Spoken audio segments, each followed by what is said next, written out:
Hunger?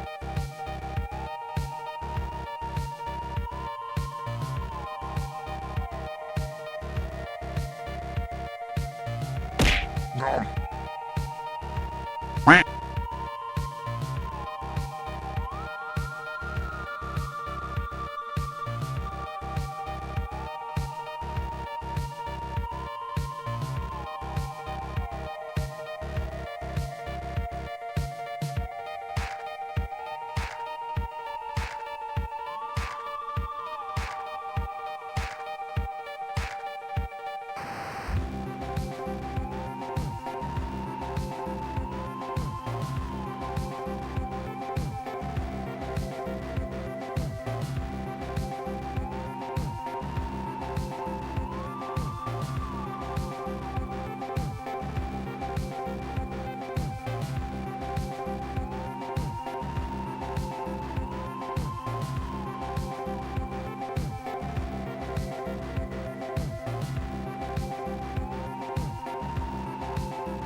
Hunger?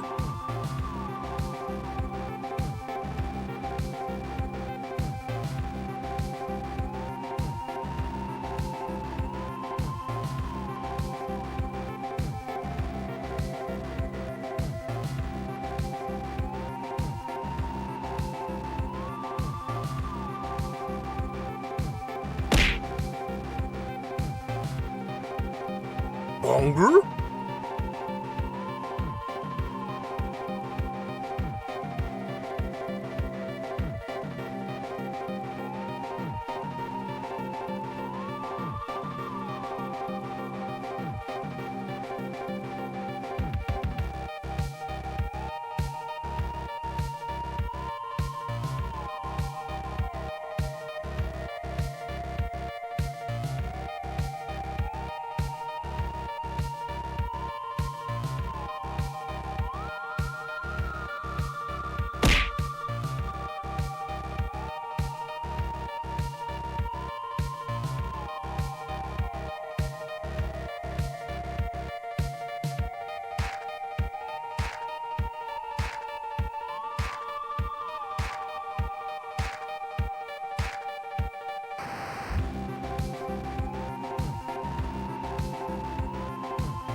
All right.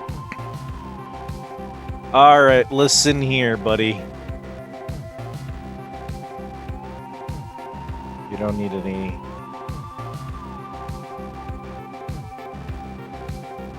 We don't need any kitchen nightmares with whatever his name is right now. Hello, everyone, and welcome back to the School It Easy. Hello, hello, hello. My name is Liz. And this, if it works, is Overlord. It's working. It's working.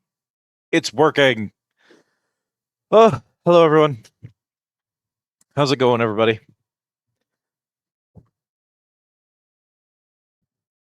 Yeah, that's ass, friend. I'm not gonna lie. I have had a lot of problems with my antivirus recently. When I got this computer worked on last, the the coolant had broken in the case and had leaked on components, and as a result, I there was nothing I could do. I had to take it into a shop, which was way more expensive than it needed to be. Um, they absolutely underquoted me on purpose, and I'm still mad about it to this day. And while they were there, while they did a bunch of stuff that I asked for to get it up and running, one of the things that they did was they installed an antivirus on here that I've been lazy and haven't gotten it removed. Man, I've gotta, because it has started. They started running ads. This antivirus has like pop-up ads on my PC, and it started doing ads for like various different kinds of like freeware software and things. And now it's started just installing its freeware software whenever it feels like it. So it's installing like Microsoft Office bootlegs, like knockoff versions. It's multiple times attempted to change my default browser to a bootleg version of Chrome. Um, so I gotta get that shit removed. But the problem is, I I know people tell you that the Windows built-in is fine, but it is effectively malware at this point. But I don't know that I trust Windows with my security. And you may be asking, Doug, that shit's installing malware on your computer. You've got to get that off of there. Here's the thing. It has actually saved me multiple times from viruses and Trojans that were in fact dangerous, that did in fact make it past Windows. So I don't trust Windows because I've literally watched Windows allow something through that this antivirus caught, and that it locked in a box and said, "Hey, did you mean to install this file?" And I was like, "No, that's a Trojan that was on a totally legal copy of Dante's Inferno I downloaded off of a very legitimate website." Thank you for catching that, because Windows just let it through. And so that's the thing. I hate this antivirus, but I have to find something to replace it with because I don't trust the default Windows. It sucks. PCs suck, and I hate it. Anyway, really thought I would hate it because the largest vehicle I drove up to now is my dad's F-150. I grew up on an F-150, and yeah, the F-150 does feel like you're piloting a warship in the ocean. And I sometimes I miss my F-150, but I have a Ford Focus now, and parking is so easy in a car when you learned to drive on a truck. It is unreal. I could never go back to something larger. As much as I loved the power I felt behind a big fat truck. I'm turning it off and resetting everything just stopped it from doing it again. Gross. Also got an immersion blender for yourself. Oh my god. I have no blender, I have no mixer. I don't even have a mixing bowl. I cannot do any kind of like baking. I can't do anything with like, I need to get some kind of basic blender so that I can do shakes. I need to just throw some like fruit into a basic ass blender so I can make smoothies and stuff. We all know how hard bulking is. You don't think bulking is hard. Bulking is hard.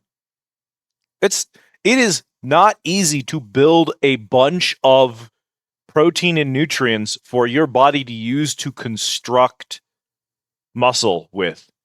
The body doesn't like doing that for some reason. At least mine doesn't. Mine does not like retaining any of that. Malware bites. What do I have? What's my shitty one that I recommend no one ever use ever? It's 360 total security. They're awful. They're so bad. They used to be fine. They've gotten it basically has become malware at this point. It used to be a perfectly functional piece of software, and it was totally free, and all the features were free, and the paid version gave you a couple of bonus things like a VPN and stuff. And now they're like 90% of the features are now locked behind the paid version, including removing ads, which I just think should be illegal.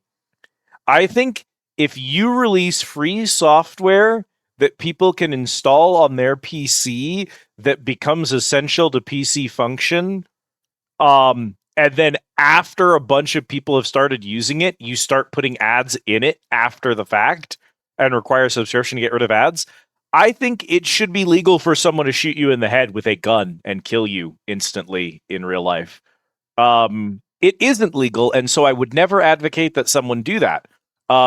Because that's illegal, and I would never advocate something illegal. I think it should just be legalized so that we wouldn't have that problem, so that I could advocate it. I would never advocate it because it's illegal, which is why I think we should legalize it. I think we should legalize shooting certain people in the heads. And I think that putting advertisements in essential computer components is definitely something that should get you shot.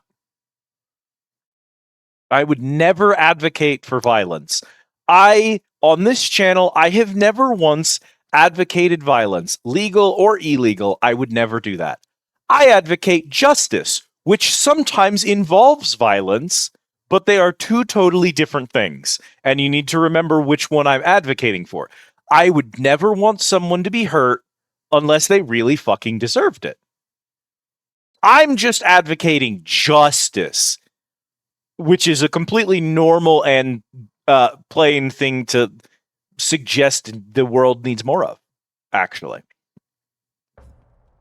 So, you know.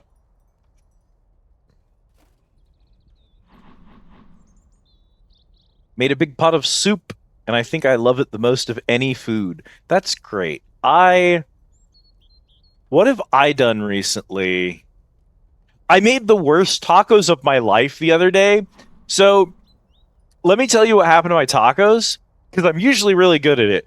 But that's because, so normally I go down to the store, I buy the old El Paso brand taco shells, and there is a box that comes with 10 shells, and I like the stand and stuff ones, the ones that have a flat bottom. I know, it's okay. I'll explain it and it'll make sense. And it is my fault, and I could have fixed the problem, and I chose not to. So they have the flat bottoms, so that you can stand and stack them. So they're easier to put ingredients in without them falling over on the plate, which annoys the shit out of me. I got some lettuce. The lettuce is bad. I bought the cheapest lettuce I could, and it was already going bad when I bought it, and I probably shouldn't have even bothered. I have good cheese. I have nice ground beef. I really like 85-15. I think is perfect. I think if you go to 90, it's too lean for a taco. But if you go below 80 to 85 is ideal for me. I think if you go to like 70 or something, it's way too greasy and fatty for taco meat. Yeah, they're just going to be drippy. They're going to be gross. So I think the 85 is really nice. So I splurged just a tiny bit to go from the 80 to the 85. So I had everything. I go to get the shells. Like I said, I get the shells with the bottoms in a box. The old El Paso brand has a taco kit that comes with a packet of seasoning for 1 pound of ground beef and a packet of hot sauce. That pack was not on sale, but the 20-pack of just the shells was on sale. And it was on such a good sale that if I bought the 20-pack and then bought a shaker of taco seasoning and like a hot sauce bottle separately, it was a better deal than buying the pack that had everything in it. So I got a shaker. It's still the old El Paso seasoning because I like that brand. I like the seasoning. So I'm not going to be doing the seasoning myself. I've got their brand seasoning that I just mix in with the ground beef. And then I got Taco Bell brand hot sauce because I happen to like Taco Bell's hot sauce. Hey, hello, welcome in. The store-bought shells. I'm sorry. I literally making taco meat, that is the extent of my cooking abilities. I can't be making shells at home. I'm sorry. The important thing is it's expensive. It's expensive to feed a girl like me, and so I have to buy everything cheaply in bulk. So I get the 20 taco shells. I get the seasoning. I go home. I start making tacos. Here's where everything up until this point has been fine. Here's where things go wrong. I look at the seasoning.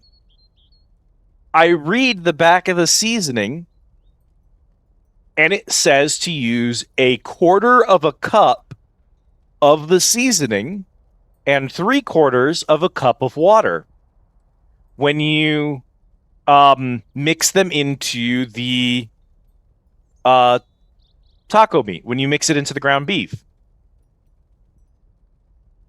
At this exact moment, my only measuring cup is dirty in the sink. And I don't feel like doing dishes. So I say to myself, yes, Liz, you, a woman who can't be trusted to preheat an oven without it being a fire hazard, and has to ask the streamer who she is currently watching stream to remind her in 6 minutes to go check on the oven or else she'll burn down the house. You can be trusted to eyeball 1/4 cup of seasoning and 3/4 cup of water. I put in way too much water and nowhere near enough seasoning. So this beef is wet and unseasoned, and I made a pound of it. So I've got to eat like 10 tacos worth of this nasty ass beef. It's awful. So I need you to know that I went out the next day and I bought a second measuring cup so that I can have one, I can have 2 of them at a time. And I'm not going to do that again. And it's fine and it's okay. But yeah, them motherfuckers had to be swimming in sour cream and hot sauce in order to make them palatable, because that beef was just not good. I get the texture of the beef perfect. I have a great eye and ear for making good beef.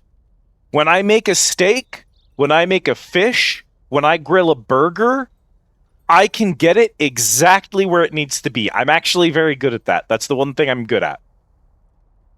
I cannot eyeball seasoning. I am terrible about seasoning. I am so white, and I just am not allowed to have a seasoning cabinet. You can't trust me with it. You cannot trust me with seasoning.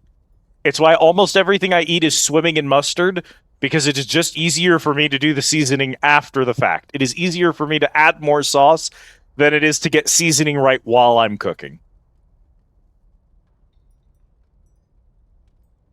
Sopping wet beef.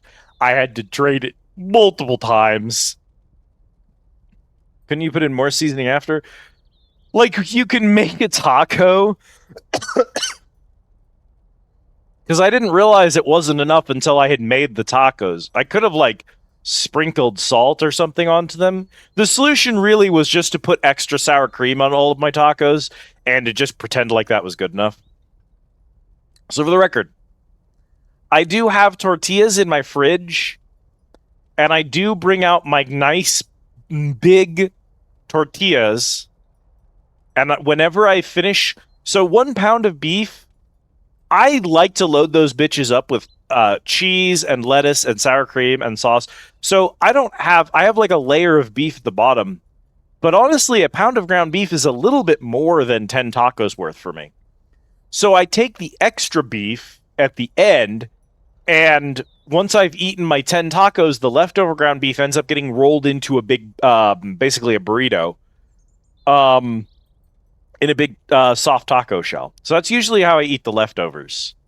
It's that, or if I have chips, I'll sometimes do nachos.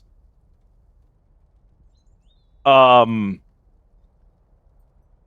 need to go and get more tortillas because the ones that are currently in there, the fridge, are stale. I've had them in there for too long. But anyway, tortillas. I had to tell y'all, I live in New Mexico. I'm in the tortilla capital of the world. We eating good here. All of my tortillas that I buy are literally just go to Albertsons and get them, but they are locally made. I know the first name of the wife of the guy who puts them on the shelves, who is the same guy that actually makes them at his house, bags them, and takes them out to the local stores. That's how local we're talking. So, I have good tortillas here. And then I'm just eating like the old El Paso brand tacos and the old El Paso seasoning. The seasoning, if I use a quarter cup to measure it out, it's the perfect amount. It tastes great. I'm not a what do they call them? Gastorian or whatever. So I don't need to be measuring out 15 different types of onion powders and garlic powders and salts and peppers in order to make my own seasoning mix. The old El Paso is fine. I think a gastronomer is someone who determines what they eat by looking up at the night sky. But I don't know. I could make shells at home, but it's a lot of work. I like the old El Paso shells. Also, old El Paso now has shells that are dusted in nacho cheese. They're bootleg versions of the Doritos Locos Taco from Taco Bell, and they're legit better than the Doritos Locos Taco. The next time you go to the store, look in the Mexican aisle, go look for the old El Paso shells, find the nacho cheese ones. I'm serious. They're so good. If you like the Doritos Locos Taco, you can make it at home now because old El Paso has a brand for it. So I know the basics cooking and just make something edible. I'm no cooking. The problem with me being a cook isn't that I'm a bad cook, it's that I'm lazy. I don't like to spend an hour in the kitchen preparing food. So I always prepare things the fastest and easiest way possible. I often will cook things while I'm watching someone stream or playing a video game. So I'll be in and out of the kitchen constantly, which means I'm not watching the food like a hawk. And so if I get distracted by something on my computer, I have a really bad habit of burning things, especially things that go in the oven or in the toaster oven. I will frequently put something in the oven, go sit down at my computer, and then 5 minutes later, I'll realize I never set a timer and I don't know how long it's been in there. And then I just have to eyeball it. And like, it's rare for me to burn those types of things, but it is pretty common for me to like not know how long it's been in there and go, and that could be bad. I don't have a chicken thermometer. If I'm making something that needs to be cooked to 165 degrees to be food safe, I just gotta trust in God that I did the right thing there. I do not have a thermometer for that shit. I'm gonna check. Fucking, what was the stupid ass? I got freezer food. It was it's the Chinese food. What's that brand? PF Chang's. So PF Chang's, awful. I've eaten there before and they're fine. I do not know how their frozen food is the worst thing on this planet. It is so nasty. It's some of the nastiest shit I have ever gotten. And I'm a freezer food girly. I'm a TV dinner girly. I like Hungry Man meals. I do not know what's wrong with PF Chang's. It's so bad. It's so bad.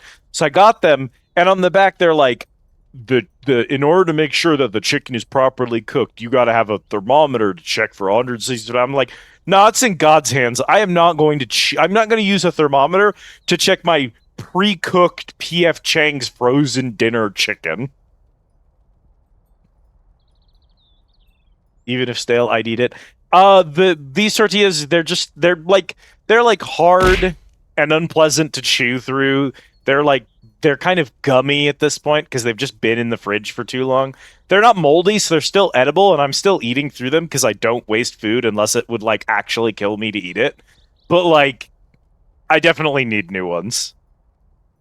I have a bad habit of buying 10 tortillas and then eating them in a week, and then going back and buying 10 tortillas and eating them in a week, and then going, well, fuck, if I'm going to keep doing this, and then I buy 30 tortillas and I stop eating tortillas for a month. And it happens every single time. I'm like this with all foods. I'm so bad about if I bulk buy food, I end up just not being in the mood for it until all of it goes bad. And if I underbuy, then I eat it within the day. I'm so bad about that. I don't know what it is. I hope you made me. You know what? I'm glad you all crave tacos. Everyone in this chat deserves tacos. We're going to have a taco night next week. On Tuesday next week, we're going to have a stream, and everyone's going to make tacos before stream, and we're all going to sit down and eat tacos. I don't know what game we're going to play. We'll play Played Up with Cat, and we'll make tacos in it. We'll have a Taco Tuesday one of these weeks. Used to live in San Diego. It'd be crazy to get a bad tortilla. Now I live in hell, and there's no good tortillas. All the authentic Mexican food. Oh my god, worse than Taco Bell. I am so blessed to live where I am and to love tortillas and tacos as much as I do. I'm not big on Mexican food, if I'm honest with you, because I don't really like rice and I don't really like beans. I just am not interested in those. So, and I have a low tolerance for heat. I don't do spicy food. Taco Bell hot sauce is mild to most people. That is as hot as I go. Today, with my Taco Bell order, they actually gave me fire sauce, and I was like, ooh, this is a lot. The fire sauce is a much for me. So I'm very, very white. Having said all of that, I do really, really love a good taco. So, yes, I'm white. I'm pasty. Honestly, chat, look at this beautiful, gorgeous model that Kit drew for me that's so perfect and great. Compared to my real skin, she's a little tan. I'm not kidding. I'm that white. So, so there's a lot of Mexican cuisine that I don't love, but like, how could you hate a fucking taco? Taco is the perfect food receptacle. It's so clever. I love crunchy shells. They're brilliant. Also, tortillas, chat, listen. Tortilla is the most convenient form of bread that exists, bar none. They are so useful. You know what I like to do? You could get hot dog buns. You could put a hot dog in a hot dog bun. You could put a sausage or a bratwurst in a hot dog bun. You could put some mustard and cheese on there. If you take a Polska kielbasa, one of those big long sausages, you chop that bad boy up, you fry it in a pan. You want a little bit of extra texture to it? You steam some potatoes and toss them in the pan and fry them up. Get the potatoes so they're nice and crispy and caramelized. Get the sausage bits, if you cut them in little chunks, make sure they're just a little bit black on the edges. Bam. Take that, roll it into a tortilla. Mustard, ketchup. We call it a Polish taco.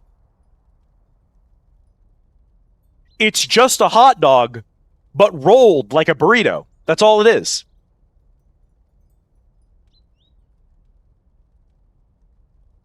The tortilla is amazing. You can put peanut butter or mustard in a tortilla and just roll it. And then bam, you've got a peanut butter and jelly taco. The tortilla is one of the most versatile food items ever. There's almost no leftover that you can't roll into a tortilla to make it easier to eat. It's magical. I would hate to live somewhere where there were no good tortillas. Yeah, I do. Sorry, I'm behind on chat. Serves tacos and store-bought shells of unseasoned meats. Heartbreaking. My autism might help me cook since I can focus on it. Like some people have food autism. I don't have food autism, and I can't cook. I can cook if I pay attention and I really care about it, but I'm basically just grilling hot dogs and hamburgers on the stovetop to feed myself. That's kind of the extent of it. If I was trying to impress a cute girl, I could do like a really impressive like fish bake or like a nice pasta, but like that's the extent of my capacity. It's pretty much all comfort food when I'm eating just for me. I do have a timer for the oven. I just forget to set it all the time. I love to cook and eat, but I also love to just throw shit in the nuke and say, I got enough. I rely on Chef Mike more than I probably should, if I'm honest with you. The way to my heart is definitely through food. I am a foodie at heart. But I'm also like deeply autistic and I have major like texture sensitivity, and so I'm also very picky about food. So it's one of those things where it's like, God, if you buy food for me, I will love you forever, but also I am so picky, it is so annoying to try and cook for me. One half of the stale tortilla with jam, the other with peanut butter. Yeah, put a banana in there. Bam. It's a meal. I have taco mix or tortilla. Yeah, we'll schedule it in a couple of weeks so everyone's got time to go get taco stuff. Could never try the fire sauce. Yelled at for oomph for dying from sriracha. Like, and here's the thing. Hot sauce is hot. I swear to God, this is not a contentious argument. This shouldn't be a thing that people argue about. Hot sauce is hot. And if you eat hot sauce and you say, that shit's mild, I need ghost peppers.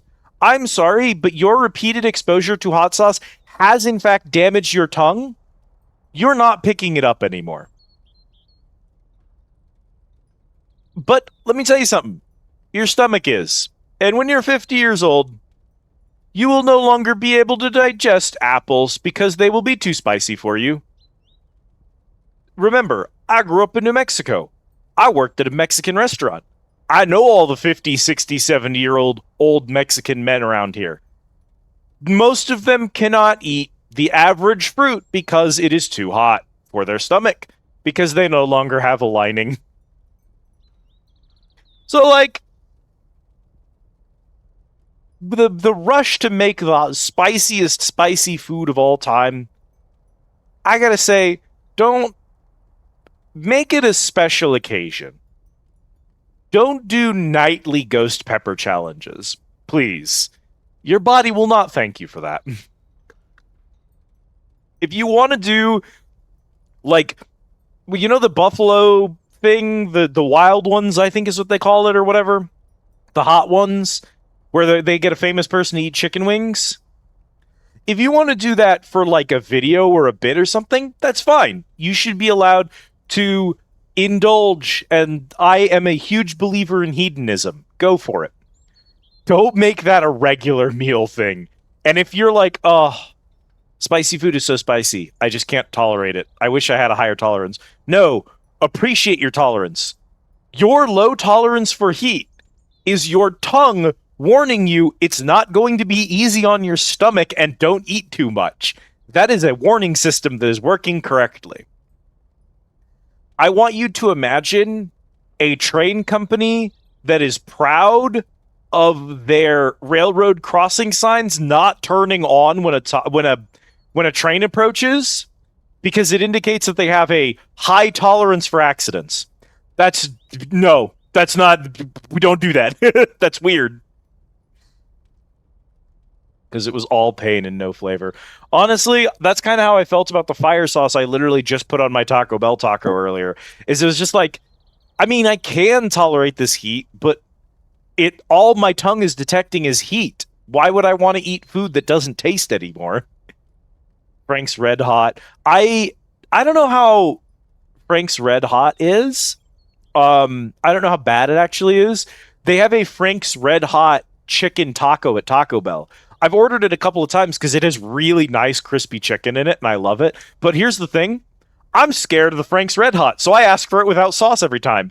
And it is really funny to see Frank's Taco, no Frank's, in the fucking receipt every time. It's just really funny. It's like, why am I even ordering it? It's because it has nice chicken. They don't use that chicken for the normal chicken tacos. They use the sliced up generic grilled stuff. These are like really nice, crispy, big chunks of chicken. They're like it's like having chicken fingers in there. It's nice. Also, for some reason, there's tomatoes and also red cabbage on that taco, which is weird to me. I don't know why there's the purple stuff you get in like lettuce mixes. That stuff, the red cabbage. I think it's red cabbage. Um that that feels like a weird thing to put on a taco, but it's in there. And it's fine, I guess. I don't really care for red cabbage that much, but it was super flavorful. They lied. When the oomps lie to you and say something isn't very spicy and it is absolutely devastating. Every partner I have ever dated has done that to me at least once, and I always warn them, I'm whiter than you know. And they're always like, no, trust me, this stuff is really mild, and it's never mild. They always do that to me. It's deeply fun. Every single one of them was a completely different person. I've dated a wide variety of types of people, but they've all somehow done the spicy thing to me at least once. Every time they go, oh, you're white. Normal hot dog, but put some shredded cheese outside the tortilla to give it a cheesy crunch bonus. The nice thing too is if you're doing leftovers and you toss a bunch of like sausage and potatoes into a tortilla to roll it up to reheat it, you can throw the cheese in there and reheat it. You can melt the cheese into it. It's actually kind of nice. One specific brand of ramen that I need to eat, else I won't like it. I'll cry if they stop selling it. When I went to Japan, I ate a lot of really fun foods. And since getting back to America, I can't eat any of those foods anymore because they're all so dog shit. And so, like, there's a few things. I've tried the American versions of a few different things that I liked in Japan and just can't get over them here. You want to know an interesting one? The American brands of tomato juice season or flavor their tomato juice cans differently than how Japan did. So I loved drinking canned tomato juice from vending machines in Japan. I have yet to find a single brand anywhere in the US of A that tastes as good as they did out of a vending machine in Japan. I don't know why this is. I've drank the same exact brand of tomato juice that I drank in Japan. It's a different product in America, even though it's the same company.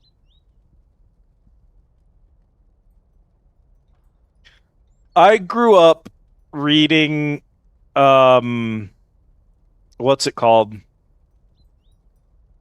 Rosario and Vampire as a kid, which did untold amounts of damage to me. And also looking at my design right now, wow, I kind of almost look like the succubus from that. That sucks. But like, so when I was growing up, I was like, oh man, the idea that you could just go to a vending machine and grab tomato juice of all things, and then it was like a thing that suppressed a vampire's urge to drink blood, like permanently embedded itself in my head. And so I had to get one when I found one at a vending machine in Japan. I was like, oh, I'm living the dream. And it was so good, and I couldn't even tell you why. I don't like tomatoes that much. The only way I like tomatoes is as a red sauce in a pasta. And even then, you could honestly replace it with a white sauce and I wouldn't be heartbroken. I'm not a big fan of whole tomatoes. I don't really love the taste of tomato. So I couldn't tell you why the tomato juice over there hit different, but it hit different. Now I think I'm allergic to spicy because for an hour your mouth was burning and tingling and itchy from the tiniest dip of food into sriracha. It is possible to have an allergy to some spicy foods. Fun fact, one of my friends has his stomach is very sensitive to acid. And one of the ways this manifests is an allergy to tomatoes. He has an allergic reaction to tomatoes.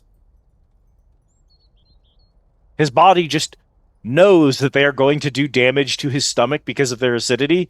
And so he has an allergic reaction when he eats them. And it's not even like a psychosemantic thing. He's had reactions to food he didn't know had tomatoes in it, and then learned after the reaction that it had tomatoes in it. Because his body just knows. So that's fun. Also, yeah, if you have an allergy to tomatoes, guess what? All your pasta's white sauce, baby. All your pizzas, there's garlic pizzas. Can't have a red sauce on your pizza, which is fine. There's other sauces that are good, but Taco Bell hot is the limit. That's the thing. I think it's fine to have that as a limit, honestly. Took a straight shot of wasabi before. Oh, I was at my grandpa's house and he had a can of wasabi peas, just the whole wasabi pea, the ones that you like snack on. And grandma said that he had grandma's like, "Oh yeah, he's been munching on those nuts. He really likes those." And I was looking around the house for something to snack on because I was staying there for a week and they had like nothing. And grandma was like, "What are you looking for?" And I was like, "I'm just looking for something salty to snack on. I might run down to Walmart and grab like chips or something." And she's like, "Oh, go to your grandpa's chair in the room. He's got that can of nuts there. You can have some of those. He's got a bunch of those cans. It's not a big deal."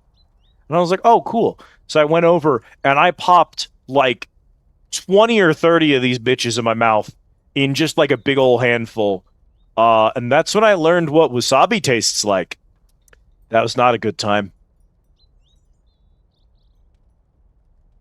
Yeah, they're like I don't know if they're like the peas and they've been fried, but they're like a wasabi nut that's just it was like I was reaching into a thing of peanuts. They're just hard little salty snacks. But also they're like pure wasabi, and so they're spicy as shit. You're not supposed to eat a handful of them. You're supposed to eat one or two at a time because they're hot. Matter of trying to enjoy more flavors but can't because too much heat. I like I've definitely trained myself to have more spicy food than I did when I was younger. I used to be not able to do Taco Bell mild sauce, and today I did a fire sauce pack, and it was hot, but I was fine. Um, so like, and honestly, I do enjoy Taco Bell tacos more now that I can have hot sauce. I agree that broadening your palate to heat can introduce you to flavors. These I wouldn't have been able to eat this quesadilla from Taco Bell um 10 years ago because of the jalapeno sauce on it. And the jalapeno sauce, if they don't go overboard on it, is a great flavor that I now have access to because I have a higher heat tolerance. Problem is they went overboard on it, so now it's kicking my ass and I'm like avoiding it. Spice has its place, but I hate the stuff that's spicy for spicy's sake, just like drunken noodles or sriracha on egg sandwiches, even some stuff like bulldog.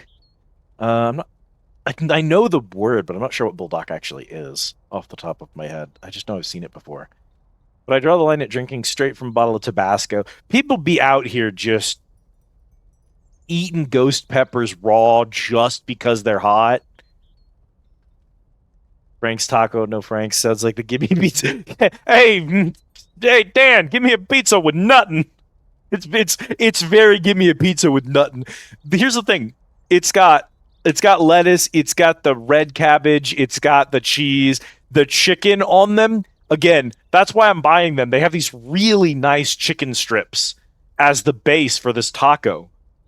It's supposed to be a crossover with Frank's sauce. I don't know. The chicken's just good. None pizza with wet beef. No, not the wet beef. I promise it only happened once because I was too lazy to wash my watering cup and I won't do it again. I know I learned my lesson. No more wet beef. You can come to my house and eat food that I have cooked. I promise. I will feed you and you will enjoy it. It was a one-time thing. Also, if I'm cooking for company, I don't burn things because I stay in the kitchen the whole time and I don't wander back to my computer to comment on Bonnie's stream in the middle of it. People like the taste of tomato juice. I don't know. I hate Clamato too. I can't stand Clamato. I also, when you drink regular V8, it's mostly carrot and tomato. I'm not a big fan. I have to force myself to drink V8s.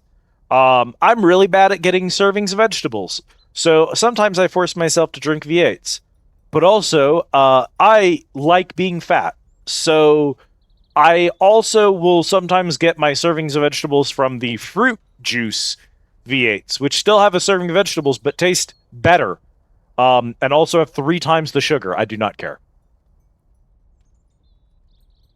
Can't even blame it on being white. Socially, I'm white as fuck, but I'm half Mexican and my boyfriend is Finnish. Extra pale. So I'm white as shit. I'm super white. My family, if you go up directly up from my bloodline and you follow my bloodline, Irish, Irish, German, Scottish, all the way up, 100 generations. On my mom's side, 5 generations up, I'm like 1/128th. There was one Native American. My mother's great, great, great, great grandmother was a woman named Running Deer. And we have since met with the tribe that she was a part of, and I've been inducted into that tribe. But I'm still white as shit, right? Culturally, I'm in an interesting place because not only did I grow up in the state of New Mexico, but also my mom has a sister, my Aunt Debbie. We spent a lot of time with Aunt Debbie when we were kids. She lived in town. She had 3 kids. One was old enough that he was living on his own, so he was only around some of the time. But then 2 younger sons, Brian, who's like 2 years older than me, and Gavin, who's like 4 years younger than me. So a couple kids around our age that me and my sister would hang out with when we were growing up. Now, the important thing is my mom's sister, Debbie, married a first-generation Mexican immigrant named Oscar. Oscar is his first-generation Mexican immigrant. So he raised his kids Mexican. So both of his kids speak Spanish. The food that they eat is Mexican cuisine. The culture and the lingo and the types of people that they hang around with, it's a Mexican community. So I'm white as shit, and my whole family is white as shit going back 100 fucking generations. But I also spent a significant portion of my household growing up in a Mexican household. So there's a surprising amount of Hispanic culture that influenced me growing up that as a kid I did not parse as being this is the Mexican culture, this is the white culture. That was just the way the adults in my life acted. So it was all the same to me.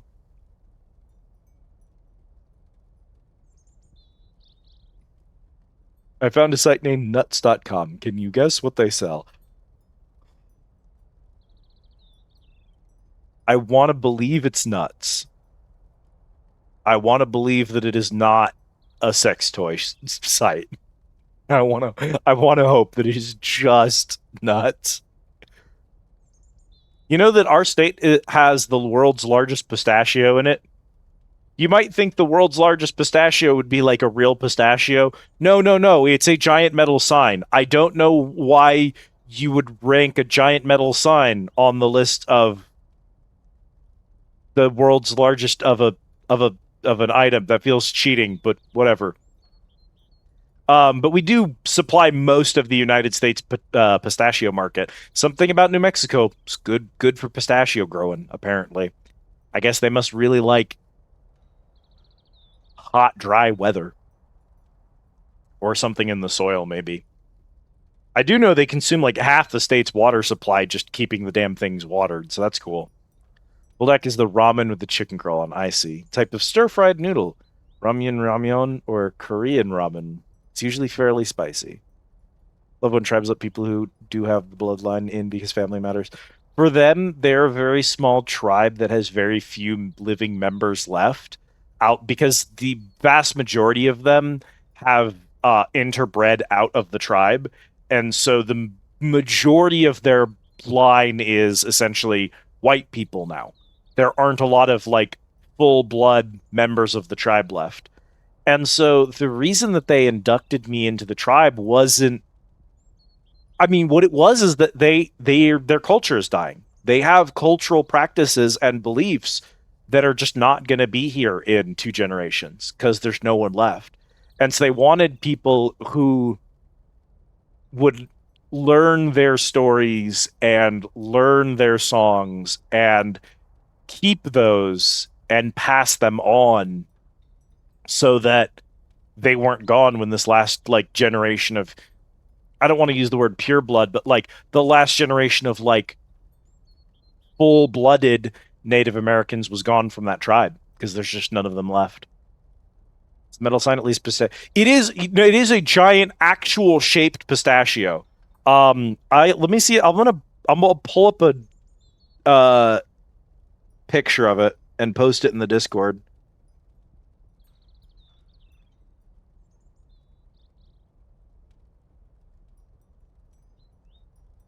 Yeah, that's it. It's very funny. I'll just drop it in the counter. There you go. That's the world's largest pistachio. It's considered a local tourist attraction. I drove past this daily on my way to work when I worked at the no-kill animal shelter in that town. Because it's on the highway on the way out. I hope if you can see the world's largest anything food related, it's either something you can order for like an eating challenge, or it's just been harvested to see it now before it rots away. I don't want to be too horny on Maine, but there was a post a little while ago that was like, they were talking about pumpkins, and the wording of the thing was like, the world's largest pumpkin used to be 2,000 pounds, and we believed that was like the upper limit. The world's largest pumpkin is now 3,000 pounds, and we no longer believe there's a limit to how big they can get. And I was like, oh, no, not that. Sorry. The implication being that as a trans woman, I would want to fuck the pumpkin. That's actually not what I was referring to. But I digress. Some people in chat will know why that post drove me mad. Some of you won't, and that's okay. It's probably best if you don't know. Do you want to play Overlord? We're like an hour into stream now.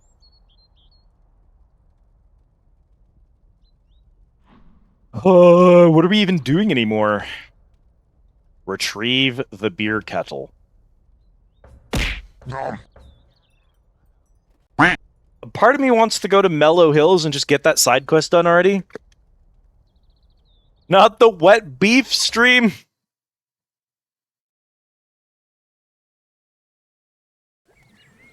I'm gonna have to explain the pumpkin thing. God damn it. I knew this would happen.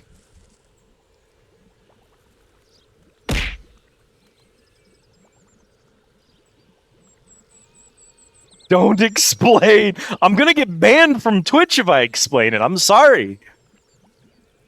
Let's say...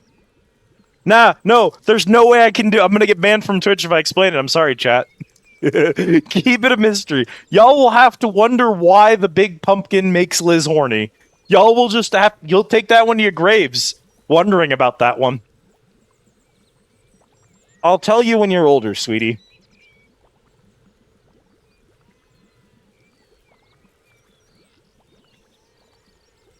Same, Jade. I never want to assume things about my friends, but... You chat, you want to hear something funny? Let me tell you a funny story. I have an NSFW Blue Sky. You may ask yourself, Liz, why not just do that stuff on your main Blue Sky? Who gives a shit? Honestly, I just don't want to deal with it. That's full reason. Just don't want to deal with it. Anyway. I follow some really, really kinky people, and I've tried retweeting some of the milder stuff on my feed in the past, on my normal feed, and I have immediately gotten DMs questioning me about what the fuck is going on. I'm like, yeah, the real heavy stuff is just gonna stay on my NSFW, okay? It's gonna be separate. No one's gotta know. So, the important part of the story is sometimes you'll be on your NSFW feed, and you'll be looking at NSFW posts, and you will see an NSFW post, and on the NSFW post, you will be seeing some artist that you've been following for a while who draws some kind of maybe mild, maybe extreme types of kinks. And you'll be looking at one of their pieces and you'll say, oh, I really like the art of this one. I like this character's design. Wait a minute. I think I know them. And you will realize that you are looking at fetish art of one of your safe for work VTuber friends. And you have discovered that they got their model in a kink scenario by a kink artist that you did not know they were like that. Hi, Leo. Yo, dog, we were just talking about Burrito Supremes. Chat, it's Taco Tuesday. Get in here, enjoy your burritos.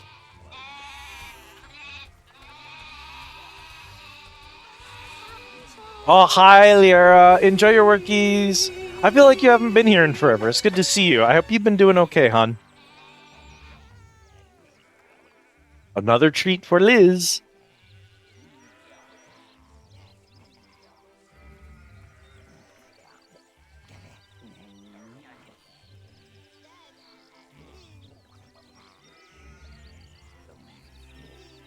Me muscles be getting bigger.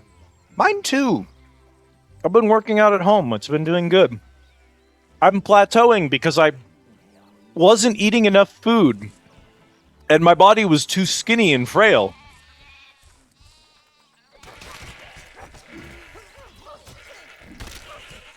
And so I had to start actually eating more than one meal a day so that I had proteins with which to build muscles. Hey, you shoot me a DM, and I will relieve you of your burden of not knowing. I do not mind saying it in DMs.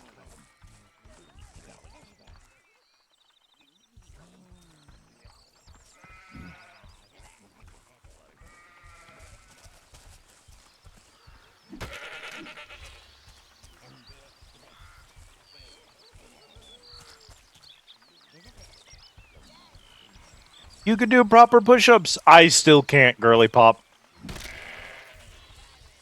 My body is heavy, and my arms are not the muscliest part of me. I have big, thick legs and tiny little flabby arms. Hello, Emily. Welcome in. How are you today? Okay, so we want to go across the way then.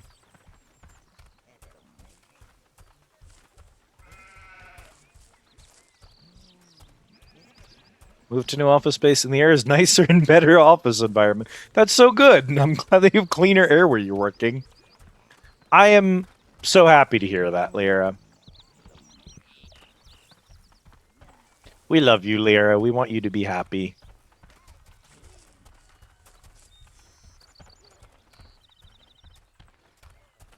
I am the notoriously horny oomph. I am the oomph that's like, oh, no, I wouldn't be inappropriate on a stream. I couldn't do that. I couldn't let people know, like, publicly or anything like that. And then I am just like, I can't even keep my mouth shut.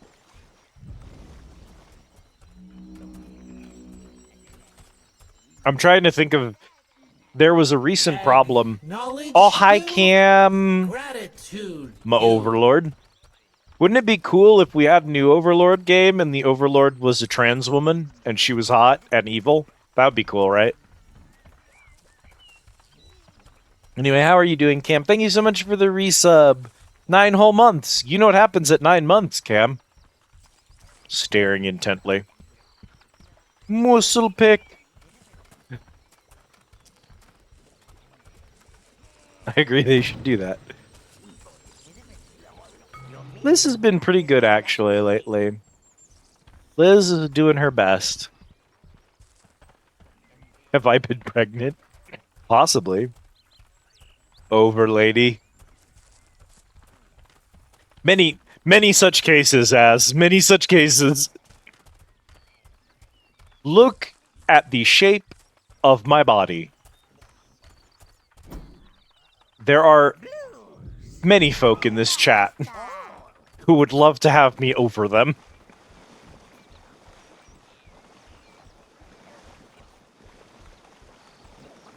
When I see a woman or my boyfriend or oomph starts teasing and I lose the ability to talk, I get you.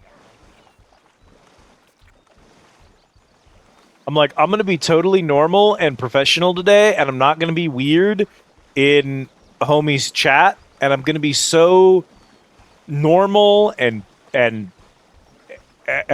totally not weird about anything, and then someone will say one of my, like, Russian sleeper activation phrases, and it's all over instantly. You choose all. It's obscure amounts of TNA, and I can feel the pressure of my blood. Oh, no. Obscene amounts of TNA. What were you playing? Oh, to tell you what, if you were streaming it, I can just know.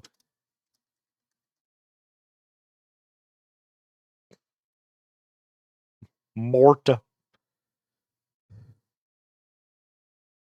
Waffle party is a celebration in a new place. I was round. You see that shit? That's you can't call yourself big and round around me. That's the sleeper activation phrase. That's what I'd be on about. Prepare to be bombarded with random facts. Truly.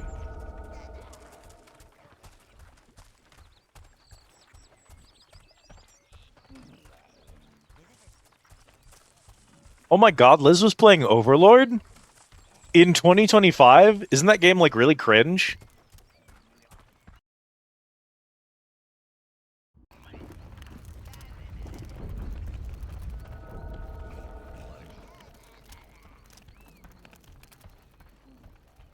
This probably goes to the Elf Woods, which is not the direction we want to go. But I gotta double check it anyway. I have the Faith Trilogy. I picked it up on a sale. I've watched people stream it. It is such a cool game aesthetically, but because I know what type of gameplay it is, and I know I'm going to be having a struggle with it, I have been so hesitant to actually start playing it. I think if I play it off stream where it's just me experiencing it and I don't worry too much about, like, getting stuck or anything, and then maybe have, like, Cat with me for emotional support, I might be okay. I'm in a weird place with horror because I like consuming horror media, but it tends to affect me. I saw Overlord, I was thinking about the anime. Nope, the game, unfortunately. Hello, Callista. Welcome in, friend. I hope you're doing well. No, my problem is when I consume any horror media. Your reflexes. Oh, goodbye, everybody. Wah. Gentlemen. It affects my psyche. And I end up having trouble sleeping and bad dreams, and generally it increases my paranoia. A lot of horror stuff tweaks up my paranoia, which is, like, my paranoia is explicitly a diagnosed actual disorder. It's not generalized paranoia, it is acute paranoia that I suffer from. And so I just gotta kind of worry about that. If I'm with someone, like if I have a roommate, or if someone is spending the night, or if I have a partner, I'm generally okay. But I'm currently living alone, so I try to avoid horror when possible. Some things are okay. Stuff I'm really familiar with, like Dead Space, for example, is fine. Stuff where I'm generally allowed to fight back. So Resident Evil has historically been okay for me. I don't know that I'd handle amnesia. But the other thing is, because these are things that, like, ramp up my psyche, I don't have a problem playing these games. I don't have a problem watching them. I don't have a problem being in a VC with friends who are doing them. But whether I play it or not, when it's all said and done and I have to go to bed that night by myself, living alone, it's tough. I can play horror games alone, in the dark, by myself, no problem, if I'm going over to sleep in my partner's bed that same night. If I'm going to be sleeping alone tonight, I can't even, like, watch Callie play a generic-ass horror title from, like, a Steam sale. It's hard for me to do the horror nights at Bonnie's sometimes, because the shitty, you know, free-to-play itch.io 20-minute-long horror experiences are sometimes upsetting enough I can't sleep by myself that same night. And so it's weird that, like, the experience itself doesn't impact me. It can be corny, it can be cheap jump scares, it can be something I played or something I watched. That doesn't matter. What matters is where I'm going to be that night, which I think is different than how a lot of people experience it. That's just my personal experience. I played Amnesia solo by myself, but I had a roommate at the time, so it wasn't difficult. But these days, there's no way. Rather watch other people. Do I have a nightlight? So, I don't turn my computer off at night. My keyboard, my mouse, and my computer running lights are on at night, so the room isn't pitch black. But I don't explicitly have, like, a night light, and I don't know if that makes a big difference. Just be super scared of any horse. You know what I actually do need, though? They have these lights that you plug into a wall outlet in a hallway, and they only turn on after a certain time, so they come on at night and just kind of light your hallway up. Literally. That would make it so much easier to go pee in the night after I play a horror game, I swear. Sarah doing horror stuff, but I've gotten better about it. It's over time and growing older. And I still think I enjoy hearing about horror than experiencing it myself. I love horror movies. I love horror themes in games. I'm a big fan of stuff like The Thing. I'm a big fan of games like Dead Space and Resident Evil. I like Amnesia. I like those experiences. It's just hard for me to do when I'm sleeping alone. Night lights for adults. Honestly, adults should... Stuffed animals, night lights. Adults need these. Oh my god, chat. Pumpkins. I think I can do... the ones that my dad has, they're on all night long. They're not motion detected. They're just... They come on at like 5 or 6 p.m. and then they turn off at like 5 or 7 in the morning or something like that. Get them up. Liz saw pumpkins. You know what? Listen here, you little shit. Thing in my room that activated the night light at night. I think I might shit my pants. Yeah, you can't do motion detected ones because they'll freak you out if they go off the rails. Still traumatized for your dad and his friends showing you a Screamer video way back when you were like 12 and got so scared you fell backwards out of the chair and had nightmares about it for half a week. My dad introduced me to killer clowns from outer space when I was 5, and it did irreparable damage. It's the fucking car driving down the valley and get a cold sweat. Majora's Mask could do some damage for sure. What are the games that have set you off, chat?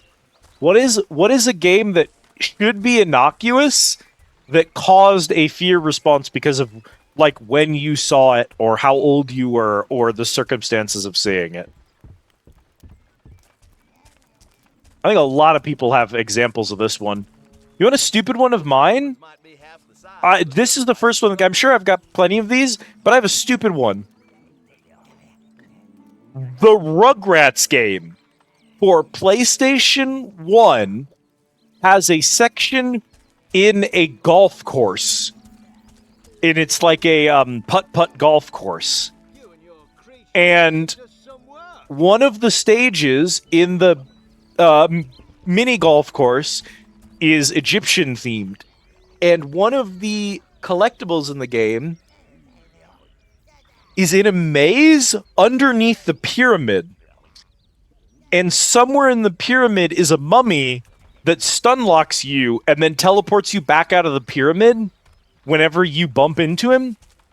And I think that maze is like maybe 3 corridors big. There's like 2 or 3 turns.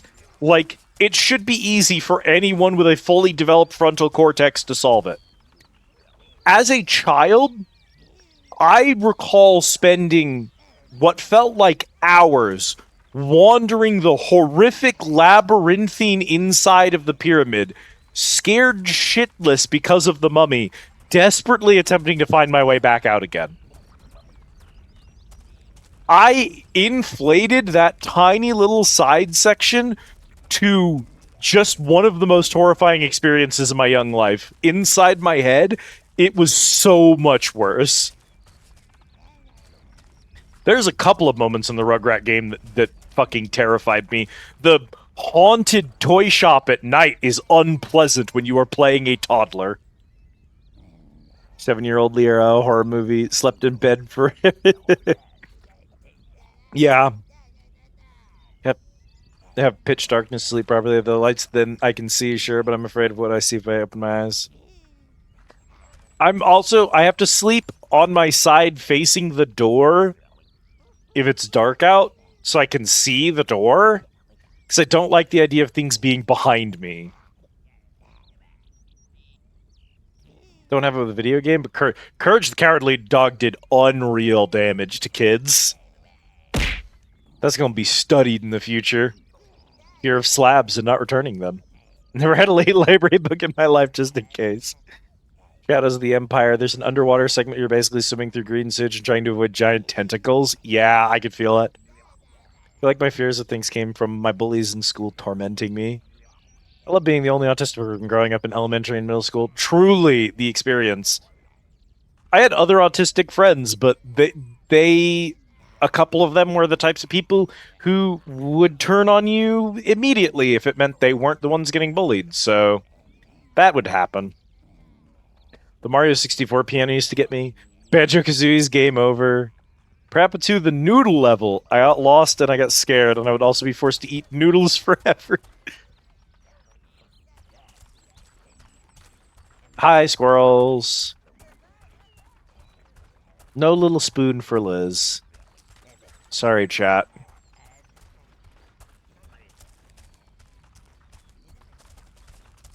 Chat, we've got a mission in this area, and I'm going to be real with you. It is not just because we're having a conversation and I'm not paying attention to the game that I'm wandering around aimlessly. This whole time I've been looking for the Abyss entry point, and I just do not know where it is. Because this game doesn't have a map, and everything in it is so weirdly designed. That's the elf forest. That's what we're avoiding. Poor Cam. Break their poor little heart.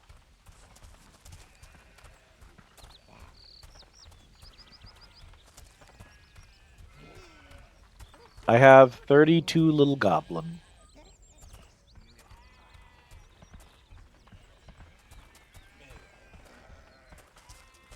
Literally on my bed right now is Fuzzy Bear.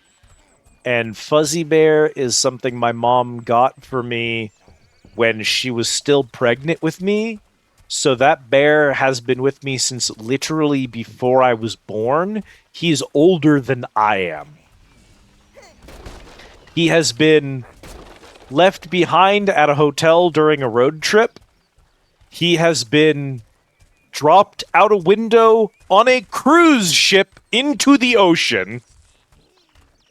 He has been thrown up on so very many times. That's Theseus's teddy bear. He has been cleaned and repaired so much it's hard to believe he's the same bear. But he's still here. For the Overlord. You have not lived until you have asked... Ow. Baseball.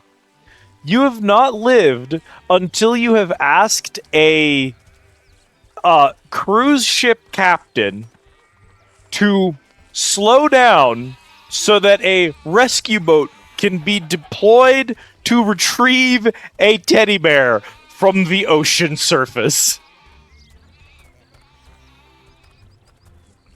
Oh, yeah. We have several code words nowadays. I don't know if Liera knows all of them.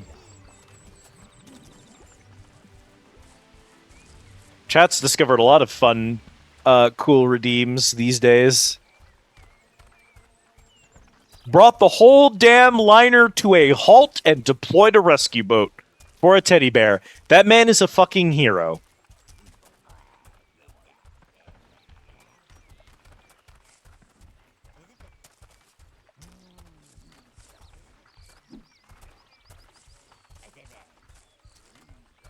Yeah, we have a bunch. If someone does exclamation mark menu, the menu is kind of messy. I want to improve this command.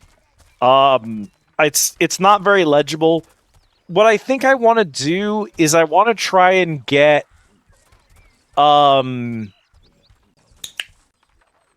you go. There's one.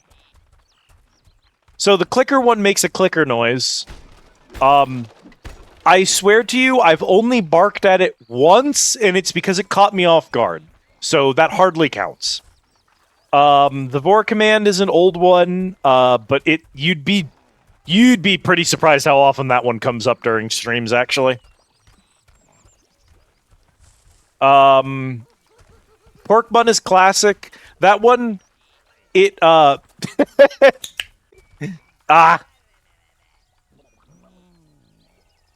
we do have a blame command. It tracks Liz blames instead of squid blames. I was clicker trained before I became trans, but now that I'm trans, it's funny that I'm clicker trained, so. The SIG command was made specifically for playing, what's the sweary game? The iconic one, Deadly Premonition. He smoked like 12 cigarettes in like the first 10 minutes of gameplay. It's truly unreal. So we made a cigarette command for that. Just to count cigarettes. Other fun ones are in there. Betrayal is new. Someone can try Betrayal. That one does need exclamation mark. Pork bun. The word pork and the word bun anywhere in a sentence will set that one off. Which is why when people say bunch or bunger, it responds. That's the pork bun one. There's Betrayal. I like fell for it. Fell for it works if you say fell for it or fall for it. Yeah, it does respond to bun emotes too, which is very funny to me. I could fix it to not do that, but it's too funny. I didn't bark, I swear. I did whip my head around like a dog or a cat hearing a can opener go off.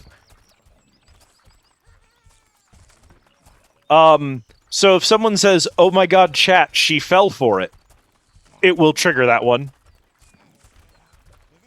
Oh my god, if I had a model with face tracking, every time the clicker went off, y'all would see me fucking flinch.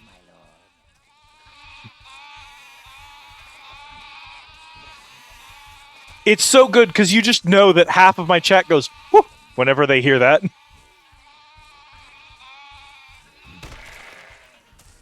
Why did he say the bleeding of lesser creatures, my lord?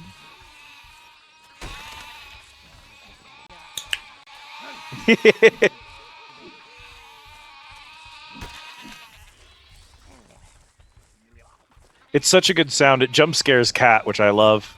That's an important feature. Hey, if you ever want to clicker train yourself, there's plenty of ASMR videos that'll do it for you. Not that I would know. Here, since no one's doing it for me.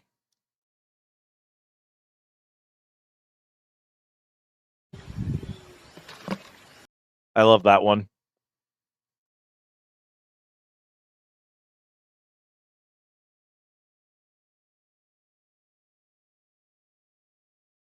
What am I getting Lizzed for? What did I do?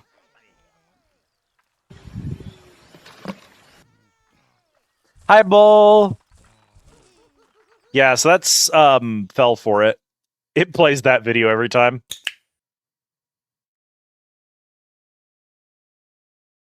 Listen. I did not clicker train myself.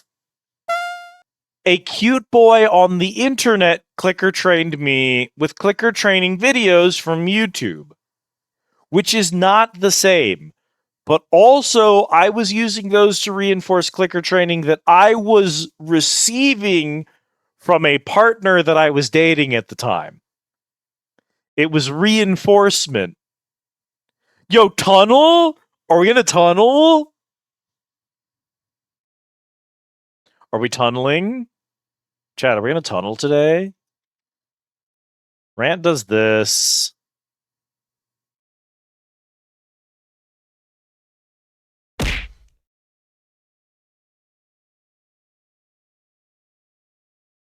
Incredible. This is very good, Kay.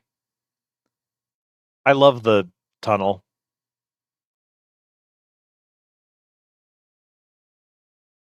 No one in chat saw it. Well, that's good. I would hate if someone in chat had noticed that. Yeah, the rant one is hilarious. I love that one.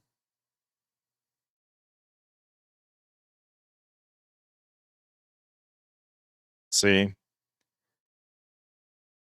Oh, yeah, Lyra might not know this one. If you do exclamation mark catism, it gives you a real actual quote from Cat. All drawn from my favorite list. Raw shit Cat said.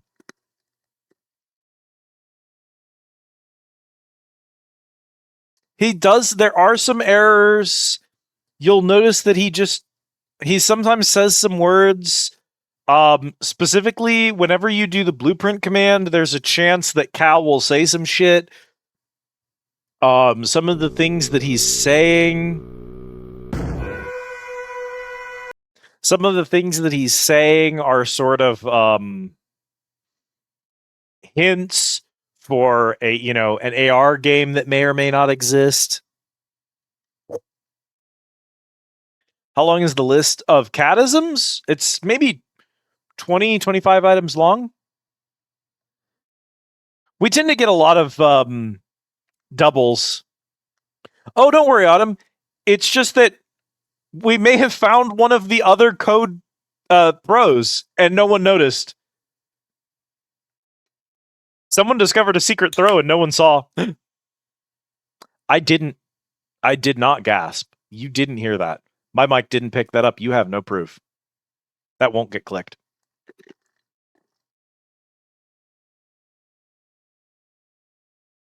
Anyway, these are the I love the stares. I'm getting stared at by chat. Anyway, so y'all know baseball. Some of you, this one might be new to you, Liera. Chat did discover marker. It does have to be capitalized. It does need to be capitalized. Marker is the one that I hinted to Swift for a year and he never figured it out. No, but Swift did get very excited when we found it. Yes, and if you look when we throw the marker, that is the marker from Dead Space, actually. I have a real full model, a 3D model of the marker from Dead Space that's getting thrown at my head.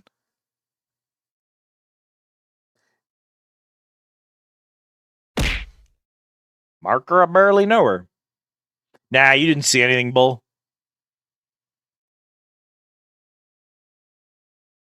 Interesting.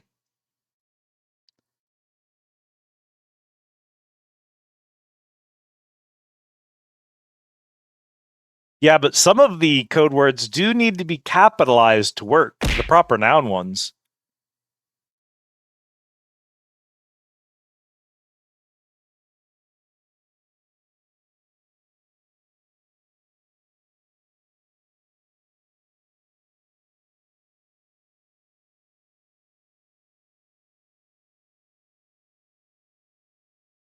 What else do we have?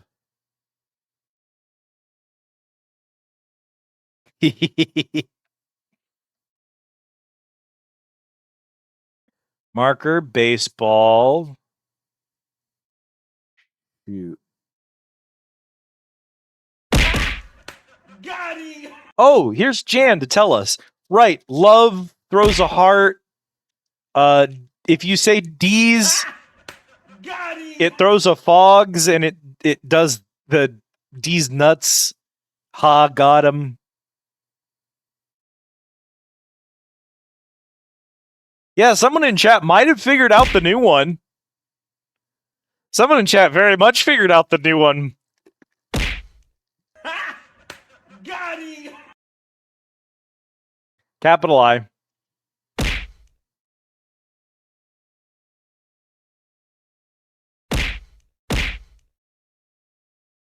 Chat, I need you to know that has been in the throw command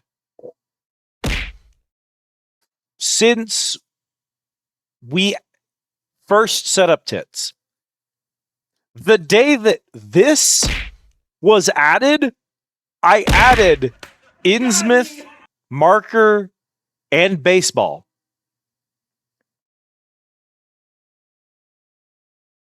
Yeah, thank you, Jan. There you go. There's the complete collection.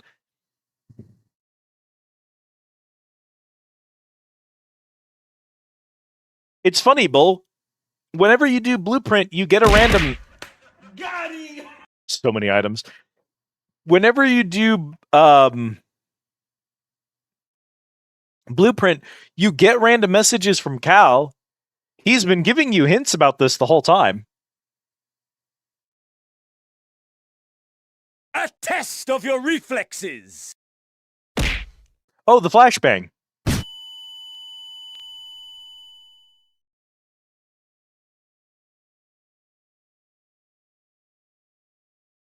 Bull has been fishing for the aquarium, and the entire time Bull has been fishing for the aquarium, he has been accidentally triggering all of Cal's secret messages and has not noticed any of them because he's just looking for the aquarium. Knowledge? Chat may be dumb. Gratitude, Jan, thank you for 34 months. Oh my goodness gracious. Thank you, Jan. It's good to have you here.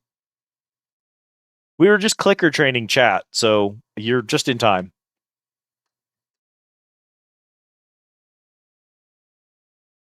Oh, a lavatory. That's unfortunate. Great Hall and Wine Cellar are okay, though. Oh. Stop it.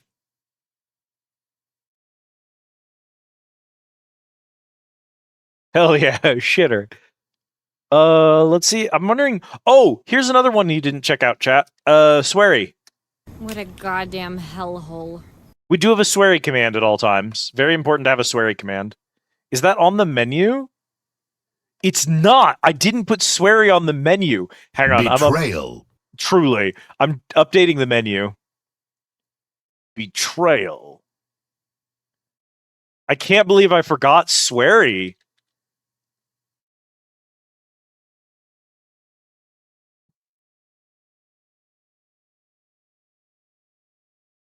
Truly. Work bun. Lurk, cadism, pilfer, clicker, burrito, blame, betrayal. I added it in just now.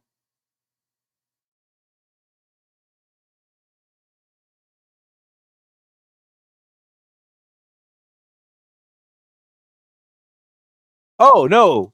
Yeah, it was in there. Okay. Okay. Whoo! No, you're right. You're right. You're right. I just missed it. I was like, there's no way I forgot sweary. A man who never eats pork buns is never a whole man. Some of you may not know this command. You can check how many tickets you have. Good to God.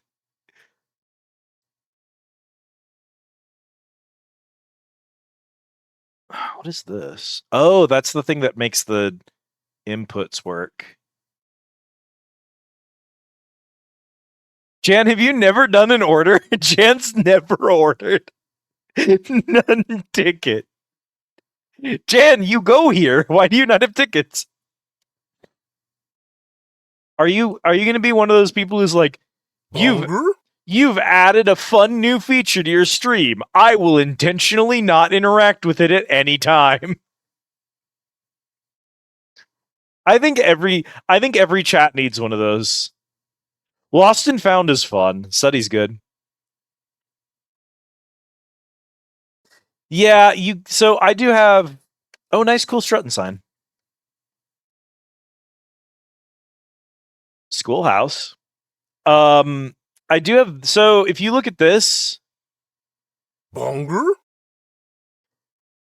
since I know I'd obsess over it. That's fair. Here's your bunch of big booty bitches on the house, and here's your daily tickets. Looks like you have 527 now.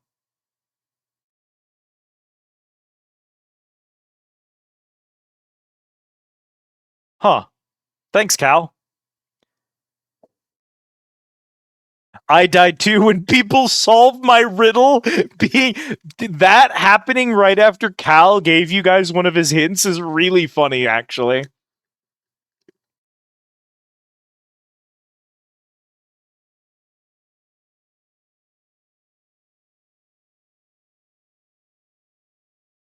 Don't let Cat curse you.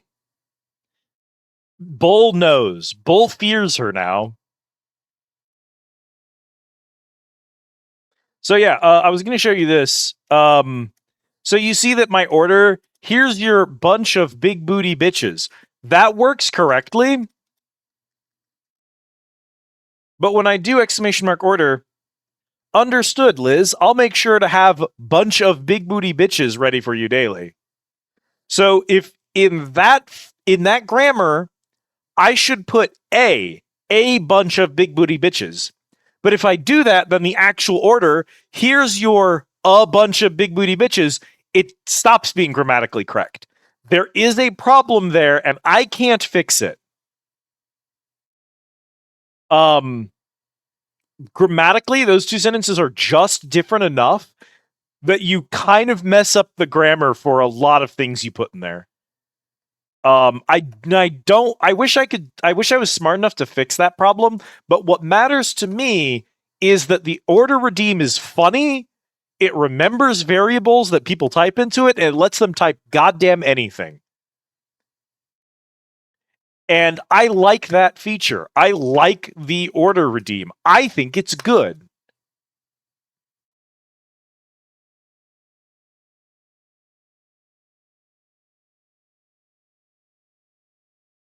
Also, bunch of big booty bitches sets off the pork buns thing, which is also funny.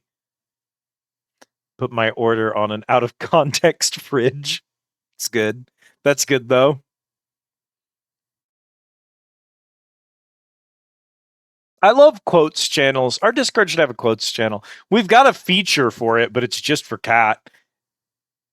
Imagine Louis XIV walking up to you with a stun stick. How do you can't do anything with this woman here. Okay, thank for the lurk, Liera. Thank for stopping in. It was good to see you. Take care of yourself. Exclamation mark lurk is a command, of course. May the big booty bitches find you. I am the big booty bitches. I'm always here. For those of you who haven't seen it, we do have this now. We have a BRB screen. How cool is that? I promised a BRB screen for forever. Oh my god, wait. Chat, it's the big booty bitches. Correct. It is my cat girl fishing in Ilmeg.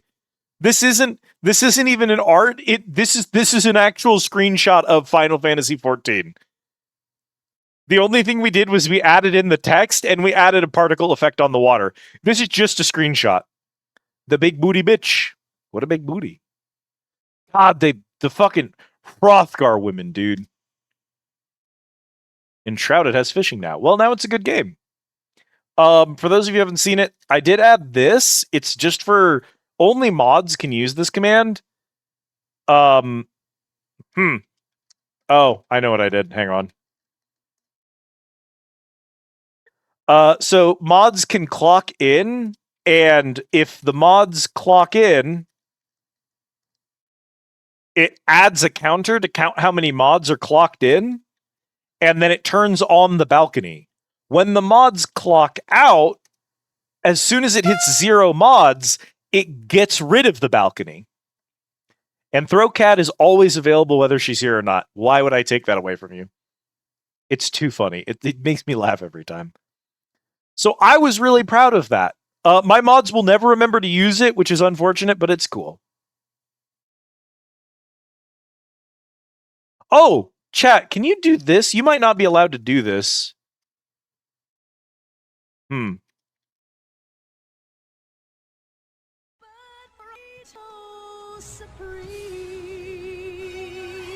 So exclamation mark testing. Thank you for the burrito. That obviously I programmed that in.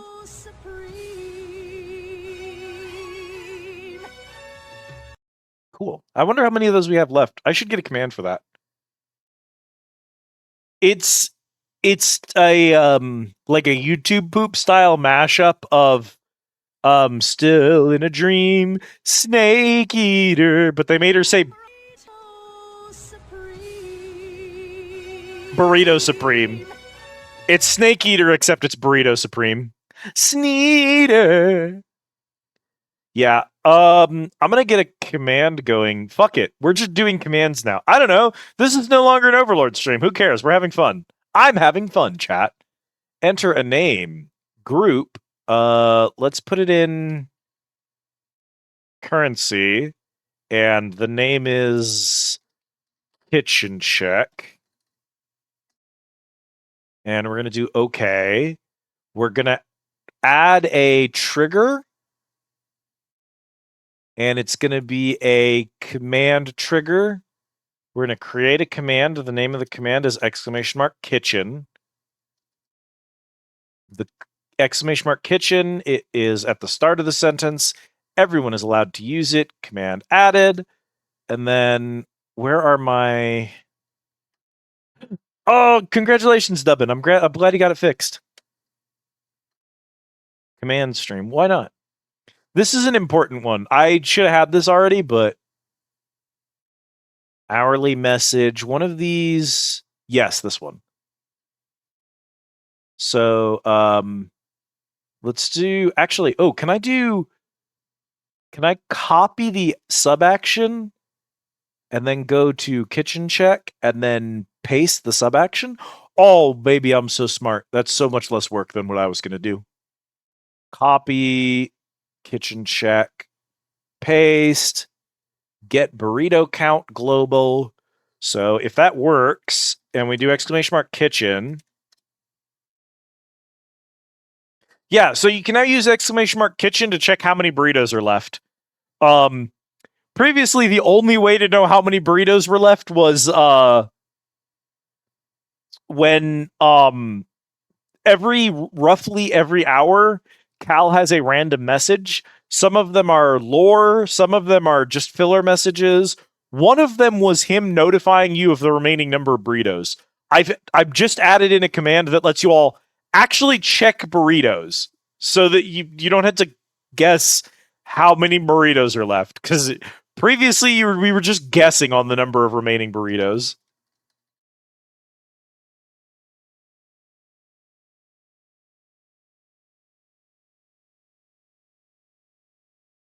He says one burrito, but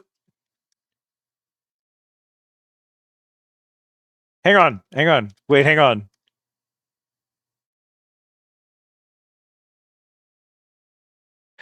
-1 burrito. You can go negative, chat. There's nothing in the code to stop it from entering negative burritos. Nah, you know what? I ain't fixing that. That's good. That's too good. I ain't fixing it. Burrito. There's a burrito overflow. I don't know why that stalled out, Jade.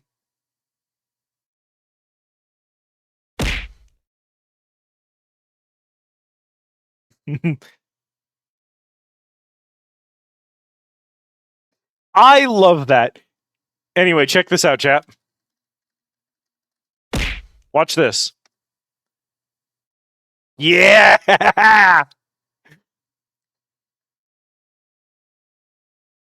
I added a feature to scold my bot, and also to show my bot appreciation. He responds the same way regardless. That's on purpose.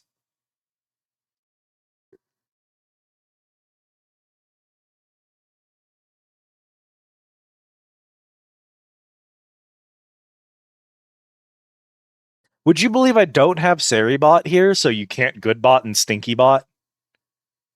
That's heartbreaking. Yeah, Strutton is only here for 10 minutes. It is on a timer. But if you have tickets here, you can spend your tickets to do a cool Strutton sign for 10 minutes. It's only one ticket. And also it's available on it should be up on all of the screens. So if I have BRB up or whatever, it should still be there. What? I know no capybara facts. I should program Cal chat. Yes or no? Should I program Cal to do squid facts?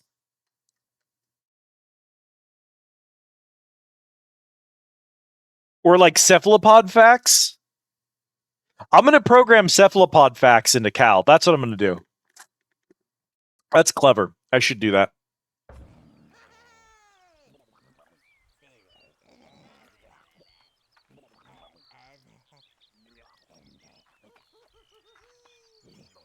Liz squid facts or Callie facts or squid facts. Yeah, I mean, we've got squid, we got Liz squid, and we got Callie. So we have the whole family here, is the important thing.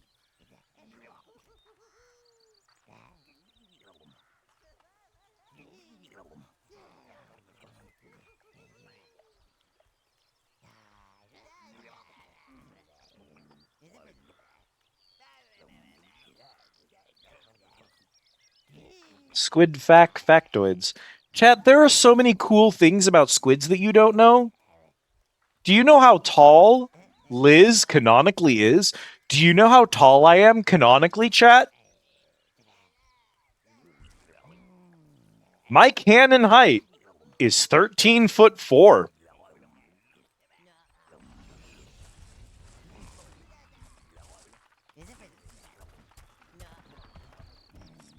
So Jan was the one that was correct out of those guesses.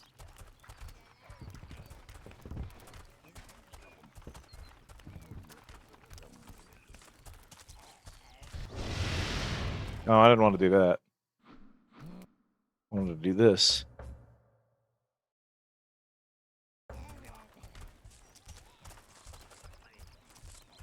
I know some kaiju VTubers, so I'm at least not the tallest, but out of my group, I just want you to imagine walking up to a woman built like me, and your head comes up to her gut. And I want you to imagine her giving you a hug. And now you understand why I made my character 13 feet tall. It's because I'm cultured, and I'm smart. Do you see chat's response? Do you see how chat responded? I'm smart. I know what the people want. As a Lullapel, I cannot imagine. Yeah, unfortunately, you would be, like, riding on my shoulder. I am a wise woman, and I know what the people want. Several new passwords just dropped in my chat, actually. You can't be saying things like gut. I know, I'm giving away the secret. See, remember earlier, chat, when I said, yeah, I would never be horny on main. And then I'm out here using the word gut, specifically. That's, ooh, I'm playing with fire here, chat. Rarts. No hug for bull. Poor K. I see you, motherfucker. I know you.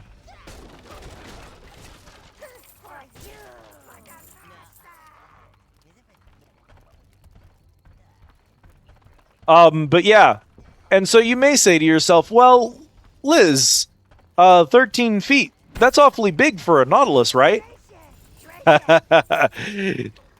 Chat, that is the average height of a nautilus during the Cambrian. The tallest nautilus species, the tallest members of the family of nautiloids, were over 30 feet tall during the Cambrian.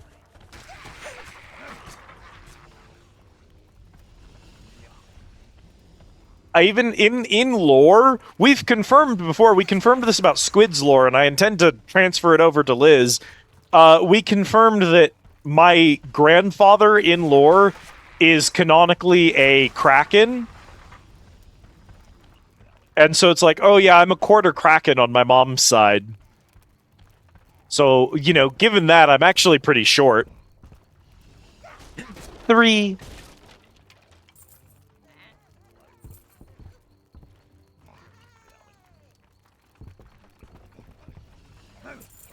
I want you to know, Kay, that I respect that about you. Bunger? Thank you for the order, Emily.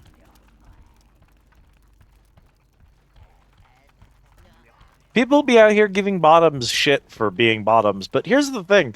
They're an important part of the ecosystem. Tops wouldn't exist without bottoms.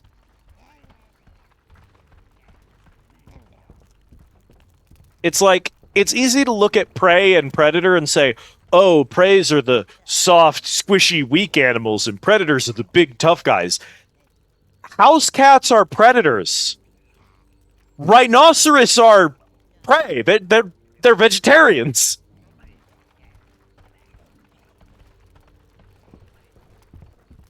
It takes all kinds, chat.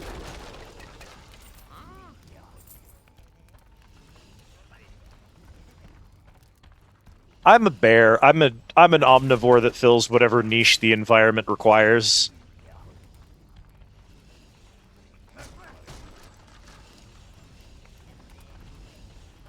House cats are tops, rhinoceroses are bottoms. I don't make the rules. This is just the way the world works.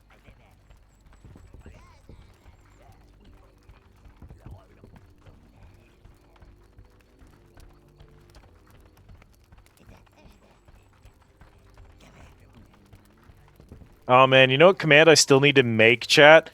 Saying those words out loud just reminded me. I don't have it yet, but I need to make that.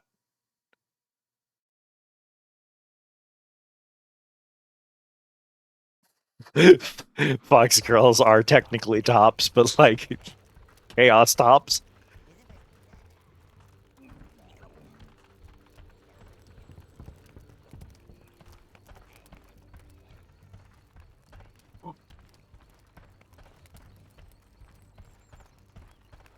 This is true, Jan.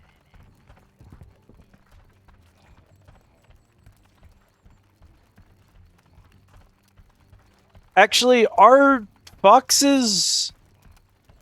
what's the term? Is it obligate carnivores? They're not omnivores, right?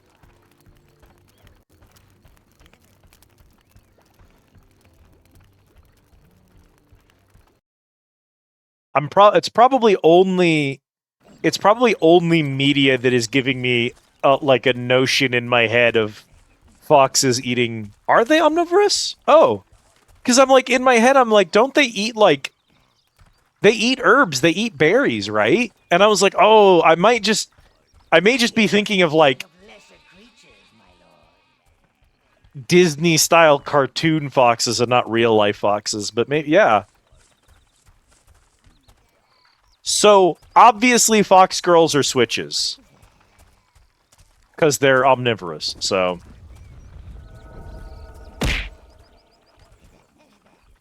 I know they love birds. Foxes is real good at birds. If you eat berries and you eat animals, you're omnivorous. I'm pretty sure that's how that works. Rhinos are predators because those are tanks. They must be predators. Nah, it's all for defense, baby. They grew up in the same environment as, like, lions and shit. It's like elephants. Elephants don't eat meat. Elephants are not a predator. But elephants are fucking terrifying. Elephants are one of the most dangerous animals on the planet. Does anyone know what hippos are? Are they omnivorous? I think hippos are omnivorous. Because hippos are also scary as fuck. Just depends on when, where contact is made in their pounds. True. What if elephants were predators? We would have gone extinct when we all were in Africa. We would not have survived to populate the planet. It's that post where they said, like, did you know lions can jump 30 feet? And someone was like, what? And they responded, oh, sorry, lions can jump 30 feet horizontally, not vertically. If they could jump 30 feet vertically, we would not have survived. But lean herbivore. That's kind of what I was thinking, is like they will eat meat, but I'm pretty sure they mostly eat plants. Because if you look at hippos' teeth, those are not really meat teeth. they're opportunity carnivores. This is definitely not correct. God, I hate this place. Chat, we are almost 2 hours into stream, and I have been, other than making fun of my chat for being clicker trained, and calling them all bottoms. The only other thing that we've done the entire stream is desperately attempt to find this side quest out here, and we have found nothing. God damn it.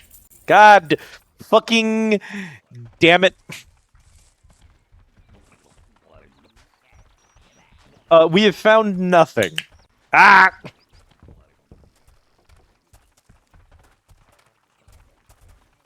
I'm being bullied. That's it, chat. I'm fucking your pumpkins now. You asked for that. Stop it! Yeah, I bought that on myself.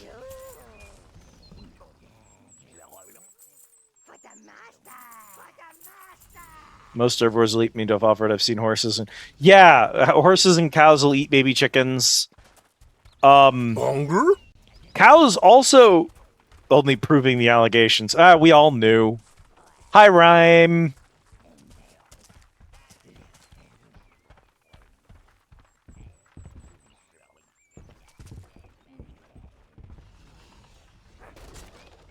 I wonder if you explained it correctly, though, Jade. I am curious. We've been lost for 2 hours, and the entire time, all I've done is clicker train my chat.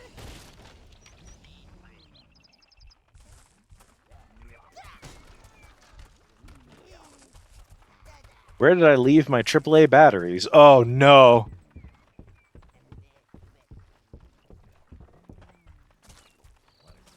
I'm not into any, like, bad kinks. I'm just into weird kinks. All my kinks are fine. They're just not things you talk about on Twitch.tv. The vibes are great today, honestly. Chat's bumping. It always starts as a joke. All I'm gonna say is that my chat has an !vor command, and that's not there by accident.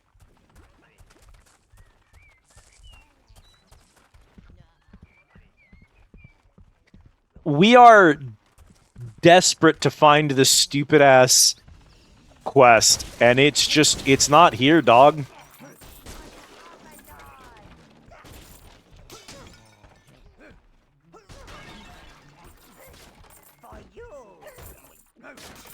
I think very few feet dudes started as, like, serious feet dudes. I think the vast majority of feet dudes started ironically. I think armpits is the same way. I think a large portion, not all of them, but a large portion of armpit guys were like, ha ha ha, I'm gonna follow the armpit fetish account that draws anime girl armpits on twitch.tv or on like Blue Sky or on Twitter or whatever, and it's not going to do anything to me. And then like a year later they're like, I'm following a lot of these accounts and I get excited when they post art. I don't know, dog. Maybe the quest is the minions we gained along the way. We have not gone up in minions at all. We have found some gold, so I guess we're not wasting all of our time.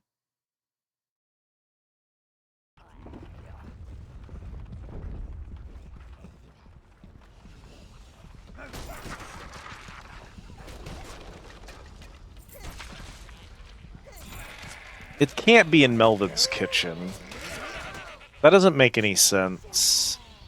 It was out in the field somewhere.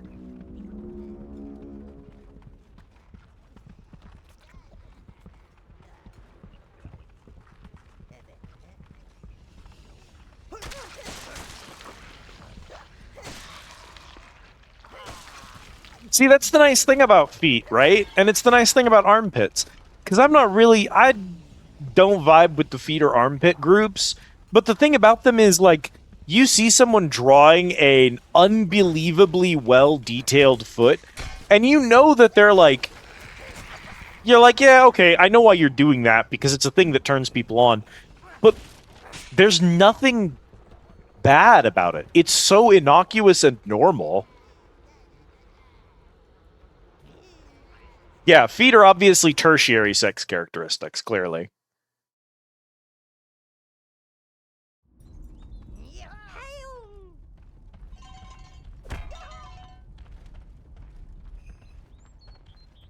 Follow this artist because they draw this thing, and I'll just kind of tolerate the other thing I'm not into, that I'm also kind of into it. I follow so many artists where I'm like, this artist does this one thing really well that I'm super into, and they do so much other stuff that I'm not into, and they're maybe even known more for their other stuff. And I really... Like, if people knew I was following them, they'd be like, are you into the other stuff? And I'd be like, no, I swear, I'm only following them for this one bit. Air jail.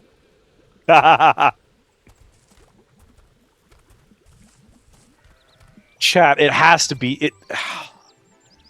the one artist that draws everything. I have an artist in my feed who is kind of iconic specifically for getting into a mood and doing a totally weird and wacky fetish that no one's ever seen or heard of before out of nowhere and just doing it for like a solid month, and then a bunch of people are like, well, now I'm into it, so fuck you. And then they switch to another thing and stop drawing the first thing, and they do this all the time. They're constantly on some shit.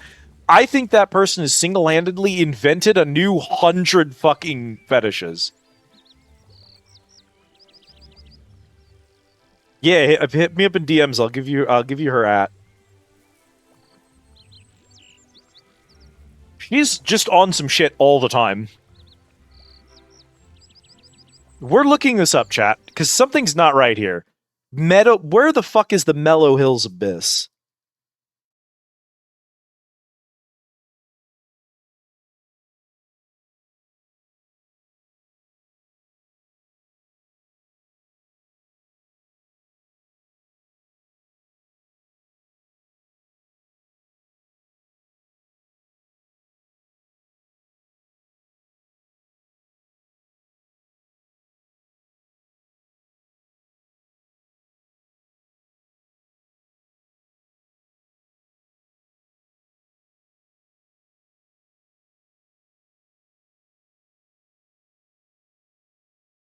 Okay.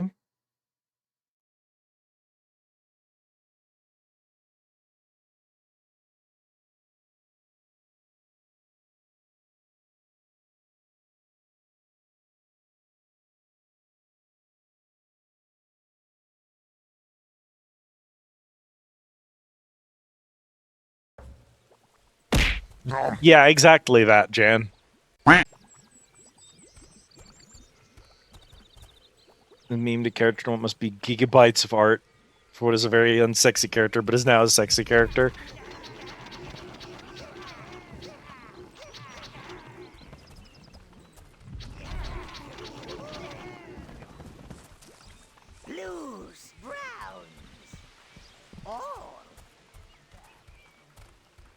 I swear it was like right next to town in a field or something.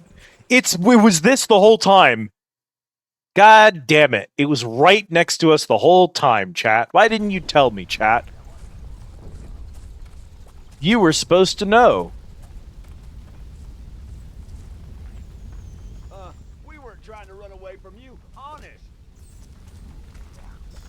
Well, it's not my fault. Clearly, it's chat's fault. Yeah. I should have paid more attention to Abyss Chan.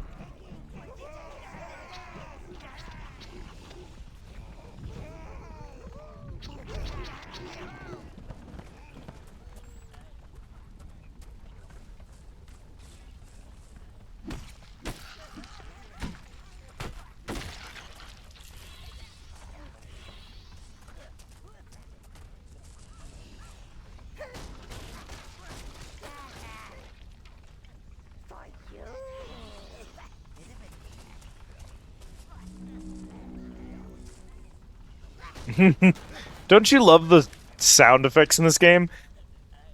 It's great.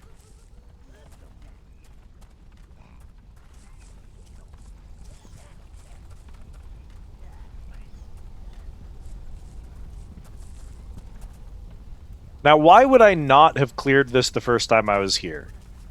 Did I get overwhelmed by enemies and get my ass handed to me and that's why I left? Or did I hit an obstacle that required a specific color of minion that I didn't have? Presumably, I hit an obstacle and I didn't have the right minion for it.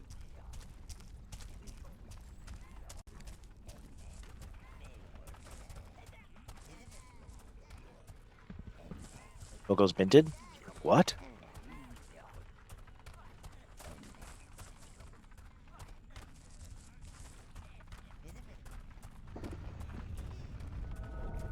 Overlord Overwhelmed. It is kind of a Dojin title.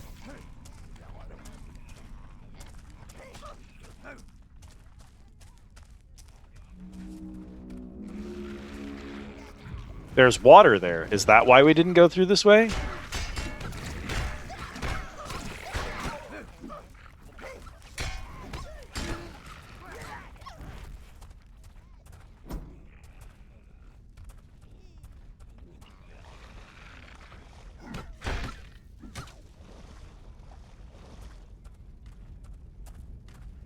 Yeah, and these pumpkins want to fuck me back, so that's nice.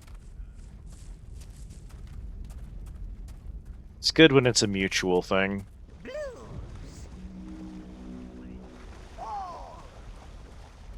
Blues.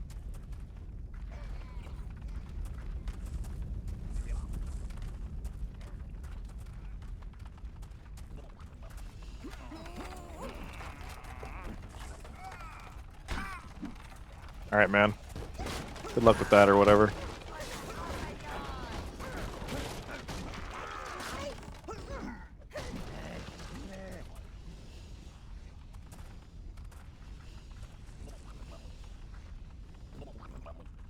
Is that a gear improvement for any of you? No? Okay.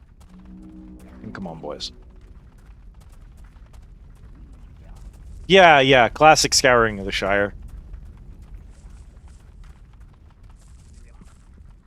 This game wears its inspiration on its sleeves, so, you know.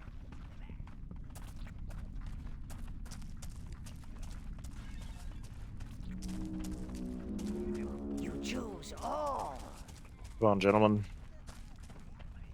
Arthas, you can't just... It is done. Those of you who have the power to save this land, stand with me. The rest of you, out of my sight. Jaina?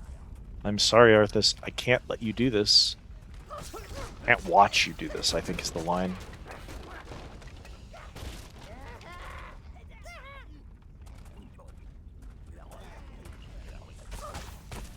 You lost your mind, Arthas!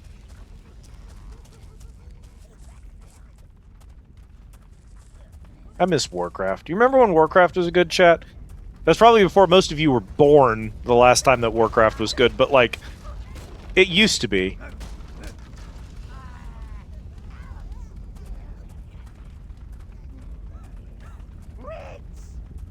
All right, boys.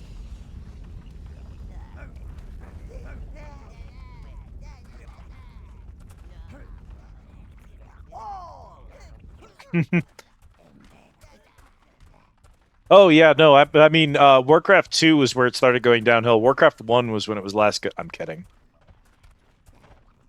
Concept of games I played being older than people I've interacted with. It's horrifying. I hate it. I hate learning that there are video games I grew up with that are older than Kit. That sucks.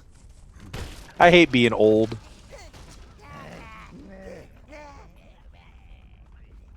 I've never played a Command and Conquer game. I picked up one of the...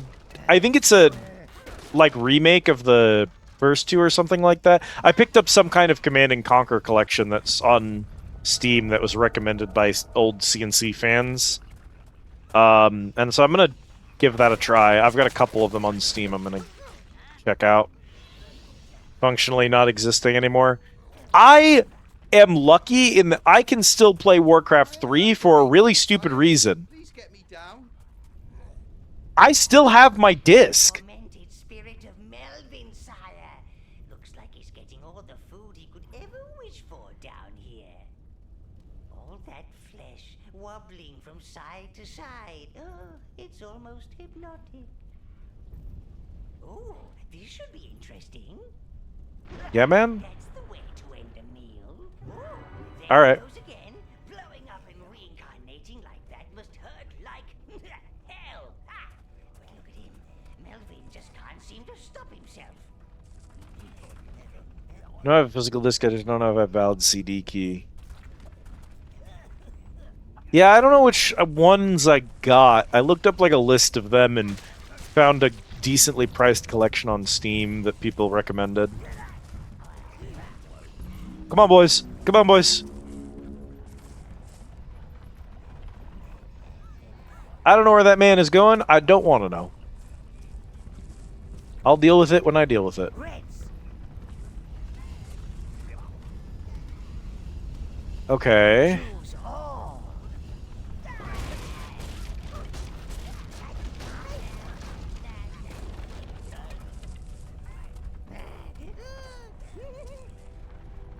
That's a problem for future Liz.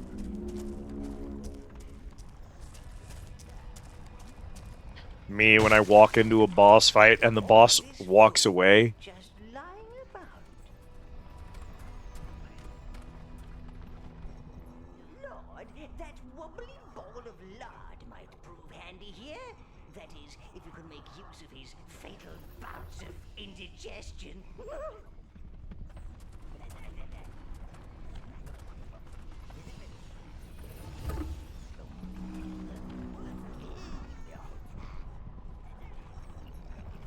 Okay.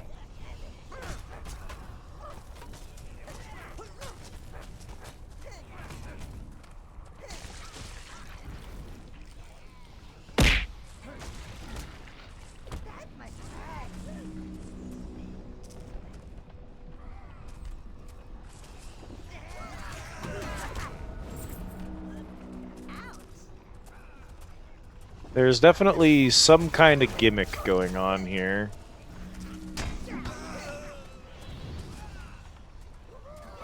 Welcome to Halfling Hell.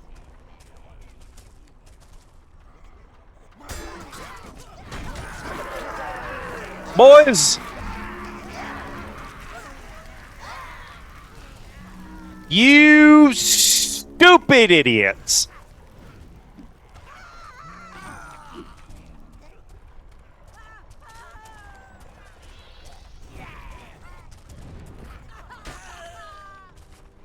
They burned themselves. Reds.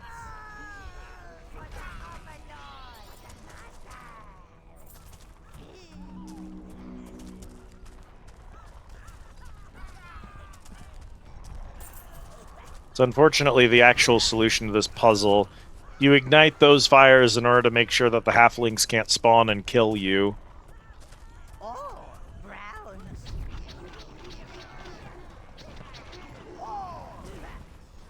Blues.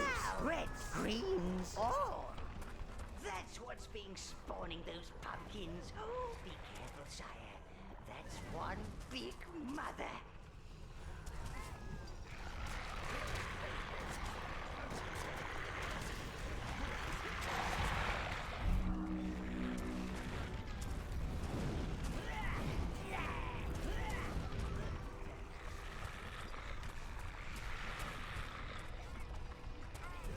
I'm gonna have to get in there for part of this puzzle, clearly.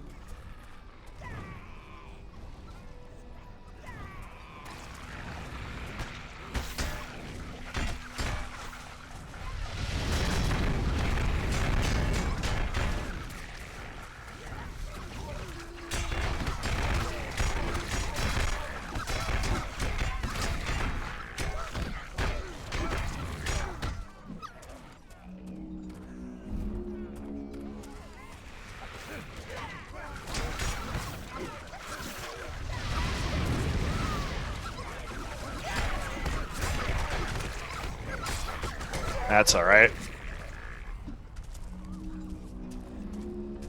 Alright, how are we doing? Brutal. If all of my blues hadn't been standing in the fucking nonsense when it went off. Browns, reds, you choose all. I want 7 reds and 7 blues right now. Okay.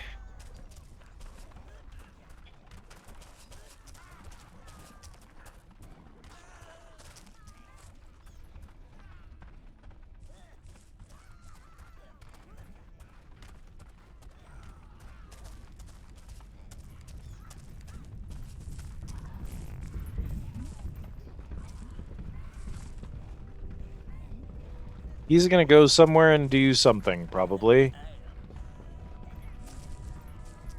Lord knows what. Was there a blue spawner or a red spawner around here? Am I hallucinating? There's another brown spawner. Why would I need 2 of them in one arena, dog? Fuck it. Come on, boys. We're gonna brute force this today. Because this game... The spawners for the boys is bad. Like, really bad.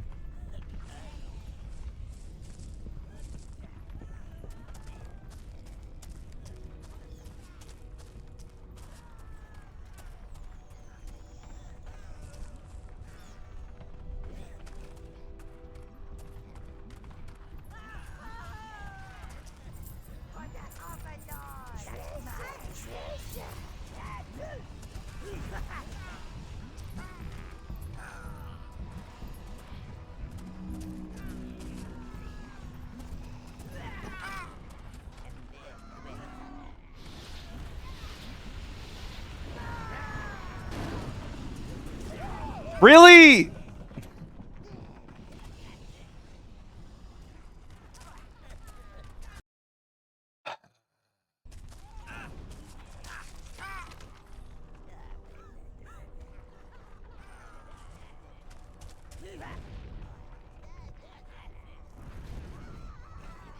Give it a sec, chat.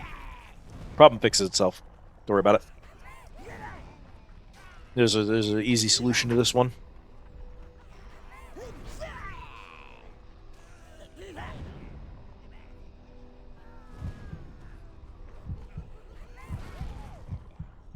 This is fine.jpg.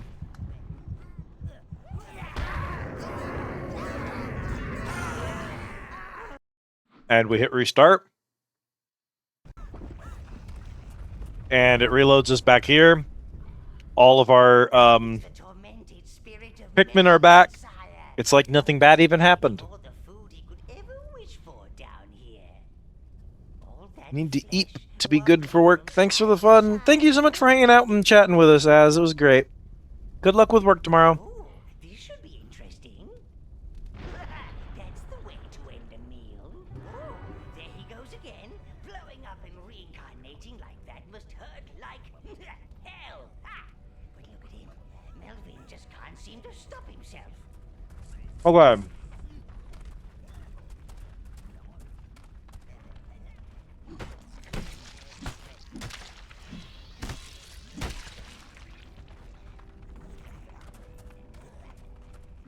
ribs are aching, sire. Please get me down.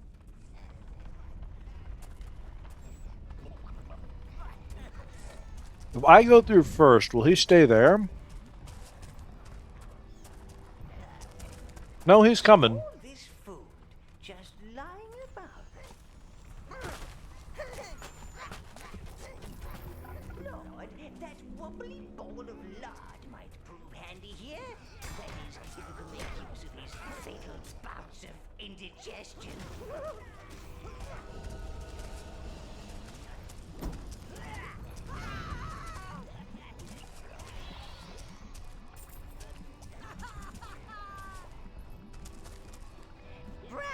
Reds.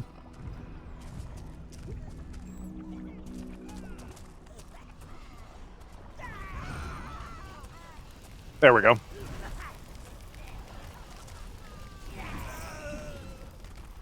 For me.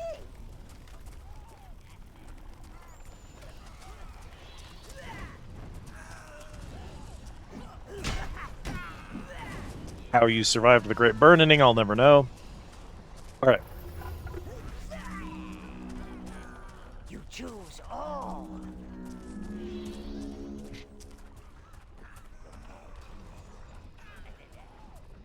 That's what's being spawning those pumpkins. Oh, be careful, sire.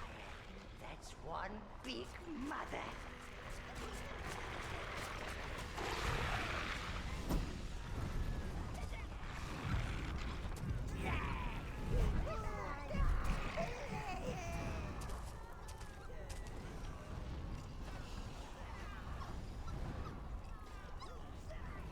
Y'all are terrible shots. Alright, come on, boys.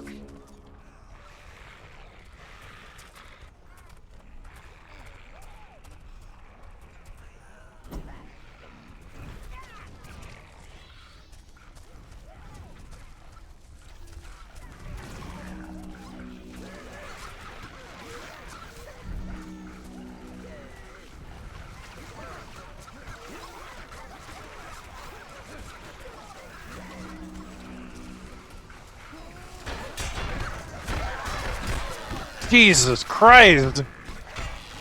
Alright, Blue's getting there. You gotta pick those boys up.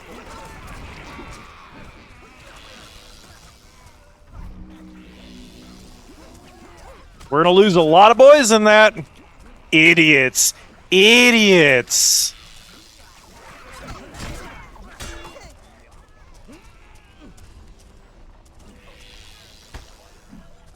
The sweep command should not be programmed to default blues to offense while there are corpses. This is just such basic game design.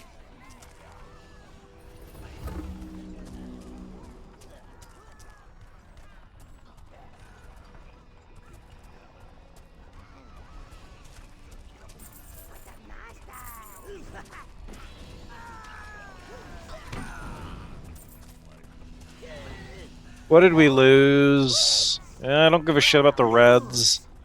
Blues is fine. Choose all.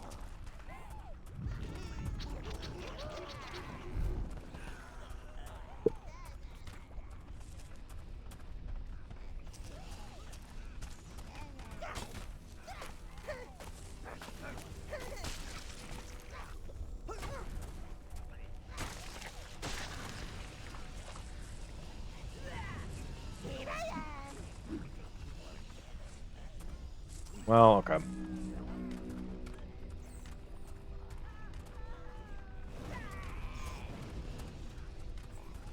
Is he gonna... Come on, man. We gotta... You gotta get out there. Oh, don't tell me the boss is stuck on the terrain, because that would be real bad. He's stuck on the terrain.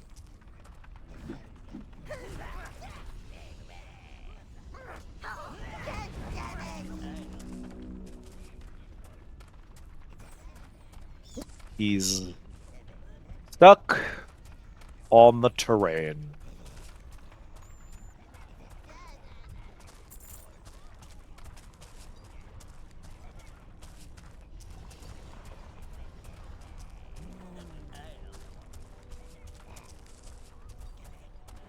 I may have to throw myself into the fire again, chat. We might be cooked. Can we, like...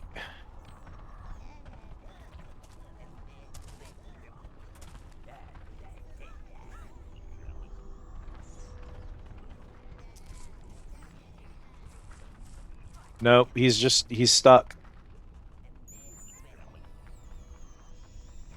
What idiot level designer even put a rock there? It doesn't even look like it belongs, and all it's doing is blocking the boss. Okay.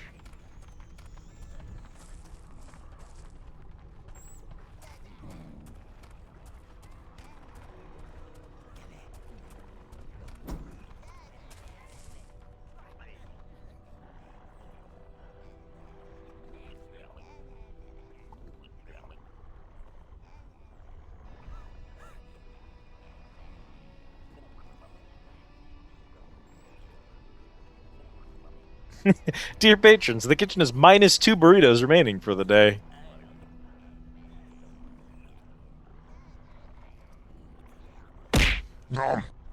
Again, I can fix that.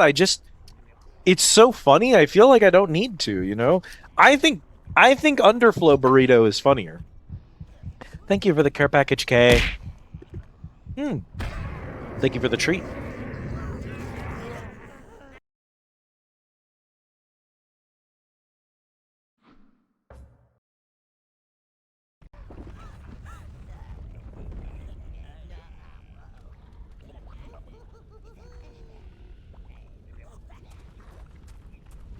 Okay, we have to go watch the cutscene again. It's the tormented spirit of Melvin, sire. Snickers! Getting all the food he could ever wish for down here.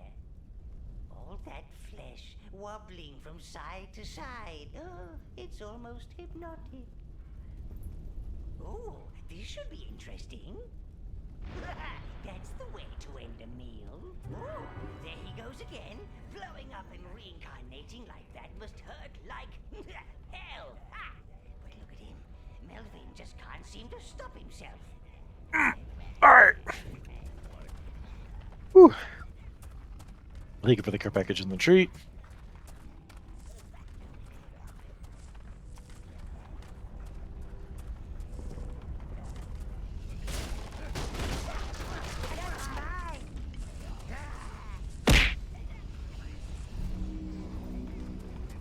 Thanks so much for hanging out, Kay. It was good to have you.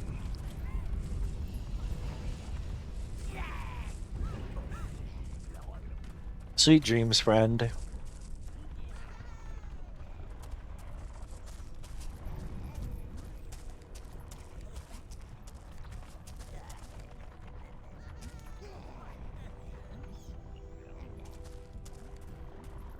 All this food just lying about.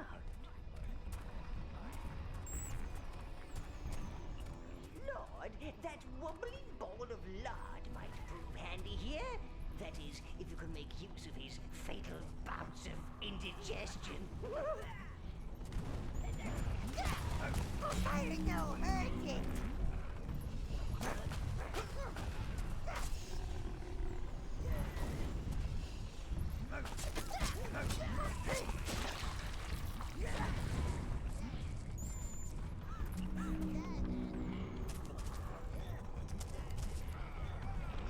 I still honestly don't even know what we're doing here.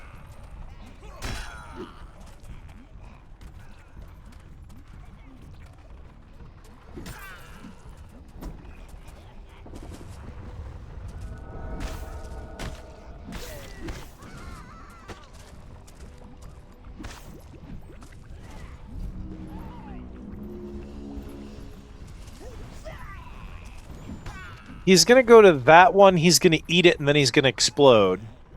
But he's gonna explode, like, out in the field, which won't do anything. I think we need to lift that one up and let him eat this one first.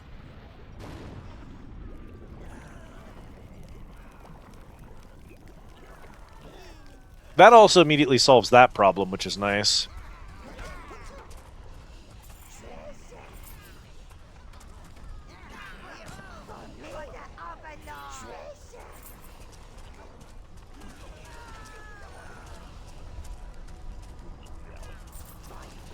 So if I have one of you set that off,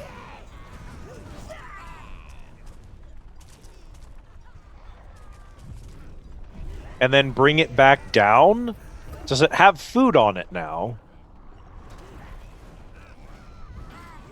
No.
That's what's being spawning those pumpkins. Oh, be careful, sire. That's one big mother.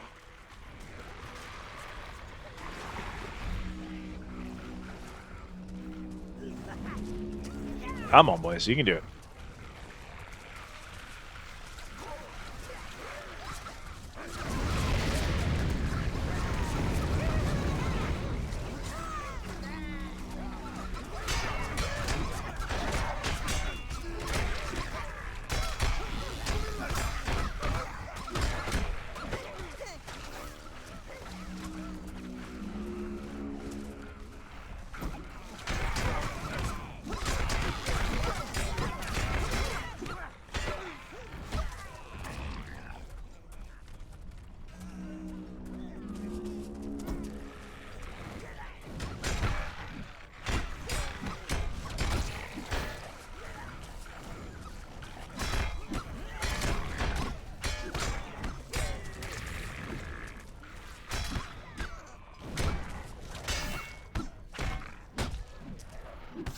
Okay. With no casualties this time. Yeehaw.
So he's going to eat that one first, which is what we want. But then we need him to eat this other one second.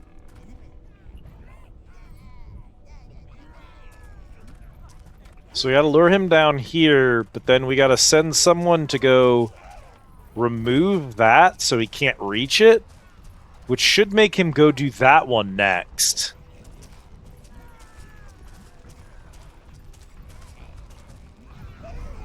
And then we're going to bring this one back down. And then he should eat this one third. And that should make him blow up this wall here.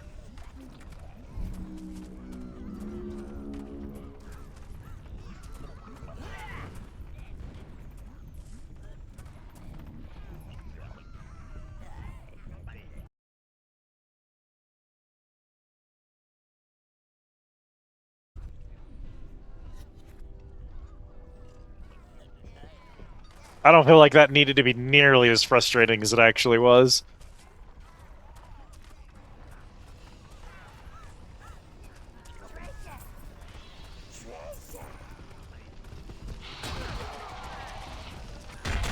Whoa!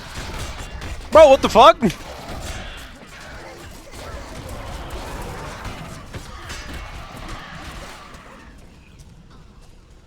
Bones of the Damned emerged out of nowhere and killed my boys! Where the fuck did those come from? Why? A completely unannounced surge of extra enemies that don't make any sense given the location, just so they could kill one of my blues. Why? What was the point of that? Unbelievable. It wasn't even a group of halflings, it was skeletons. Bro, does this look like the skeleton level? Come on! Baffling.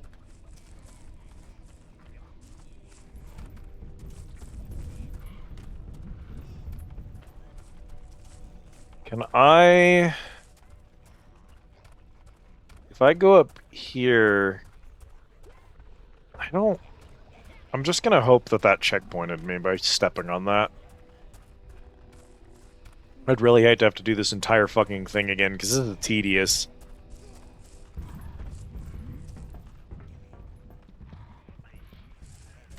They must be preparing Melvin's eternal feast. Oh, damnation is busy work.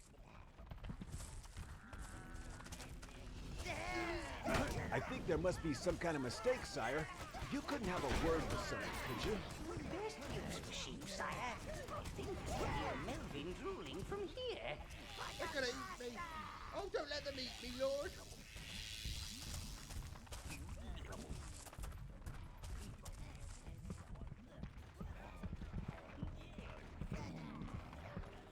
And my wife said she could never get me in the kitchen.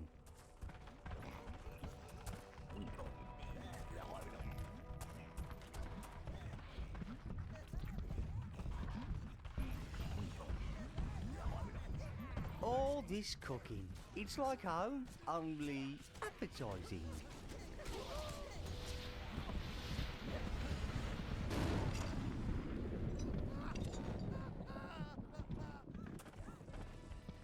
Lots for your minions to destroy down here, Lord.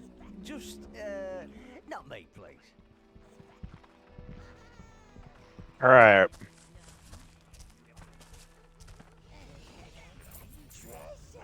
Money in the oven. So... that one doesn't have any meat. I thought I'd escaped Melvin, but he's down here too. He's off doing his own thing. He doesn't seem to give a shit what I'm doing right now.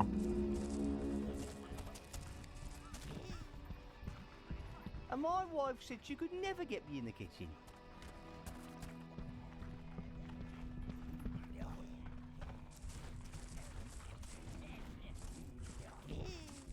He's gonna eat that and then explode again.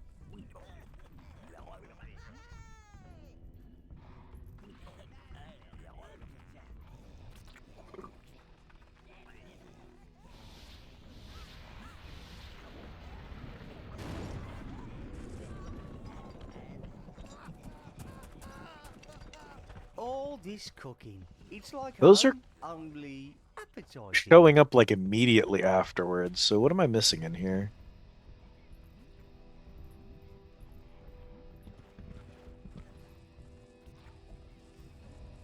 Can't do anything about the sheep. There's nothing in the oven over there. Lots for your minions to destroy down here, Lord. Just, not me, please. What am I missing here?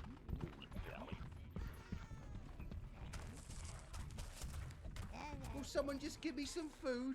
Potato peelings, apple cores, a Brussels sprout even.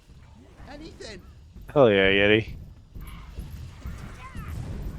Free me, sire, before they stuff an apple in my mouth and serve me to Melvin.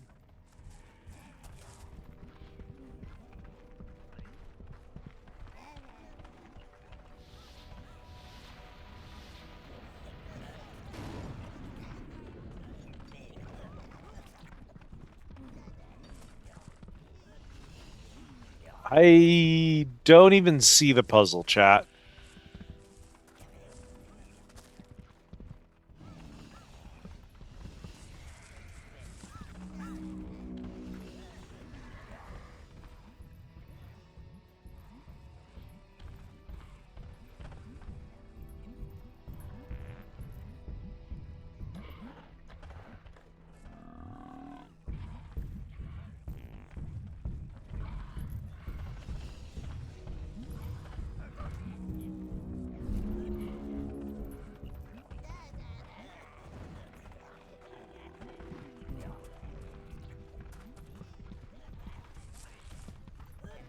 What am I missing?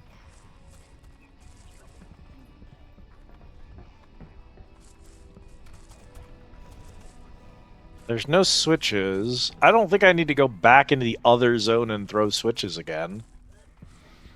But there's no switches in here. There's no lever for these. They're just fully automated.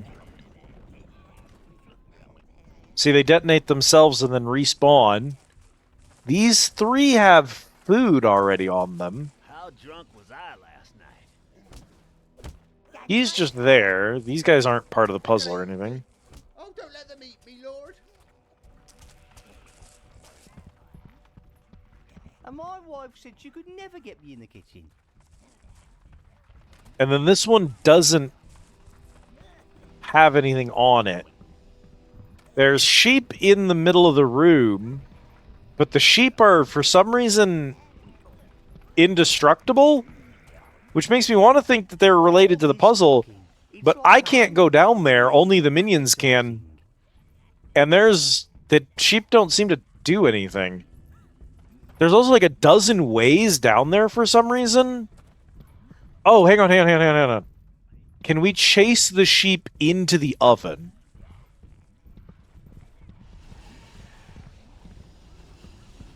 Is this anything?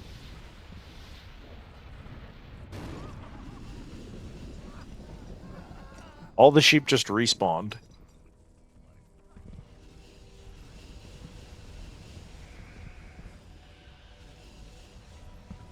Hang on, we might be cooking here.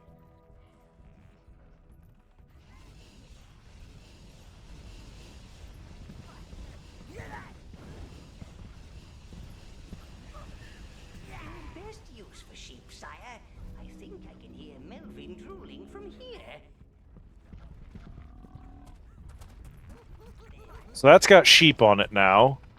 Lots for your minions to destroy down here, Lord. Just, not me, please.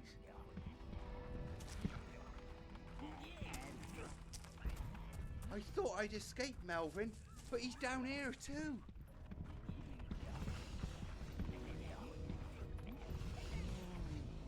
And then this one just goes away when you do that, I guess?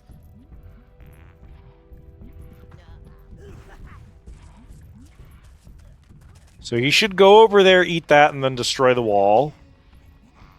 Assuming we did this correctly, which I think we did.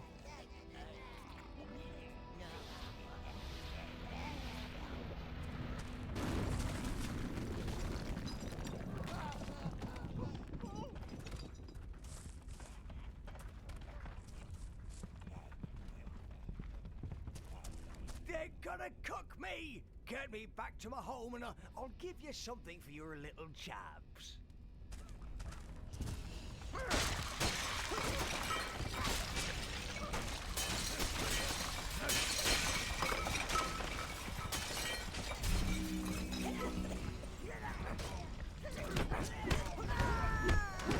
They're gonna cook me! Get me back to my home and I'll give you something for your little chaps.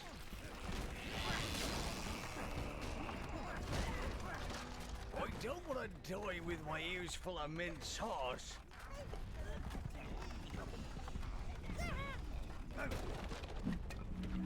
You don't want to eat me. I've been in the sun too long. I'm all leathery.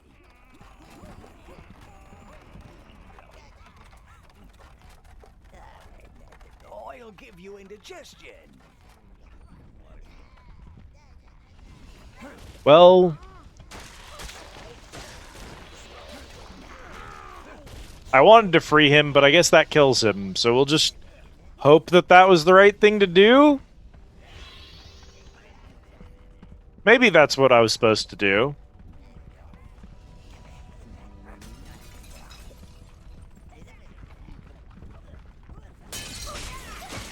I don't know, this game is as clear as mud.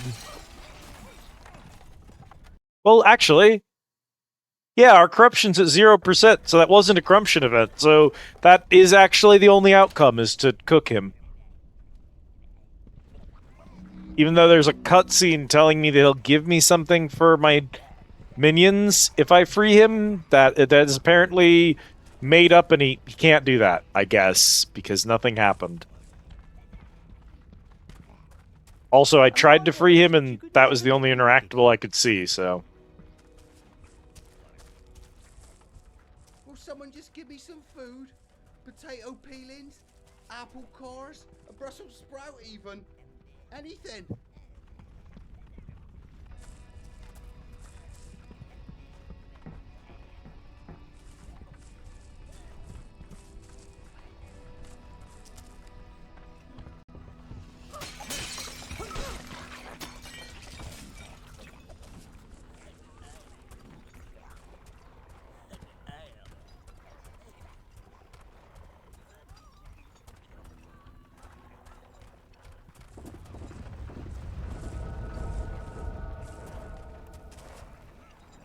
Oh, hate that.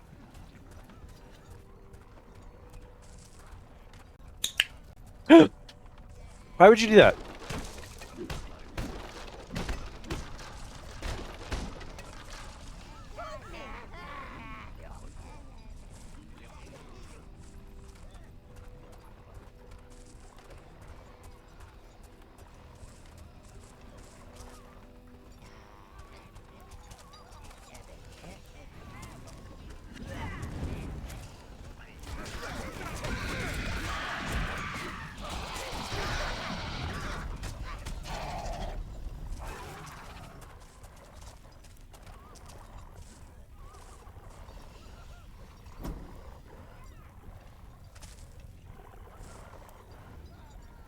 Yeehaw.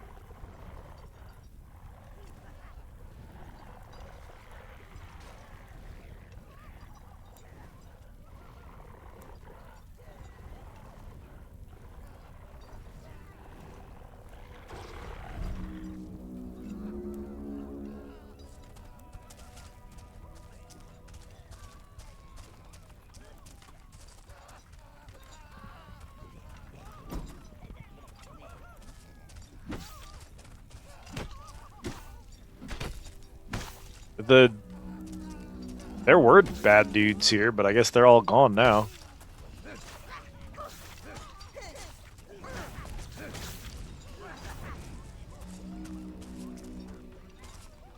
Reds. Can you boys go down there? I'm just saying there's some treasure down there. I don't know if that burns the other minions, but...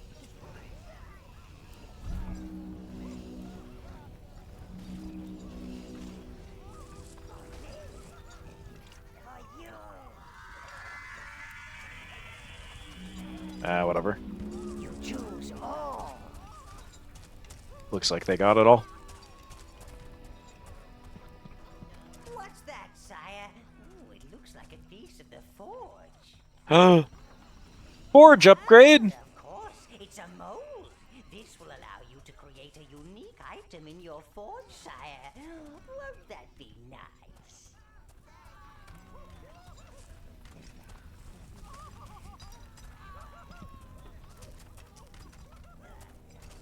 I think it's just up back that way, I think.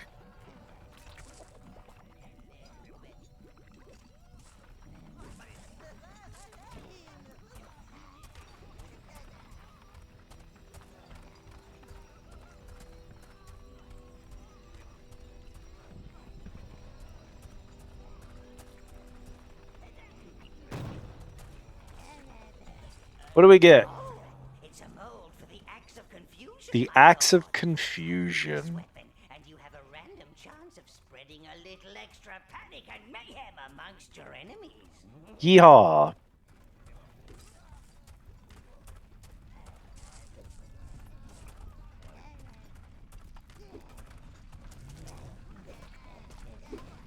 Bro, y'all playing golf?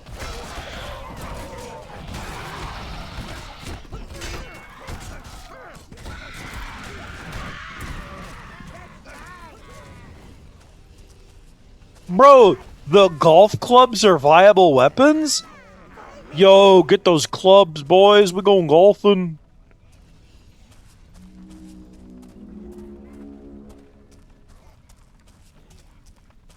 Oh no. He's charging, sire. Must think you're food. Woo, get out of this! Oh, ow!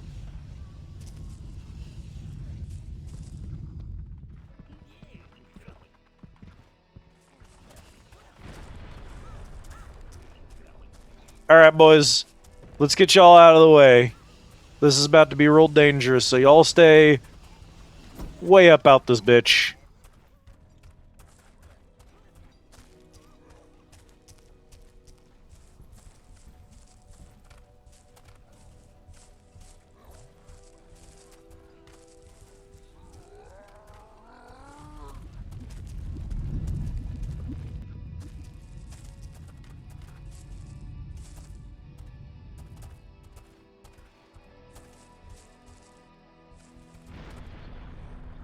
That wasn't close enough?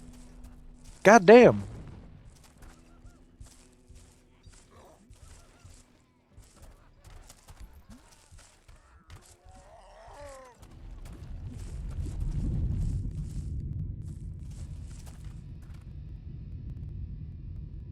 Good.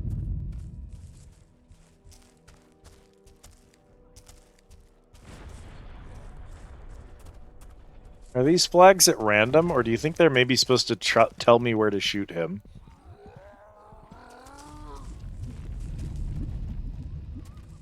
Maybe that's what the flags do. God, this feels so random. There's no way, dog.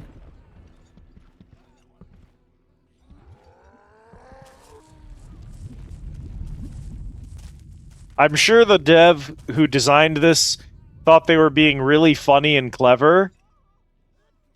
But that's stupid.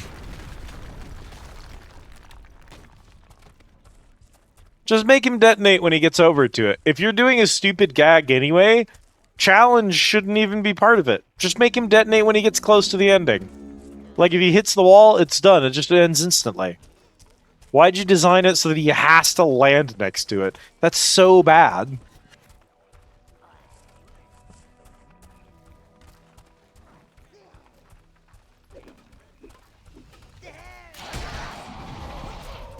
Hello, Alucard.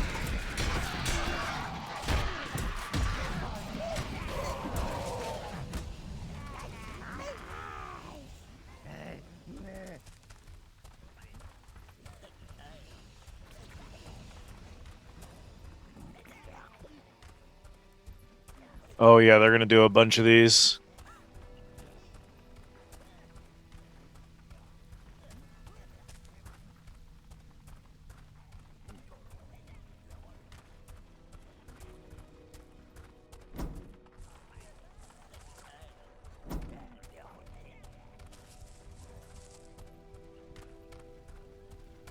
And truly, why wouldn't you waste my time with a full-on golf course?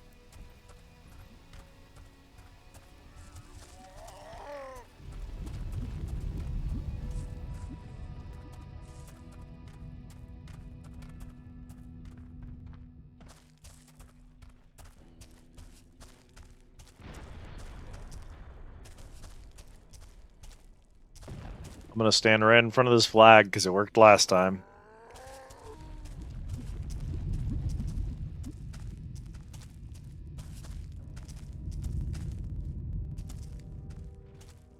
Almost worked, but it feels like he's kind of unreliable.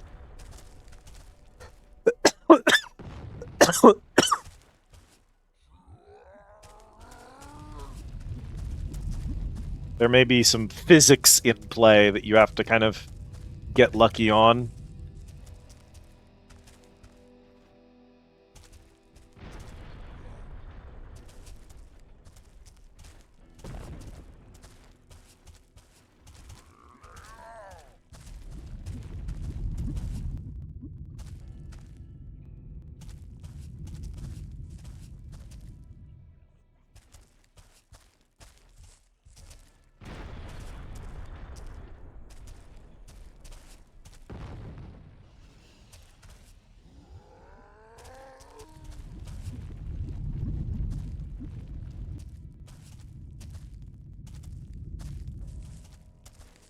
Oh my god.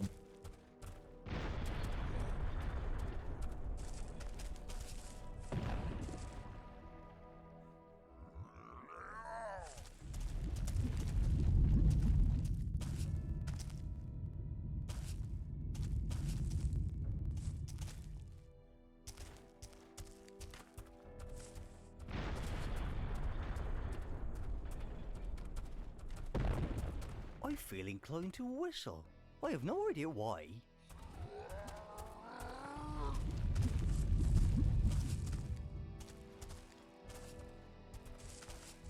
Oh, sure. Why not?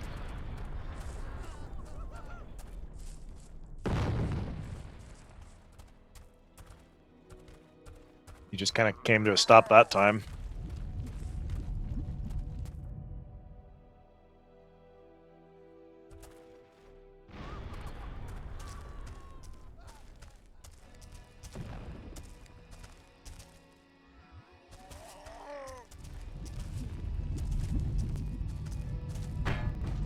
Oh, okay.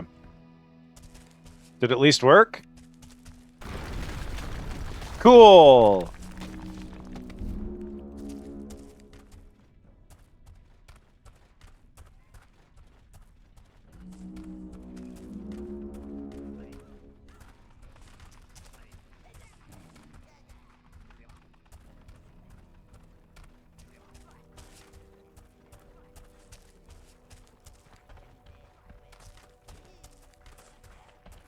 I'm gonna sneeze.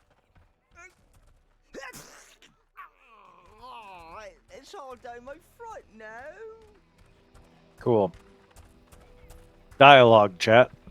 You know...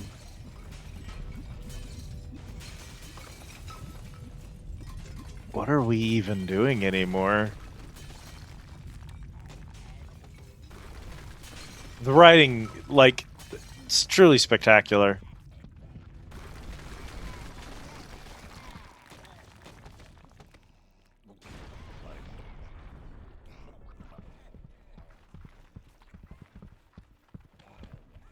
Okay, okay. Regroup! Come on back! Yes, master! Growl, regroup!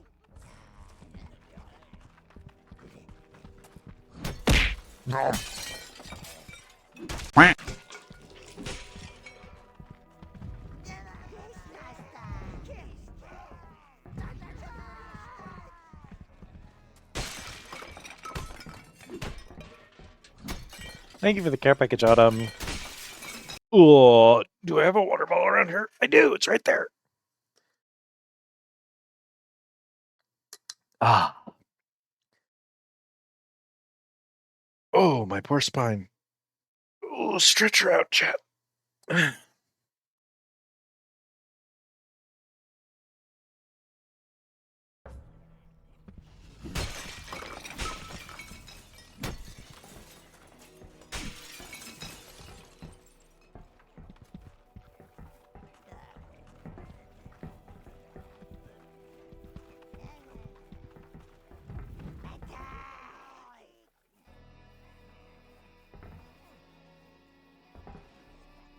So then what's going on with that thread then?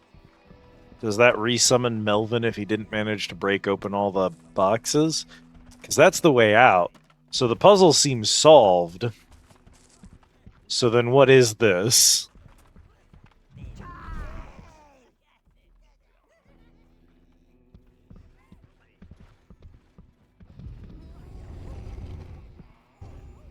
I see. You're supposed to use that to play pinball with Melvin to try and aim him at the blocks at the end. But literally, when we entered the room, he just coincidentally set all 4 of them off, automatically solving the puzzle.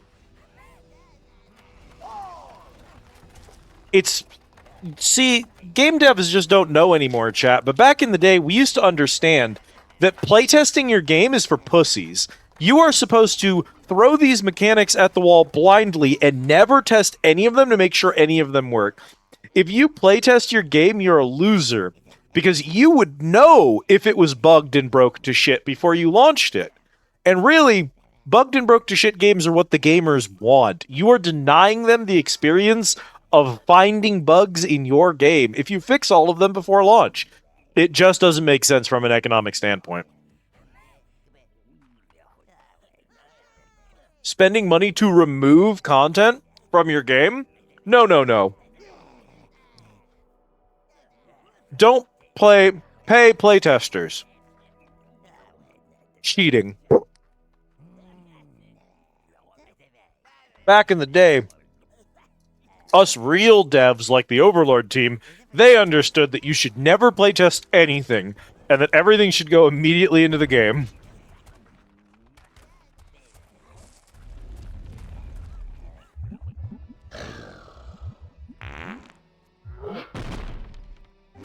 Let's see how Melvin fares on an eternal diet of dirt and earthworms.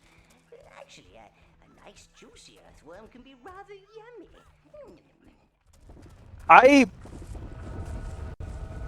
This game also has a strong belief, Rhyme, that there's no such thing as toilet humor. That's just humor.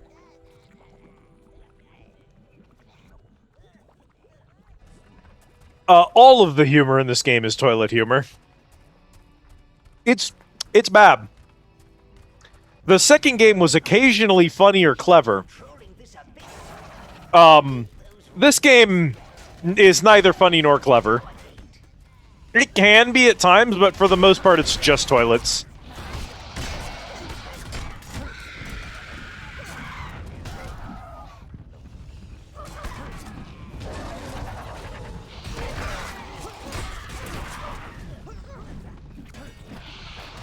Get in there, save that blue, don't let him die.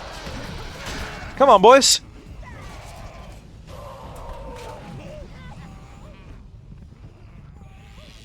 You choose all.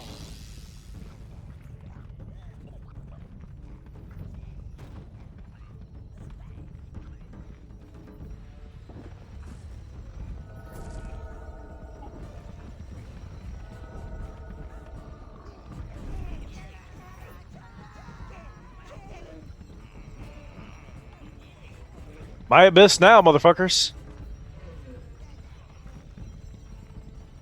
They're trying to destroy the Abyss Stone, sire. Stop them.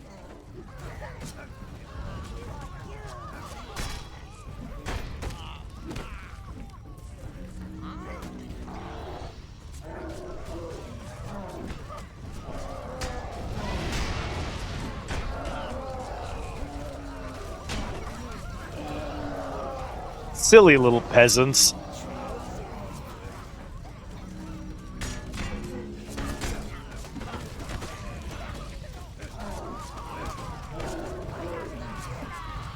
Legit peasant uprising.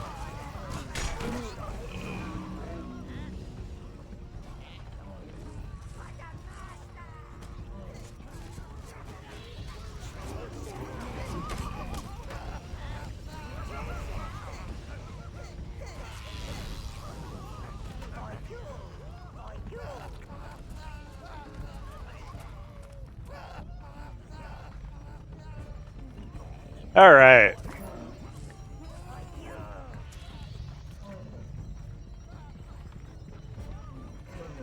Oh, hey, man.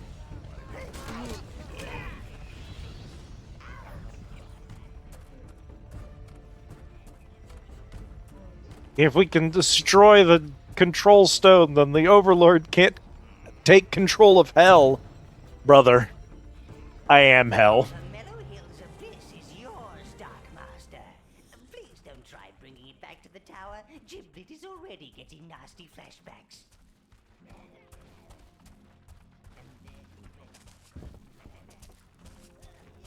What does that even mean? Don't bring it back to the... It's a location. Can I bring locations back to the tower? And also, why is Giblet getting flashbacks about the Meadow Hills Abyss? Is there something we don't know about? I thought to myself, if there's something to be looted, killed, or ransacked, my master won't be far away. I love the minion behind me having a golf club. That's selling the bit to me.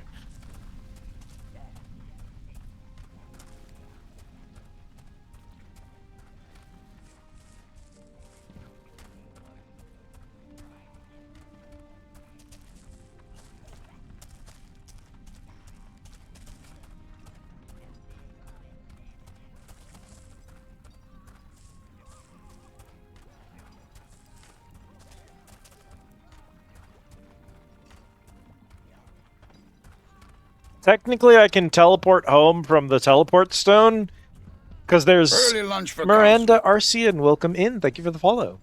Because there's these things. So when I step on these, I can return to the tower at any time. So I could just go back to the tower. The problem is there's an area over here that I haven't explored. And for some reason, you can only transport to very specific teleport stones. So if I didn't walk back out of this place, I'd have to walk all the way back into it. From a different biome, because there's no teleport stone located in the abyss for some reason. And this stream started with me spending an hour and a half trying to find my way in here, because I didn't remember where the abyss actually was. No, it's messy in a lot of ways, but at least in that regard, it knows what it's doing.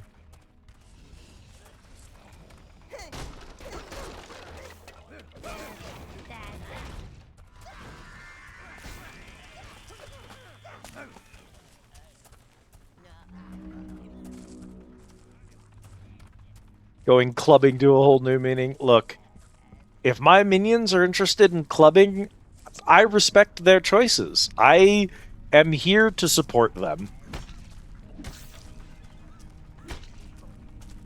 We already know that they love getting sloshed, so it shouldn't be a surprise they love clubbing too.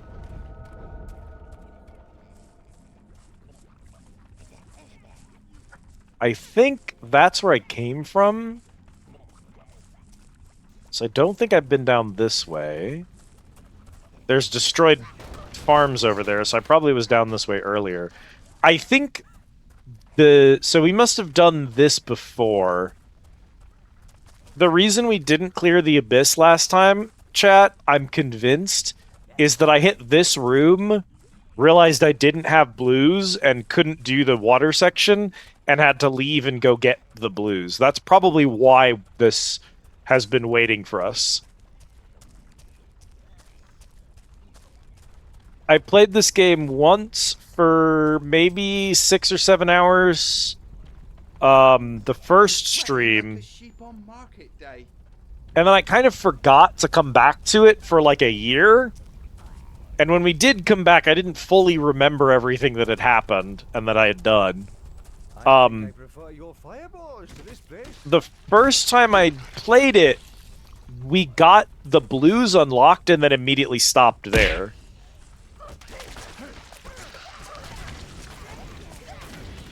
Minions pissing all over the place.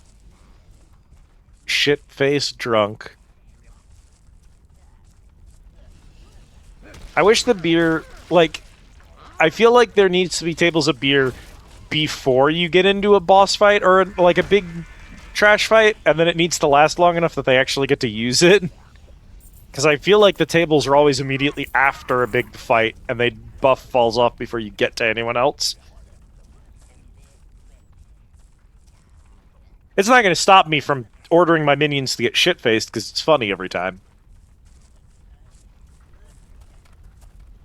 Yeah, so we stopped after we got blues, and then I think I was working in my field, master, then whoosh. we had the second stream, which was like a year later, because I forgot to come back to it for forever. Half an hour? Oh, it doesn't matter. They'll just come back again. Beautiful, beautiful. I could watch that all day. Now we're doing, this is our third stream of this game. Don't stop. Don't stop.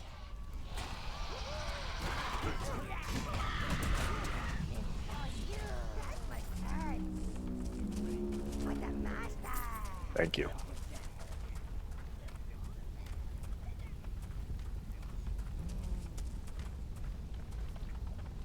So we killed Melvin, we took over Hell, we killed Oberon, we killed William the... What do they call him? William the Black, I think was his name? So I think... we're like halfway through to the dwarf, who should be, what, gold Goldo, I think is his name.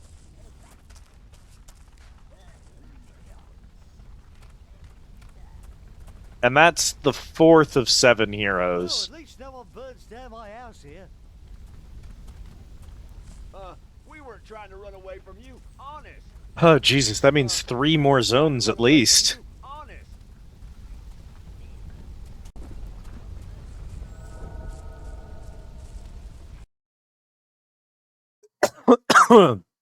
Truly. What better way to die?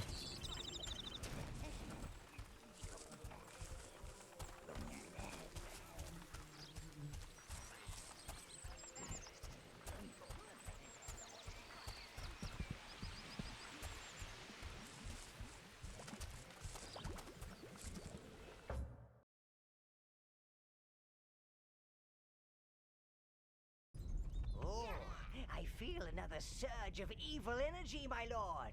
It's coming from Heaven's Peak. Must be another of those wretched abyss gates. Hail! Am I really gonna have to go into a new personal unique hell for every single boss? God.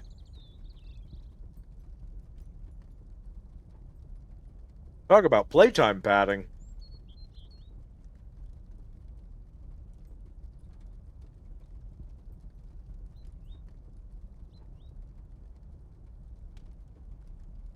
So Golden Hills and Golden Hills Pass should be the Dwarves. Heaven's Peak must be the new Abyss.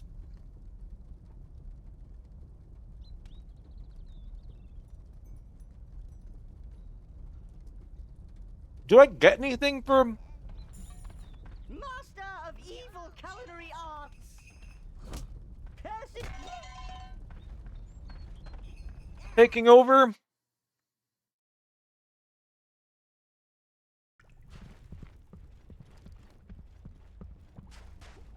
You'd think I'd have at least gotten a Nice to see the little Nash's back. decorative item or something for it, right? That's the thing I pulled out of the succubus nest. This area is still run down. It was quite peaceful without them. Oh, thank evilness I didn't eat all my earwax.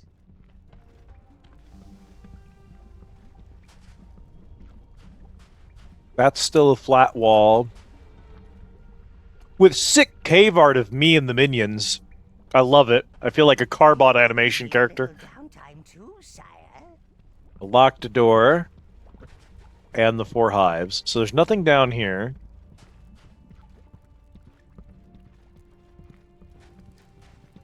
We did get the Axe of Confusion, but that wasn't our reward for clearing the Abyss. That was just in the Abyss somewhere.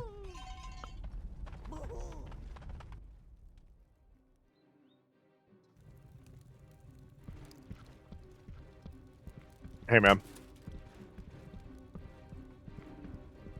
Oh, cool. It's like hanging on the wall. How expensive is it? Unique items. Hitting your foes with this axe will send them fleeing before you. 1,500, so not bad. It has to use 100 browns and has to use 50 blues.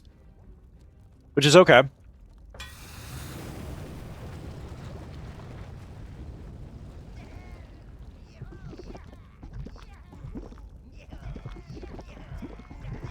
Welcome to your fort, sire. Okay, that explains why there's 2 crucibles, I guess. Okay. The mold is still there. It doesn't have anything in it. But I can only make each of the uniques once. Okay. This is your armory, sire, where you can store your armory. How does it compare? Oh, it doesn't have a stat line, so I don't know how it compares. Well, that sucks. I would love if it had a stat line so I had an idea of how its damage compared to my normal mace. I'd rather just use the normal mace, I think.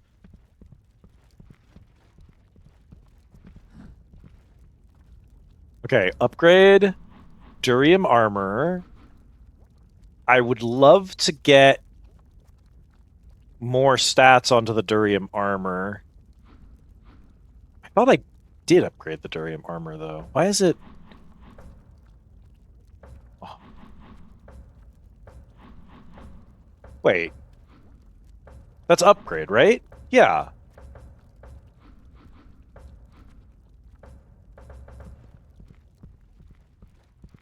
I definitely put Welcome to your forge, sire. dudes into the armor. It doesn't have dudes. The helmet has dudes, at least. The mace has dudes. Did I just hallucinate feeding dudes to the armor, then? Maybe I just hallucinated feeding dudes to the armor. Durium helmet. 0 of 800, but it used to be like 1150. The armor has nothing.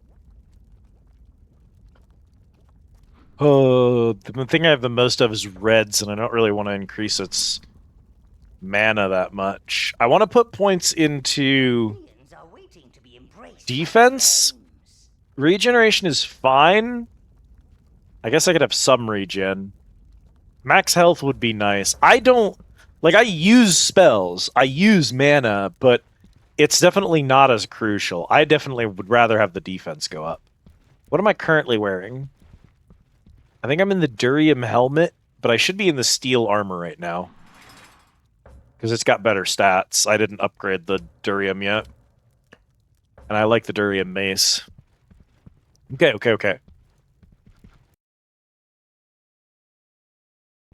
Master of evil.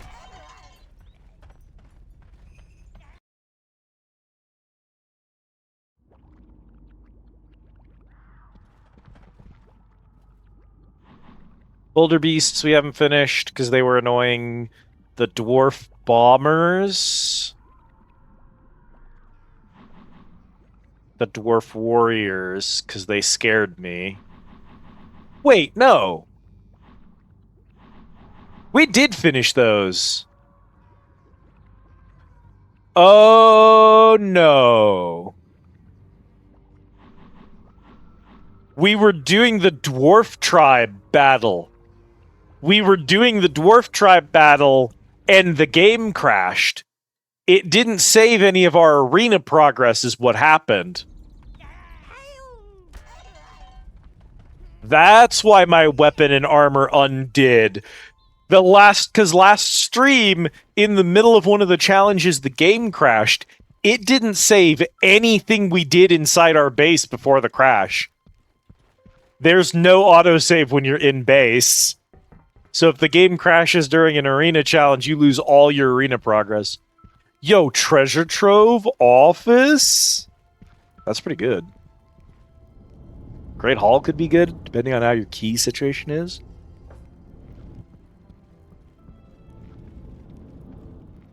That's brutal, dog.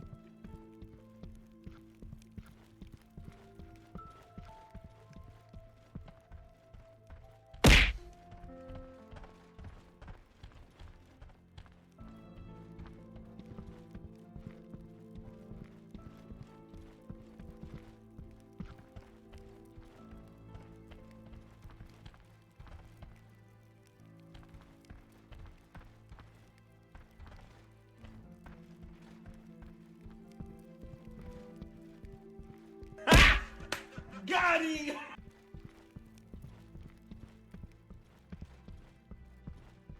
It is not. However, D's nuts is one of our throw words. And chat just discovered Innsmouth as a throw word today. Persecutor of pumpkins. Well, I don't feel like doing a bunch of arena stuff on stream right now, so investigate the evil energy emanating from Heaven's Peak.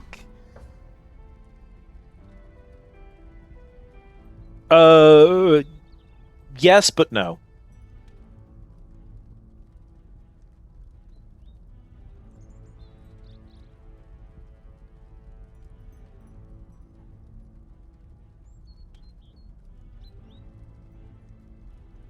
There's a real world town it's based on, but the town of Innsmouth is fictional. Find a way to the other side of the mountain. Retrieve the beer kettle. I think at the very least when we came back to the town, it saved this. So we shouldn't have any progress to making Golden Hills. So, do I want to go do the Heaven's Peak Abyss? Yeah. Why not?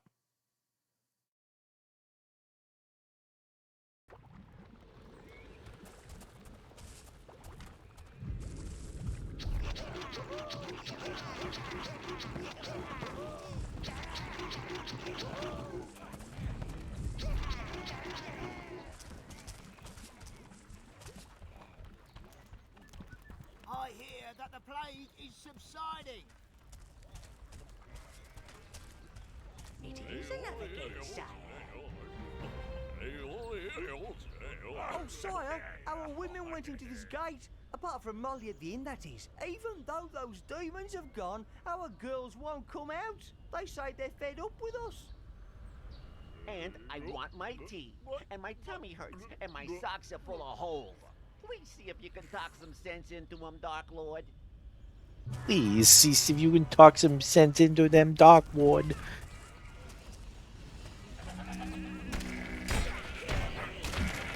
Really, man? You don't have a go? They stood up to us. Put them down.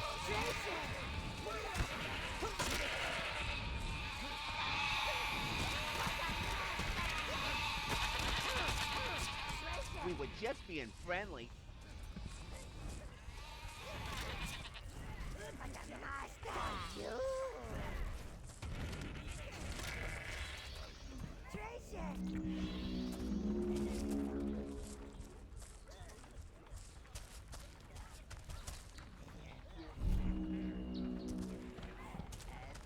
All right, boys. Without her, Without her.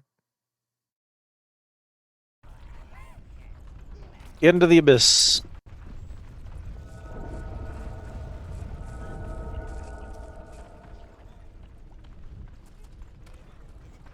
A fresh hell just for me.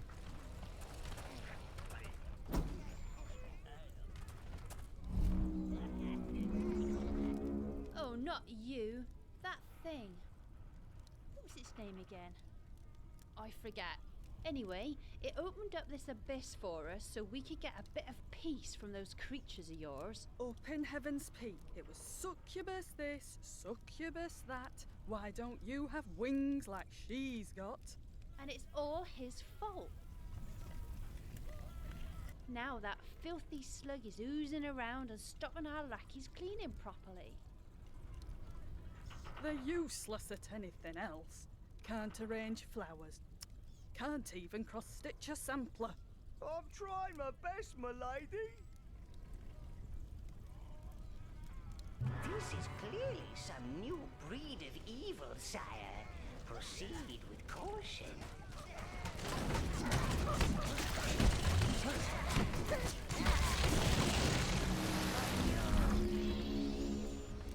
He did eat one Ew, guy. that's disgusting. Clean that up at once. You'll find the cleaning machine over there. You'll need more than a minion to operate that, Master. It's a known fact that paladins remove 99% of all household stains, including demon vomit, rabid badger phlegm, and slug goo.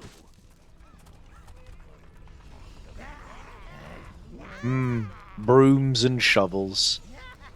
Now those are weapon upgrades.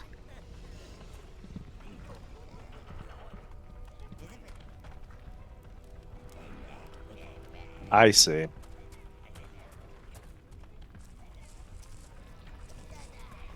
These are all a hell of the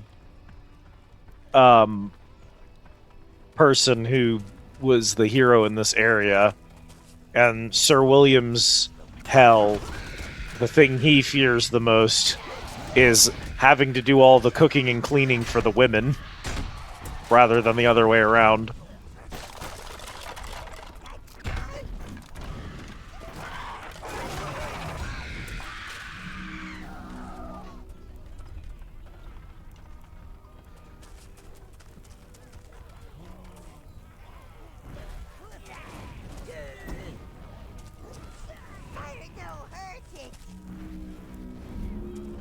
Alright, boys. Fire no hurt it.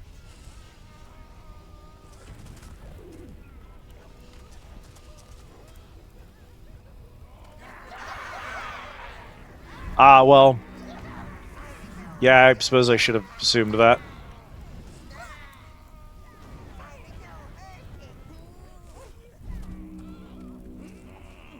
Oh, hey, man.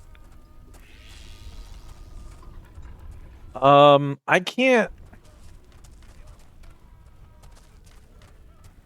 It'd be nice if there was somewhere I could die. I think if I just do this, yeah.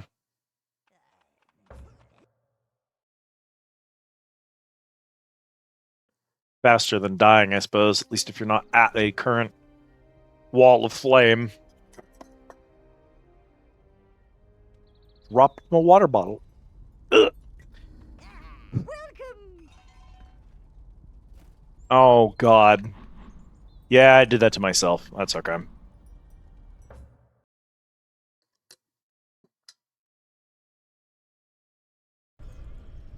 Okay. New strategy, then. At least for right now.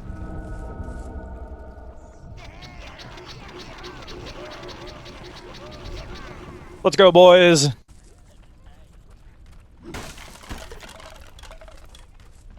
We're gonna have to listen to this stupid-ass cutscene again. Oh, not you. That thing. What was its name again? I forget. Anyway, it opened up this abyss for us so we could get a bit of peace from those creatures of yours. Up in Heaven's Peak, it was succubus this, succubus that. Why don't you have wings like she's got? And it's all his fault. Now that filthy slug is oozing around and stopping our lackeys cleaning properly. They're useless at anything else. Can't arrange flowers. Can't even cross-stitch a sampler. I'm trying my best, my lady. This is clearly All right. some new breed of evil, sire. Proceed with caution.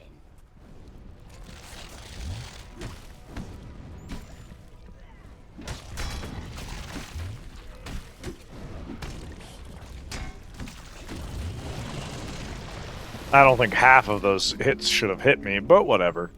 Ew, that's disgusting. Clean that up at once. You'll find the cleaning machine over there. You need more than a minion to operate that, Master. It's a known fact that paladins remove 99% of all household stains, including demon vomit, rapid badger phlegm, and slug goo. That's mine.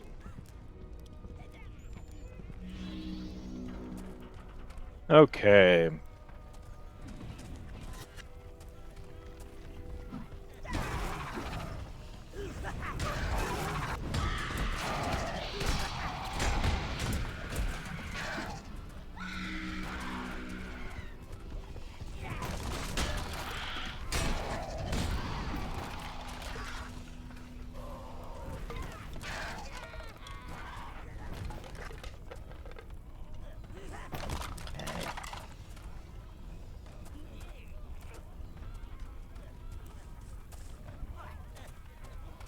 So, last time I sent all of my minions out to burn to death.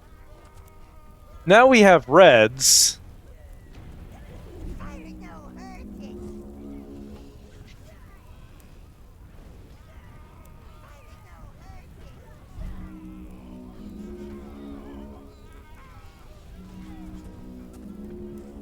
And they're, of course, getting killed by William because he's invincible?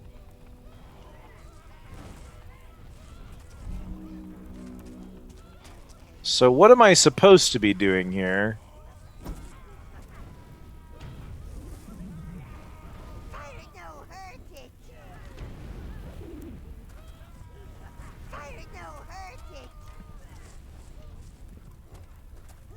Fire no hurt it. Fire Sweeping here is bad.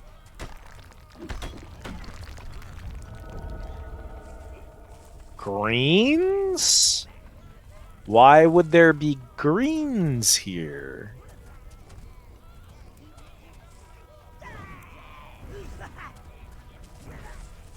Alright, come here, boys. These abysses are... Not to be a hater, these are the worst. Like, this game is already a mess of bad puzzles and worse enemy design. It's just a disaster of a game. And that's, like, already a problem this game has. But these abysses are the low point of the designs so far. It is truly spectacular how much worse these are than the already not great main game. I don't know what was going on here.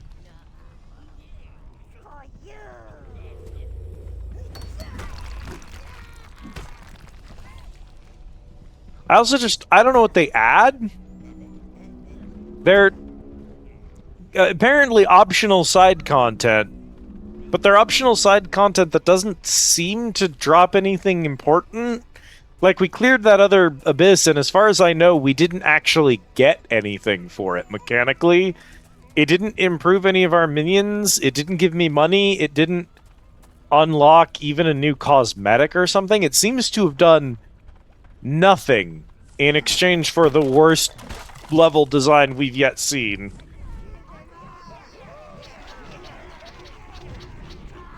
So I'm already kind of confused about that. But then...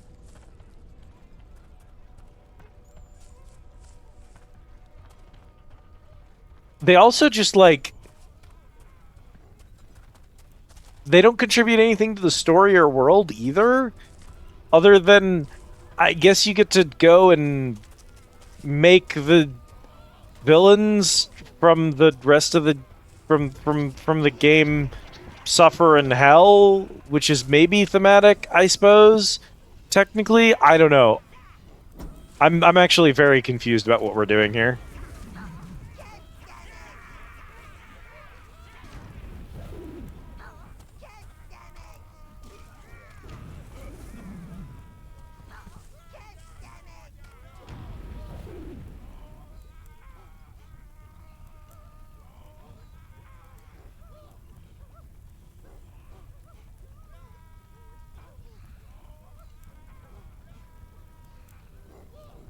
Come on, just move close enough that they can jump you.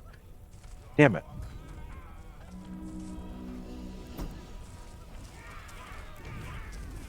Oh, hey, man.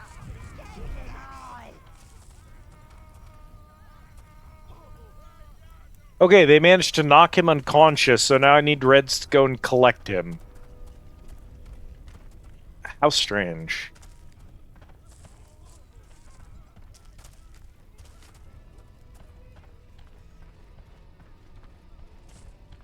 A lot of this game's puzzles have a problem of being kind of unintuitive. If they hadn't put that green dispenser there, I probably never would have solved this, which isn't great. But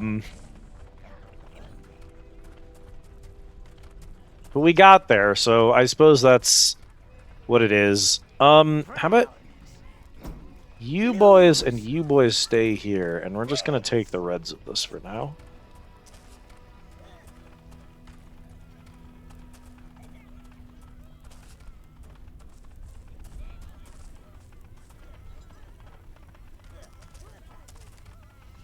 Like, in hindsight, I understand.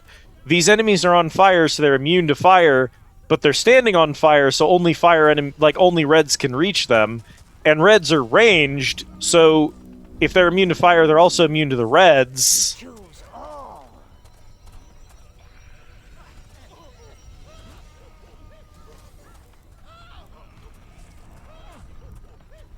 So I do understand the puzzle now. Greens don't take fire damage from the floor when they do an assassination jump, so there's a platform for them. Yes, yes, that's a very fitting punishment. You cleaned up his mess, now he can clean up ours.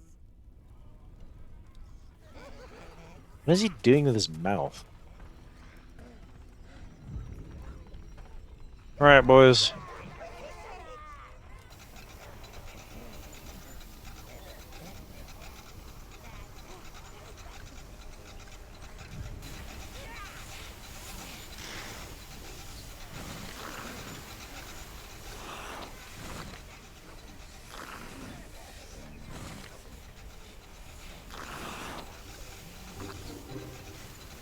The floor is clean, Sir William is soggy. He's done it. He's actually done it. Perhaps you can be of use elsewhere. Let him through, girls!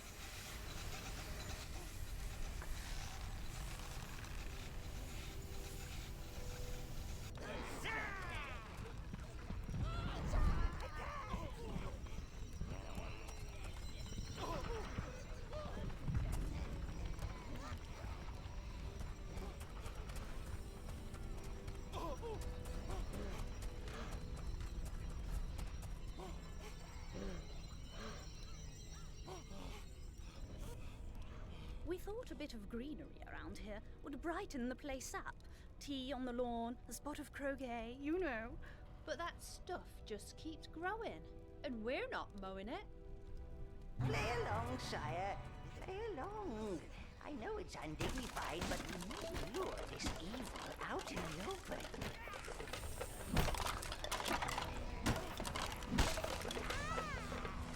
There's also this weird thing going on with this game where I feel like, Get a move on, evil overlord dear. It won't cut itself. oh my god. Yeah, I feel like this is a problem going on here that's kind of interesting, where you experienced something. We're going to put up a BRB screen. I am going to... Hang on a sec. I'm going to do a quick run to the restroom real fast. So we're going to go ahead and put that on cooldown. And then we're going to do a quick BRB screen.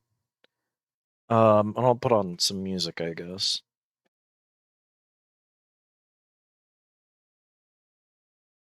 But like, yeah. So we'll be back in just a second here. I'm gonna, yeah, we can run a 3-minute ad while I'm out. I know I need to do that more often because it prevents those pre-rolls for people, so. Okay, I'm gonna run a 3-minute ad break, and then we'll be back with more Overlord. Get up, stretch your legs, grab a drink of water, grab a snack, go to the bathroom if you have to, and I'll see you back in 3 minutes.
All right.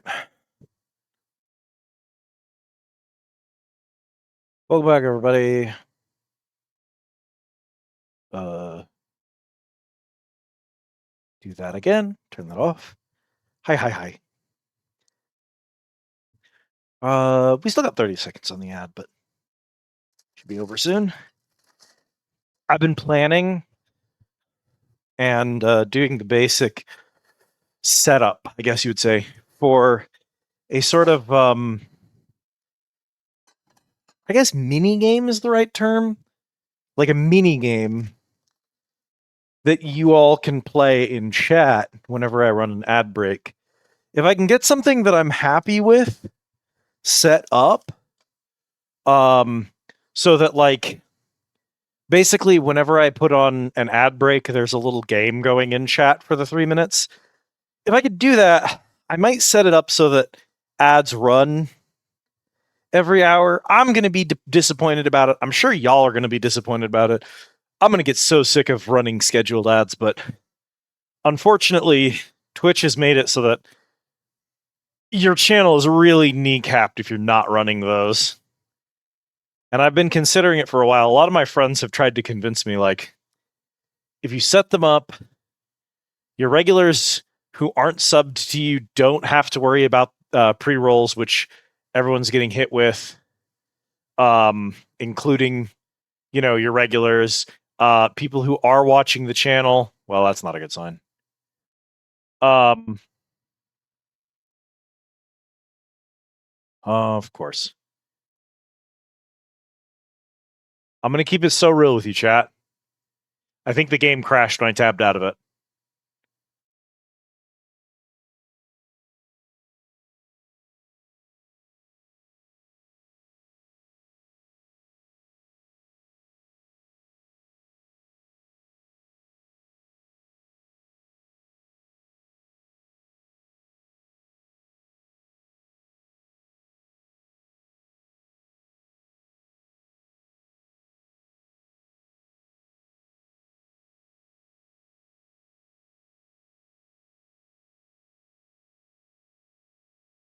Hmm. Oh, no! There you go, Michael. There's no way to stop this. Hello? Can you hear me? Are you there? Hello, friends. Keely, hello, Raiders. For those of you who do not know me, my name is Liz, and this is my undersea TS, the Squid Easy. All of my programs are missing, but hello, friends.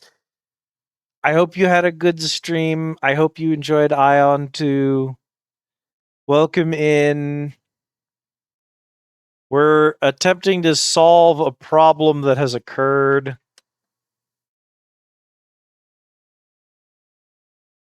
I'm probably gonna have to kill the game.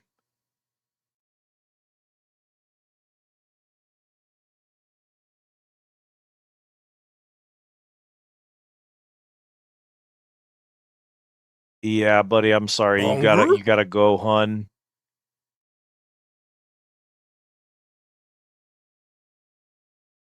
It's okay. This game is old and it wasn't good when it came out. So that just is the way that we've been experiencing it. Hello, Raiders. Welcome in. I think I introduced myself, but I'm gonna do it again anyway. For those of you who don't know me, this is my name is Liz. This is my CTS, the Squid Easy. We're trying to play Overlord right now. It's going well. I hope you all had a good time. If any of you, Keely included, need to raid and run, if you've got to get some sleep, if you've got to get some food, if you have to do literally anything else but stare at your computer screen, listening to a trans woman complain about Overlord, don't even worry about it. No apologies necessary. You go do you. We're going to be here doing our best to survive. Welcome in, Riza. Thank you for the order. I hope you enjoy. Oh, whiskey and Coke. Okay, it's trying to boot the game back up. Welcome in, Eyebrow Thief. How's it going? If we're lucky, it'll survive. Thank you for the care package, Riza.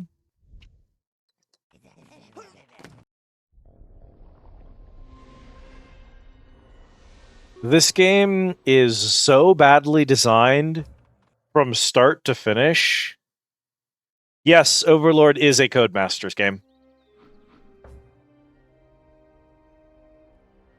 Codemasters owned the devs for this, but they published it, and then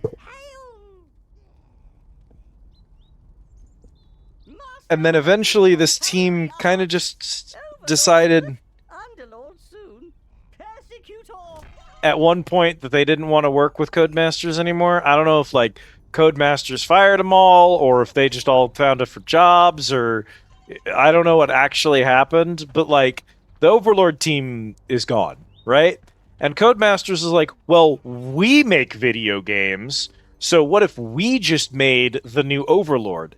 And they made the worst one yet, which was a phenomenal failure and instantly killed the franchise.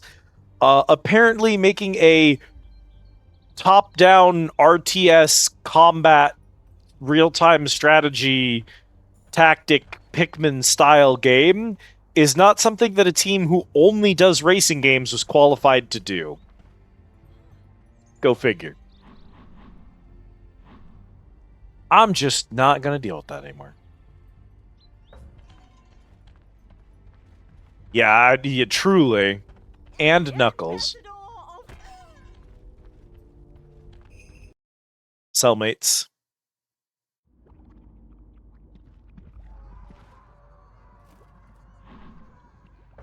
We've already done this before, and I don't want to do it again. But I also don't want to do the Abyss, and I don't want to go deal with Dwarves. So I guess we're just going to do this for the remainder of stream. We'll try and clean up some arena stuff, and maybe get some souls, and maybe upgrade our weapons.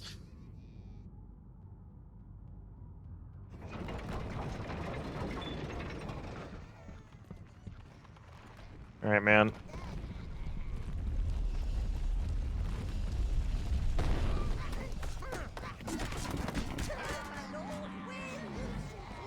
Riza cute.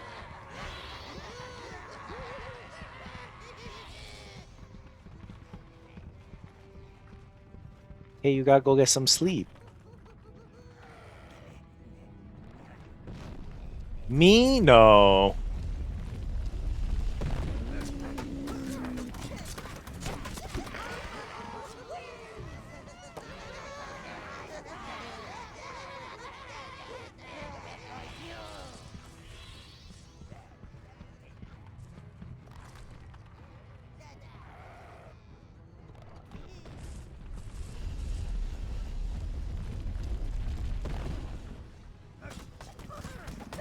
I hope you can fall asleep soon.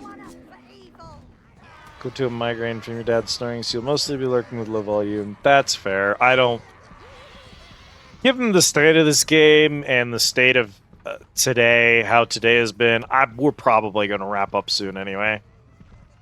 I was going to try to hit like 4 or 5 hours on this bad boy. We'll maybe hit 4. But like... We're doing some side quests that are really not great right now, so it's been a trial today. We also spent an hour talking about, like, clicker training at the start of stream, and then, like,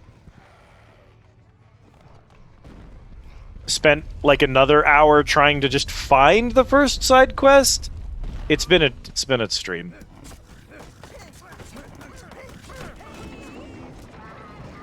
Honestly, I was having so much fun with the, like, chatting and hanging... Ooh. Stop that. Chatting and hanging out part of stream. That I kind of... Once I started actually playing the game, stopped having as much fun, so... Click holding sure is a video game that exists.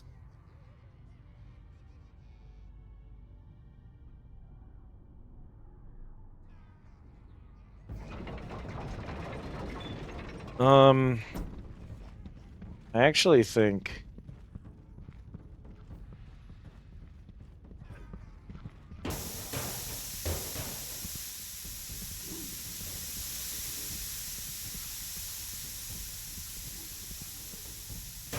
Bye, boys.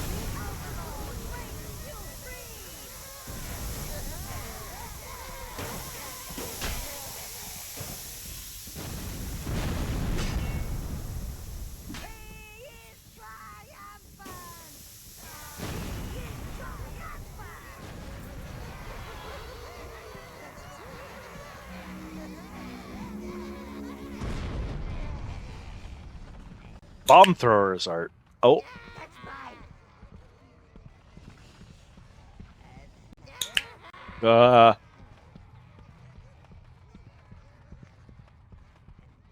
Maybe she's born with it.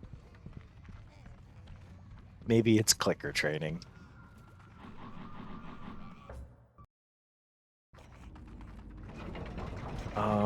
Let's do...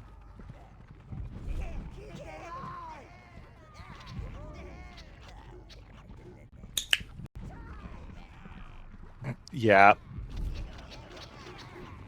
Hi, Liara. How's workies? Food coma. Okay, fair enough.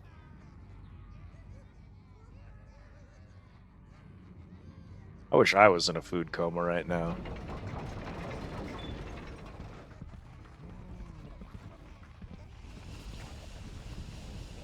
Come on, man. Let's go. Come on.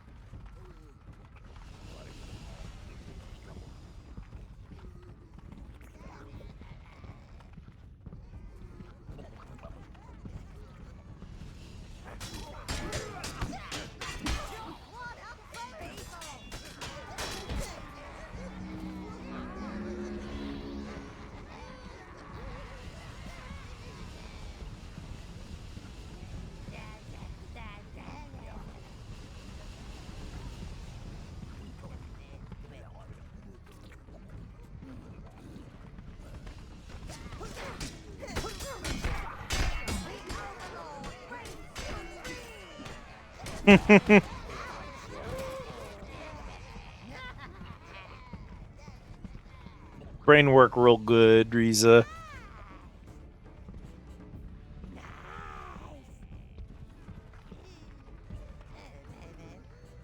Here we go.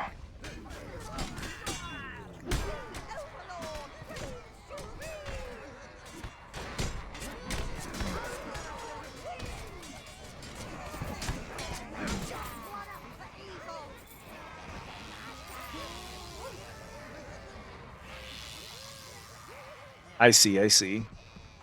I'm gonna do simple tasks. How game go? Game go very poorly. We're doing a bunch of really unfun side quests that are not working very well, and we got tired of them, and we're just trying to wrap the last one up, and it broke. And the game crashed. And we're gonna have to start it over, and I don't have the energy to start it over right now, so we're just goofing off instead.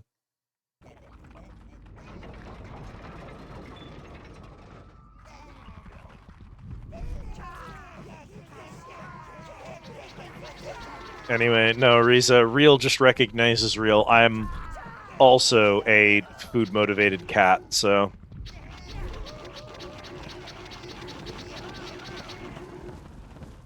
Alright, chat, you want to see the funniest fucking strategy of all time?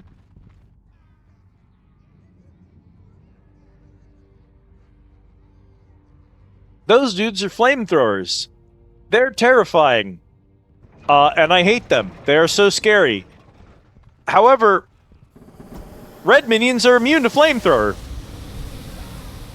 The red minions can't be killed. But also... flamethrowers are immune to fire, so the red minions can't kill them.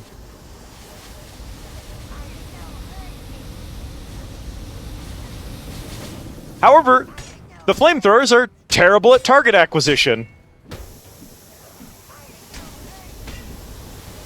Yeah, I have a new mic.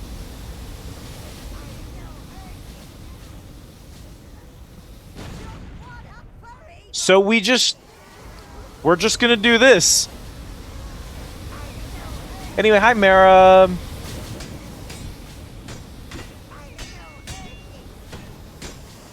I hate Toho. What else is new?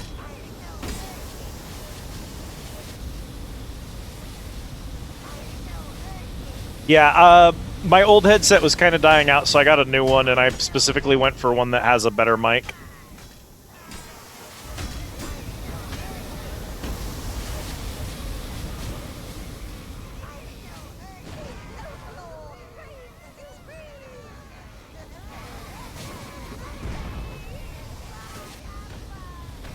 Up!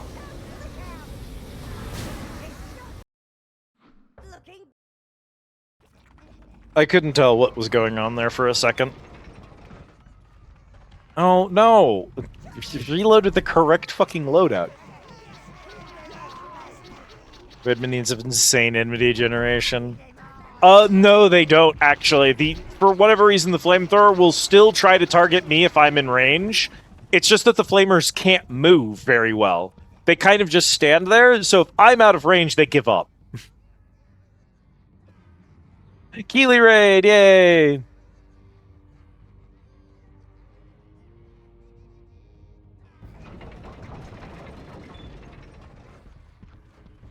Okay.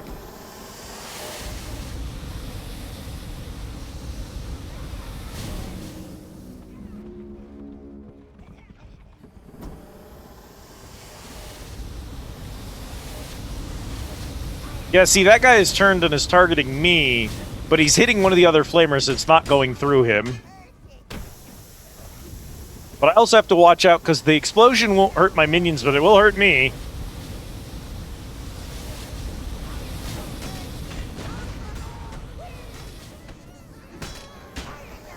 As soon as one of them turns and targets me, I just have to leave.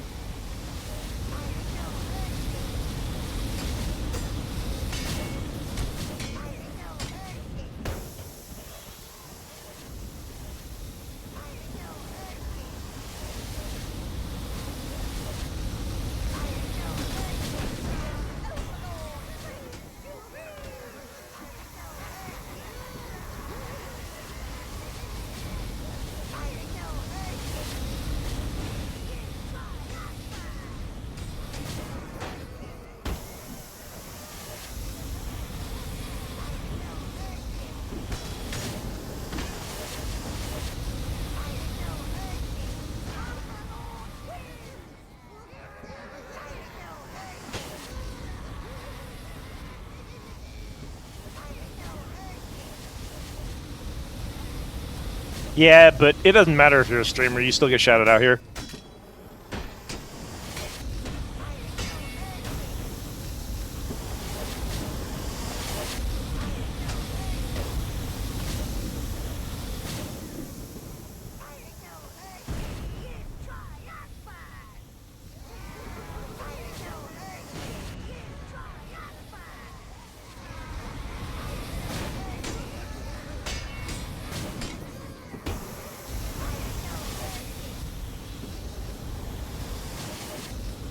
When he's exploding, he's not supposed to be able to shoot me like that, but...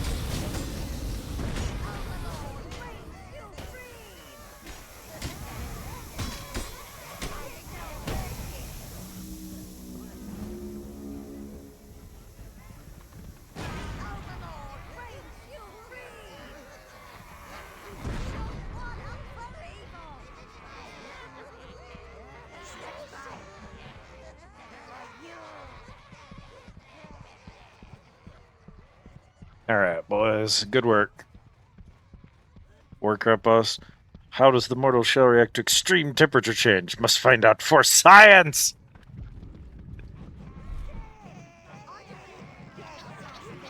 It's a good way to farm reds if you need a lot of reds. I don't need a lot of reds. I need a lot of browns, but...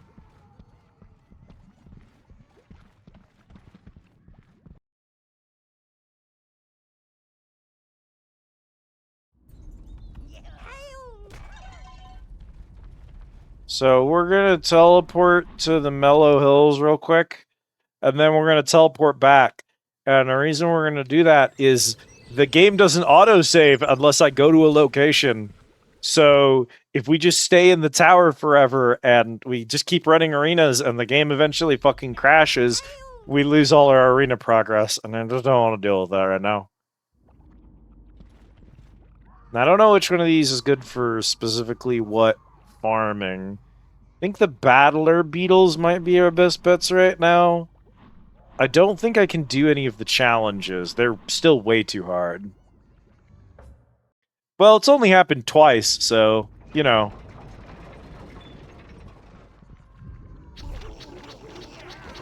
Hi, DB, how do?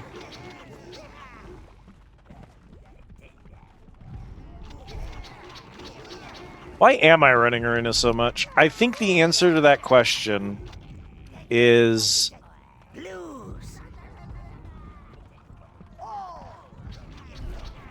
arena gives you souls, and I don't want to play the actual game.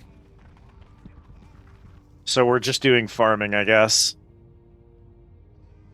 Downloading some malware? Hell yeah.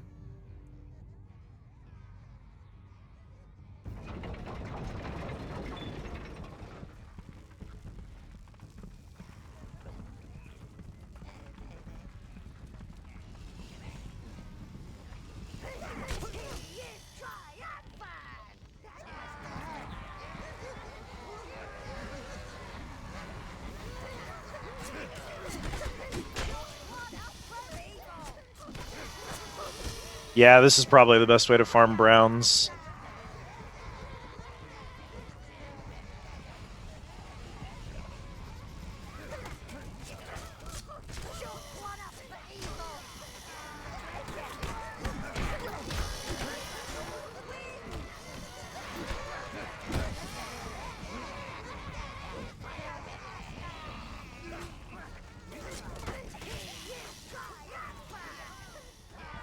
Oh, thank you for sharing, Riza.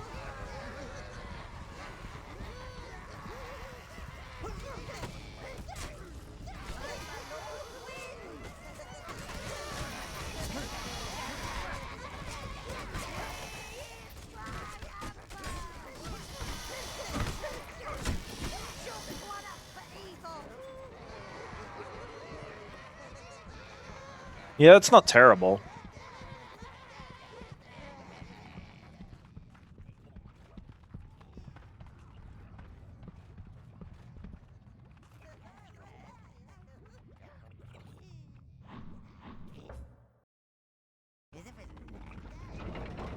These things are also scary, because if they gang up on you, it's game over. Which is why I'm luring them out like I am, because... Oh.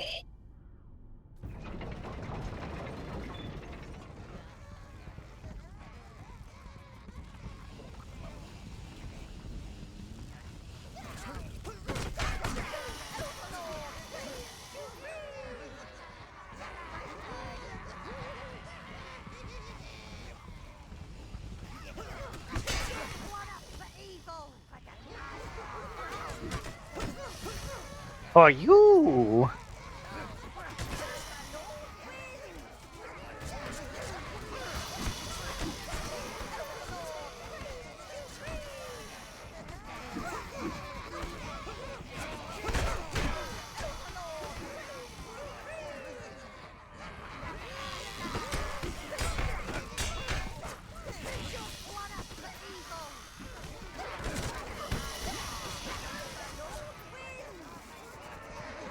Okay, we are pretty geared now.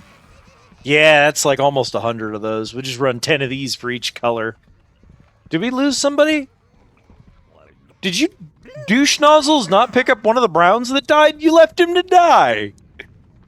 Get bent, Shigeru. Behold, the anti-woke Pikmin. You choose all.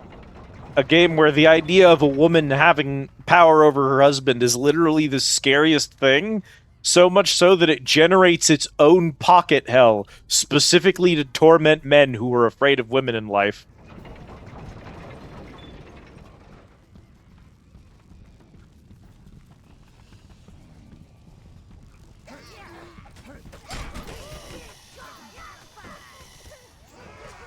Also, being fat is evil and gross because body shaming is in this year.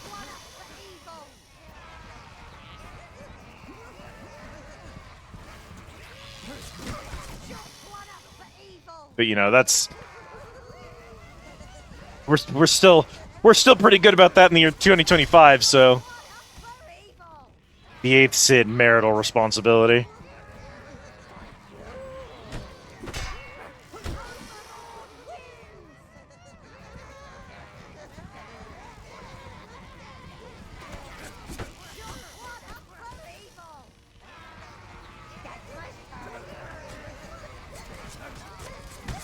One would think, Riza, but they somehow make it extremely unwoke.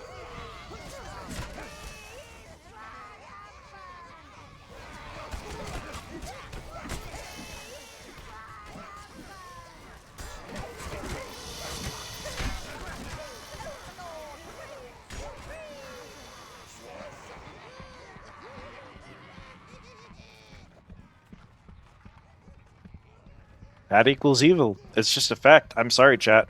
I've actually been a villain this whole time. I'm sorry you didn't know.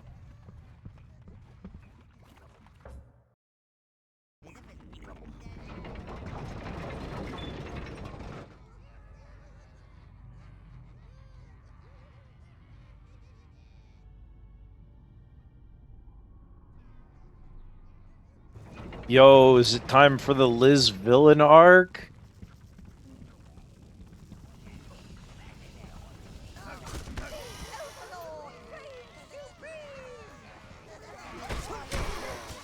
Sorry, gang, my villain arc is unfortunately only going to be broadcast on my blue Twitch, so you will have to subscribe to my blue Twitch if you want to see me in my villain arc. I don't make the rules. Actually, fuck you, I do make the rules.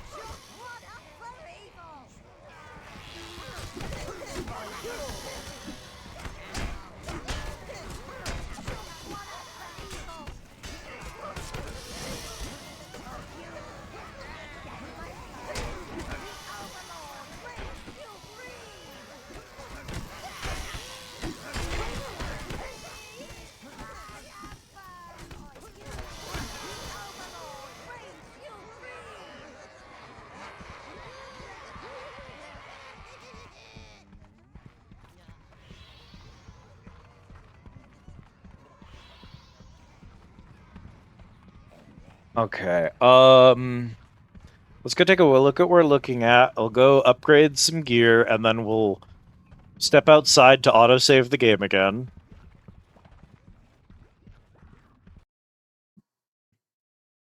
Just in case.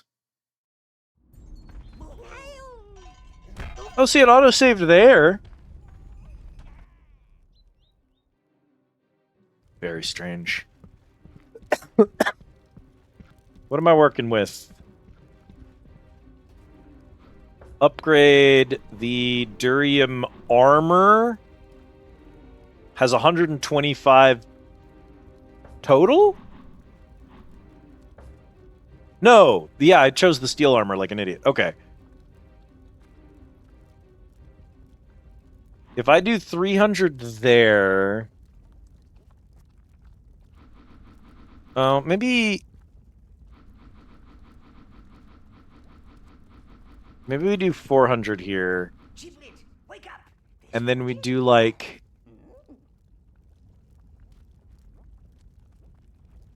$50, $50, $50.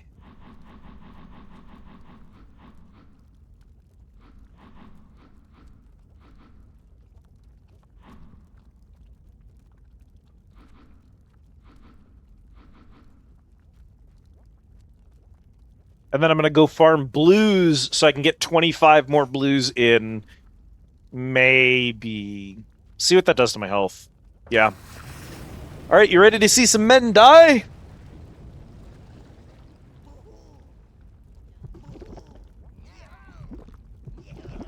The smelter needs feeding, master. And this is why you spend so much of this game farming minions.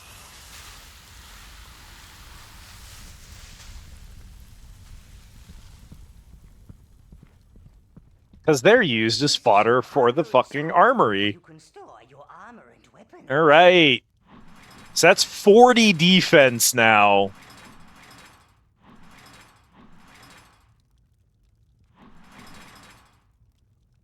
So I think it's 1 health for every 10 minions and 1% regeneration for every 10. Men used to die in wars and being melted into trinkets. Woke ruined that. This is true. If it wasn't for Woke, we would still take men by the thousands and smelt them into weapons.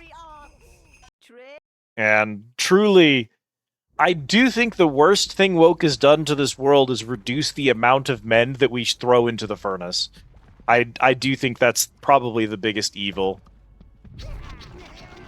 perpetrated by woke.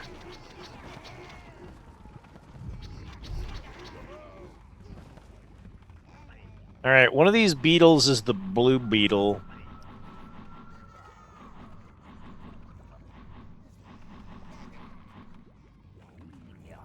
The puff beetle should be...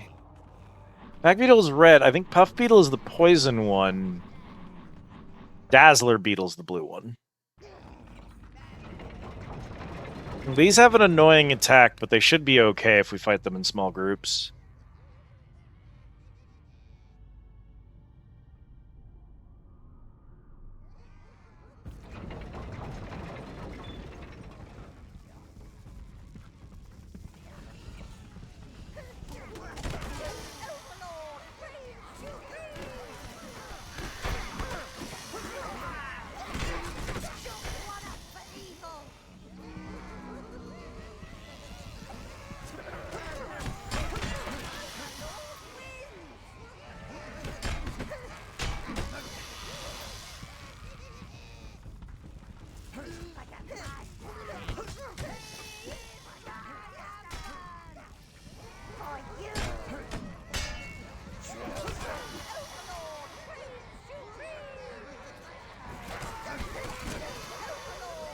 That's the attack. Don't let him do that.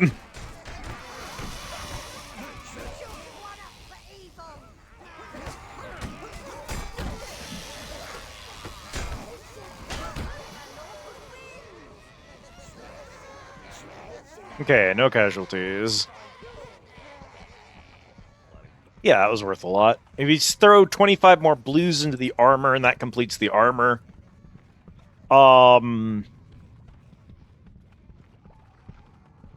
Perfect, yeah. We can always get more dudes if we ever run out of them. I think as long as we've got like 30 of any one color, we should be fine for missions. It doesn't make sense to have more than like 50 of them at most. It's like if I lose 30 of them in a fight, I'm probably just going to restart anyway. So the helmet needs 800 more browns. So we need to farm 800 browns to feed into the helmet. The armor, we're going to put these 25 blues in there, and then the armor is done.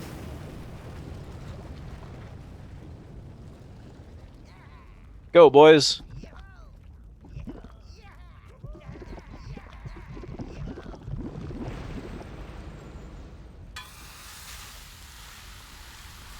The smelter needs feeding, Master. And then I think we already maxed out the mace. Did I like the mace's stat line? Because I could make a better one. 30 damage, 80% critical hit, and 100% knockback. Honestly, yeah, that's a pretty good stat line. I feel like it puts in a lot of work, so... The armor's at 40 defense, 557. That's okay. Max sword size 2. Good luck in the corporate grind machine, Liera. Yeah, if we get 800 browns to feed into the machine, it isn't 100% crit because it's stat capped.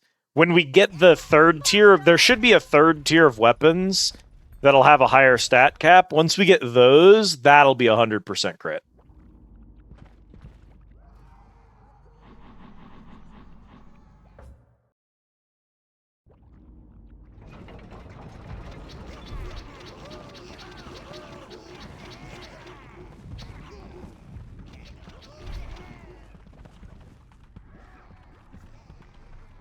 Okay, we just need 800 browns, and then we can max out the helmet. It's that easy, chat. I probably don't even need to max out the helmet. I don't even know if that's worth it. For, like, a couple of extra minions. But this is probably where I wrap up stream anyway, so...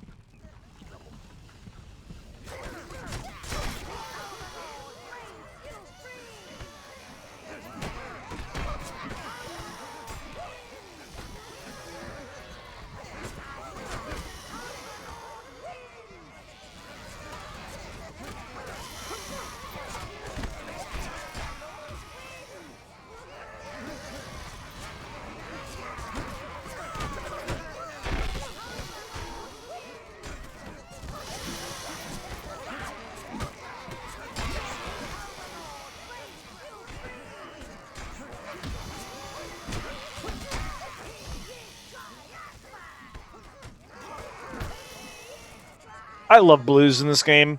Look, I talk a lot of shit about this game because this game is like really bad.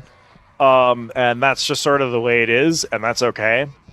But what I definitely need to have said about this game is this game has Pikmin-style combat, which sucks. Pikmin combat has never been particularly interesting. None of the Pikmin games are fun because of the fights. They're just not. I'm sorry, they're not. They're fun because of the puzzles and the level design and the strategy around navigating levels with an army of creatures. They're not fun because of holding the C stick in the direction of an enemy and then waiting for the HP bar to go down. That's not the fun part of a Pikmin game. And I don't think this game does much to fix that. In a lot of ways, it's got the exact same problems. However, by giving the greens a stealth ambush attack, by giving the reds a ranged attack, and by allowing blues to revive downed minions, the strategy elements of the game, the managing of a squad of dudes, is honestly much more interesting. Because the different colors aren't just like, well, reds have the highest attack, so your entire army is reds, and then also you bring blues because you have to go through water sometimes, which is kind of what normal Pikmin is. And team comp is honestly kind of important here, even just for combat. And I like that. I think it's an important improvement. Is the holding stick back for a second so everyone catches up on a pack of mobs. There's also send the enemy in. Oh no, the enemy is doing an attack. Whistle them all back. Wait for the enemy's attack to finish. Send them in again. The HP bar goes down. The enemy's doing an attack. Whistle them back. Every enemy in this game is designed that way. Every single goddamn one of them is rush in when it goes to, like when it's done with an attack, rush out when it's attacking. All of them.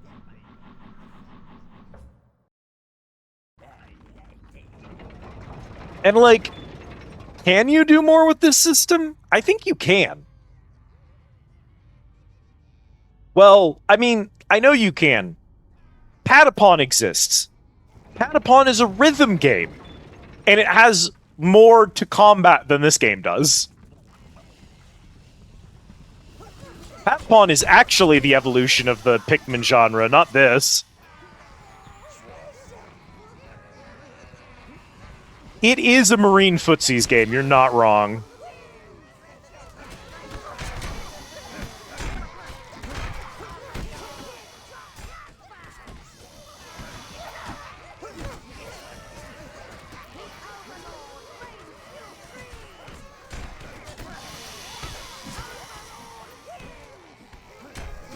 And I don't hate it, and I think that one of the things that this game does well is, like, it knows that combat is boring, and so, A, you do a lot of damage in this game. You're fragile. You don't want to get hit by things.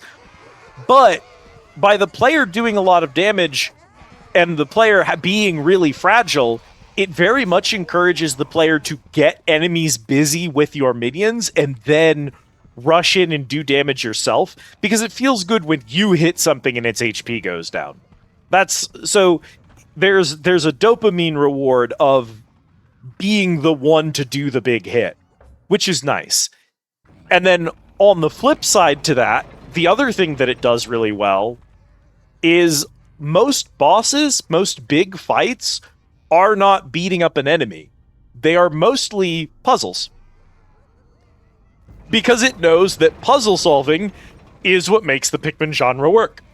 And so, for all this game does to be original and to stand on its own, it does understand its own genre. It knows what does and doesn't work in the Pikmin formula.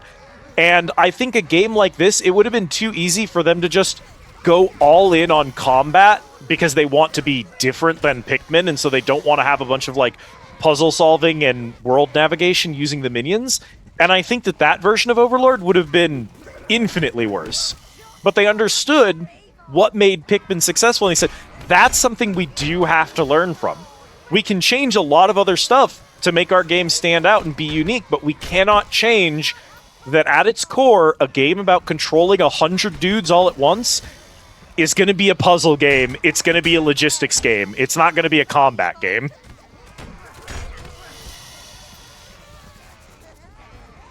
And also, I think the team that did the original Overlord is, like, iconically, they like, did RTSs before they did this, so, like, that's what they were bringing to the table. They already knew. Oh, we got a lot of casualties. Get in there, boys. Okay, I don't think we lost anyone. Cool, cool, cool. Also, the minions just have so much character and charm. I never get tired of hearing "before you" and all of their dumb giggles whenever they win a fight. It's good. It's good shit.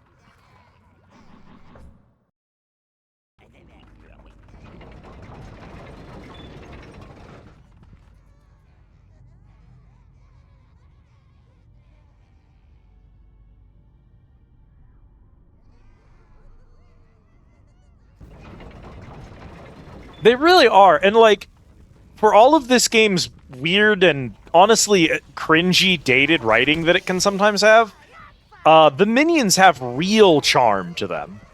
I love these little dudes. And I think that's impressive, because 90% of this game is toilet humor.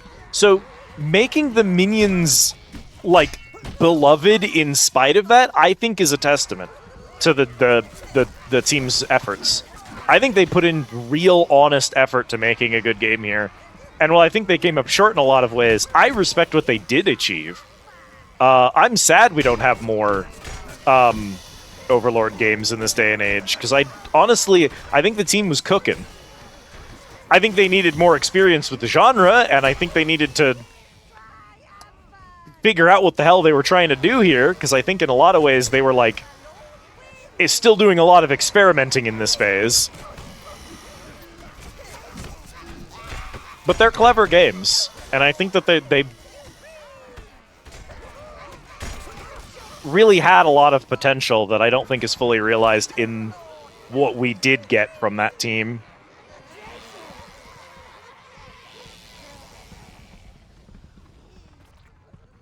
Alright, I think if we have 600, we can make the helmet +5.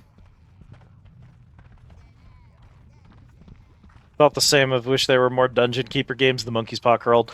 From what I have personally been told, there are 2 mainline Overlord games. The first game has a DLC for it, and then there are, I think, 3 spin-off games. And one of those spin-off games, the most recent Overlord game to come out, was made by Codemasters themselves, who previously only published the games, so they just didn't even bring in the main team for it, because the studio had closed by the time they were making this game. And it apparently is absolutely charmless dog shit. That immediately, permanently killed the franchise. Apparently came out in 2015, so, like, the series isn't even dead for that long. 2015 feels like a really recent year to be getting an Overlord game, because these feel primordial.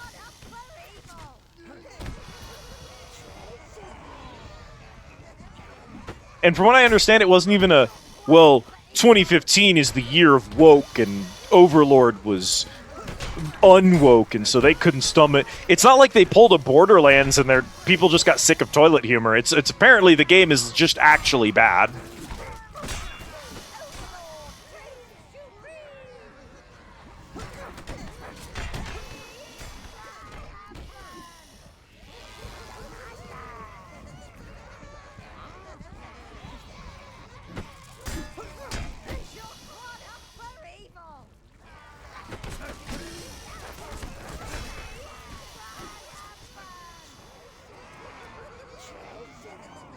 Okay.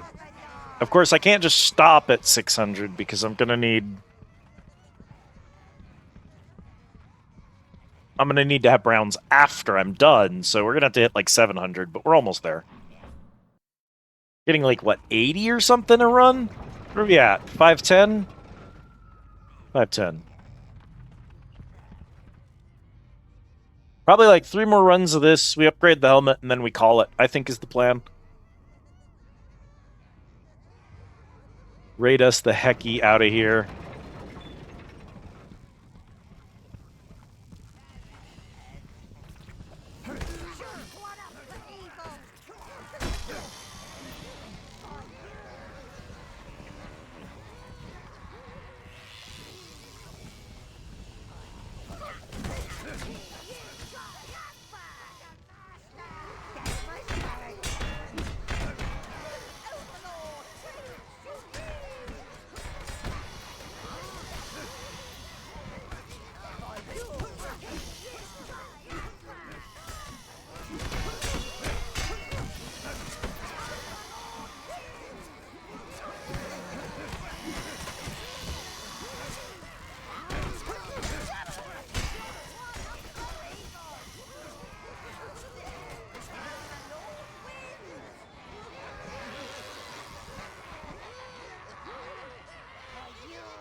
Yeah, like 75? I guess 75 souls would pop. Yeah, that's pretty good. Okay, 2 more then.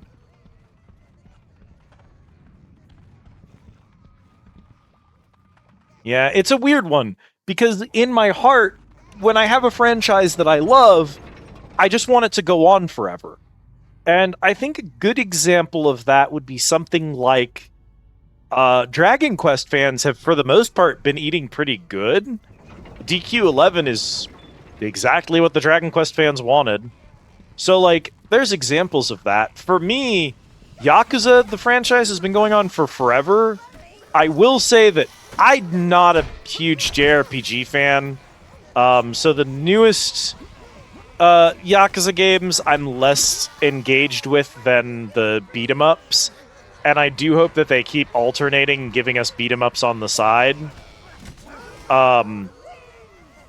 But, like, that series hasn't, like, jumped the shark or dropped off the like a cliff face. They've had good games, they've had bad games, they've had Yakuza 3. But, like, at the end of the day, they're putting their whole effort into every single Yakuza game every single time, and that's all that I ask for them. You know, that's all you can ask from any company. And a lot of companies can't meet that expectation.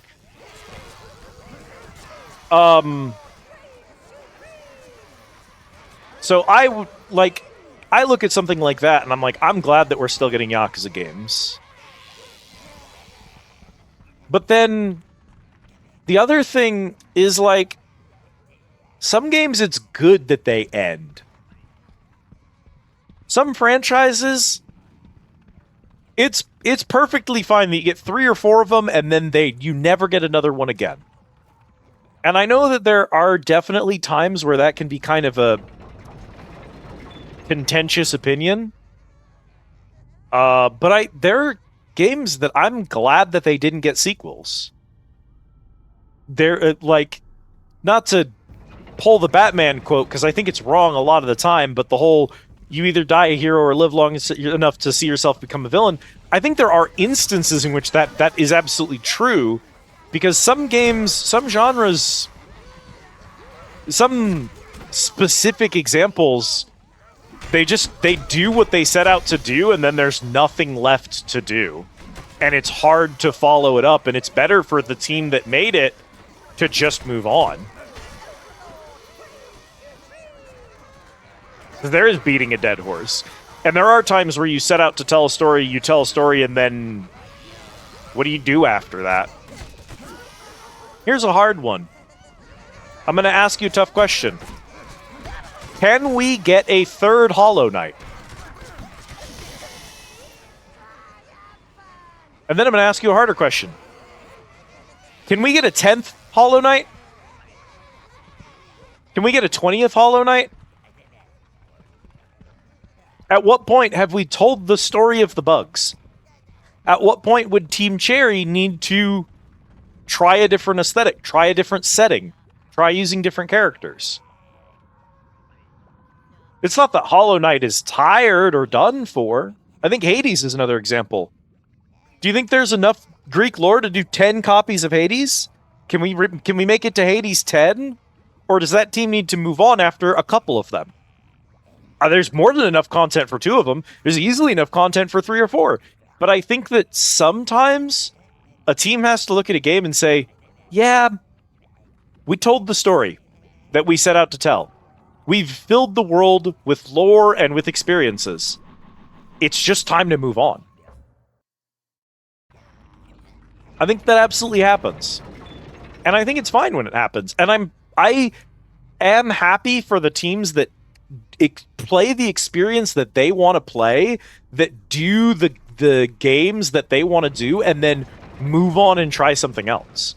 As much as I'm also happy for teams like, I don't know, the Yakuza guys, but like, what's another team that's just doing the same thing all the time? Like maybe a combat game, something like Street Fighter or Tekken or something like that. I know a lot of those have some like Mortal Kombat's a good example of, boy, Mortal Kombat fans aren't currently happy with Mortal Kombat. But in general, like, games that can just keep having more and more of them made, I'm happy for those. Yeah, but, like, Call of Duty has been bad for a while, and the thing about that is that it's mostly COD fans just not willing to admit that their franchise is dog shit. It's been bad for decades.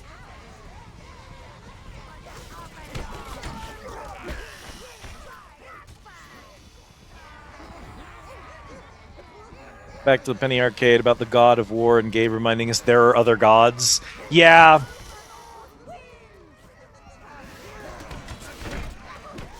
And I don't think that he even knew, like, I don't think anyone actually expected for there to be a Norse god of war. I think that was mostly a joke. But at the same time, it made sense. It was a good move for the series, clearly. I can complain. Yeah, but Dragon Ball games are built different. I can complain about the new God of War being more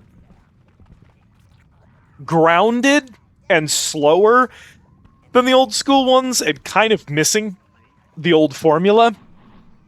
But even while saying that, I acknowledge that the new God of War games are amazing, and I'm glad to have them. But that's also another case where the Mortal Kombat team... Sorry, Mortal Kombat. Where the God of War team told the story they wanted to tell, played out the experience they wanted to play out, and then put it down. And they came back to it over a decade later with a completely new approach, with a new genre, with a new aesthetic, with a new vibe. And that's exactly what I mean, is like sometimes you know when to put a game down. Also important to know when to pick a franchise back up. Also important to know when to go back. I think God of War is a really good example of that specifically, too.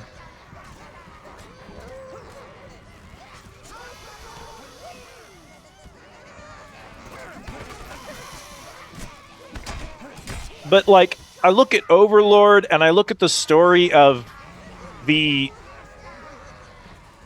fact that this is the third Overlord character. This is the third person to bear the Overlord title in canon. In the first game. You already have 2 predecessors. There's a 4th one in the next game, and one of the games, the dog shit one no one likes, is about trying to find a 5th one. And guess what? They have 4 people who are prospective future overlords. Some of them are women. We acknowledge that a female overlord could happen. Not only that, but I think, and this is going to be a hard one, I think that our world right now has space for a game like Overlord to do the whack-ass, goofy, villain, cringe humor, comedy Sauron bit, but do it woke. Not to just fall into the same hateful tropes that we've been doing for 30 years in the genre, but to, like, actually say something interesting with its storytelling. Do I necessarily think this is the team that can pull that off? Maybe not. Maybe this team couldn't pull that off. But I know there are teams that could. And I would love to see that game. I would love to see the woke modern Overlord. You just have to have the right team. It would be very, very easy to screw that up. Oh my god, it would be so easy to mess that up. It's probably better if we don't. But it would be cool. And I think that the world of Overlord has so much space for telling self-aware stories. And I think this is a game that needs to be self-aware. I think the problem with 1 and 2 is that they aren't self-aware enough at times. Oh my god, it went to 7 out of nowhere. Oh, never mind. I guess we do need another 200 in there, that motherfucker. Okay, hang on.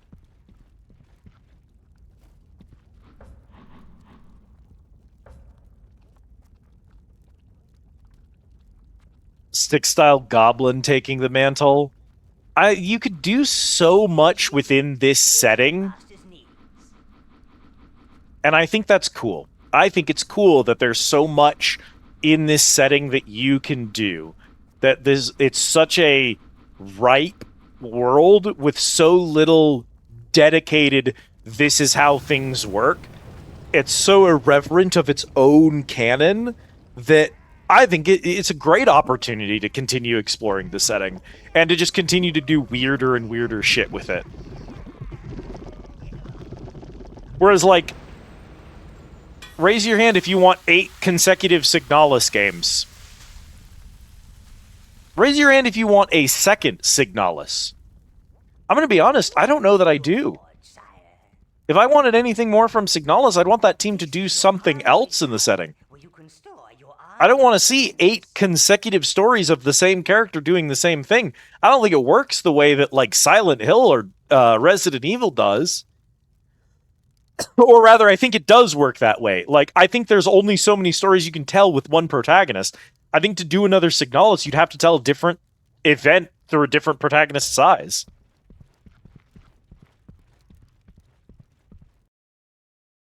Like, the world of Signalis is interesting, but that game is such a delicately produced and carefully made story about a very, very specific thing that I just don't think you could do a... Where the fuck is this? Okay, I know where I am. I don't think you could do a second Signalis and have it hit the same. I don't think lightning strikes twice. Meanwhile, Hades is a different kind of game with a different kind of setting. I didn't think they'd do a second Hades. I honestly didn't think they'd come up with another excuse, because I thought Zagreus and Hades was a really good loop for what they were doing. Apparently, they used Melinoe and Kronos to do some more shit that still works, which is impressive. It's impressive that they did it a second time. Maybe they can do it a third. Maybe they can't. Maybe they don't want to. But yeah, Overlord, I think, is a series that didn't finish exploring what it was capable of. I don't think this is a game that experienced that played out its full experience. And so seeing a franchise that you know has more growing room be dead is sad. As much as seeing a franchise that gets to tell its full story and have no missteps along the way is satisfying, seeing a franchise that doesn't get to do that, that either has a bunch of missteps. Think about, like, Mass Effect, which is great. It's you know, Shepard's story is, like, fully contained, but all 3 of those games have problems. The first game is a balanced nightmare. The third game has the ending, and the second game has some of the worst storytelling of all time whenever Cerberus is mentioned. It is truly incredible how badly written all of the characters are anytime Cerberus comes up. They become so flatly and obviously stand-ins for a puppet argument. It's just it's bad. It's bad. It's Mass Effect 2 has some problems. But I digress. It's kind of sad to see that and to know Mass Effect's done its thing and it's moved on and there's nothing left. And Andromeda's a fun game. And if you understand that Andromeda is a game with an indie game budget made by a small B-list team, and you play it and go, this is an indie game that I've got for $15 on a sale, it's actually great. Andromeda did poorly not only because of its bad launch, but because EA insisted on billing that game as a major AAA title follow-up to their beloved trilogy. And that was not the correct way to build that game. It didn't have that kind of budget. It didn't have that kind of team. It was a really solid, really fun spin-off by an unproven team who was just cutting their chops on a bigger scale project than what they were used to. And if you had built it that way, people would have had lower expectations and a lot of people would have loved it. But people went in with too high an expectation and it ruined its reputation, which is unfair because that team actually did a lot of cool work. Andromeda's good. Andromeda's a lot of fun. It's also like a solid 6 out of 10, 7 out of 10, maybe. It's buggy. Its launch was atrocious.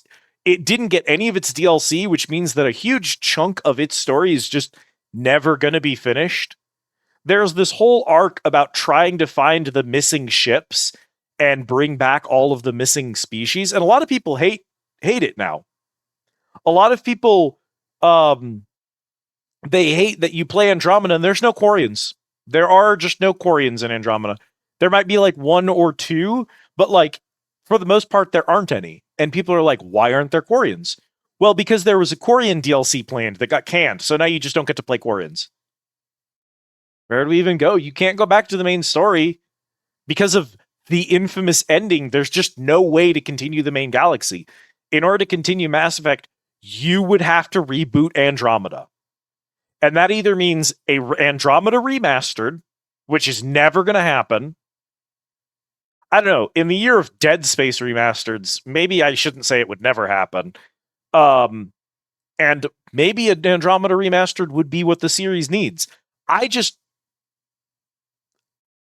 don't think it's likely because Dead Space was beloved and they remastered Dead Space. So I don't think they're going to remaster Andromeda. I think they're just going to remaster the trilogy over and over and over again.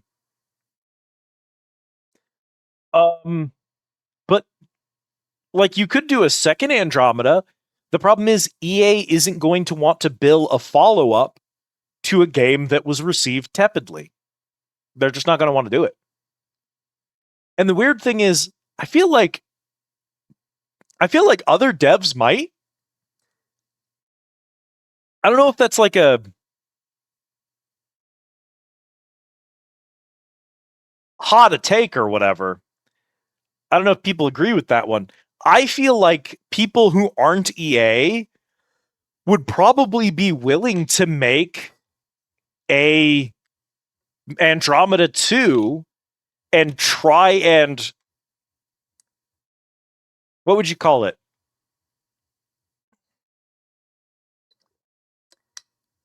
There's a specific word I'm looking for. Recultivate, repair. Repair is a synonym, but it's not the word I want. The repair its image, you know? I think it would make sense to do that. And I think it's weird that we haven't tried.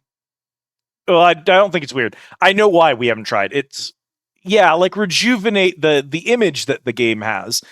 Because people have a bad taste in their mouth when they think about Mass Effect these days. But I don't think that means Mass Effect is dead. I just think that means you rehabilitate was the word I was looking for. Thank you, Rem. Yeah, rehabilitate their image.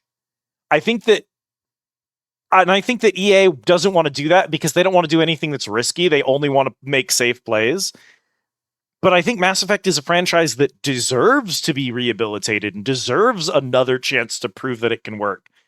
And I think it deserves an Andromeda 2. And I think that the right team could pull off Andromeda team. And I think that they'd honestly sell 1 billion bajillion copies if there was a solid Andromeda 2. EA is just not going to do it. Discombobulate. I love that video. Chat. I'm so sorry. We're calling it. I'm going to bed. I'm gonna call it today. We're gonna call it. There's a couple of places we can go. I think I know where we're gonna raid.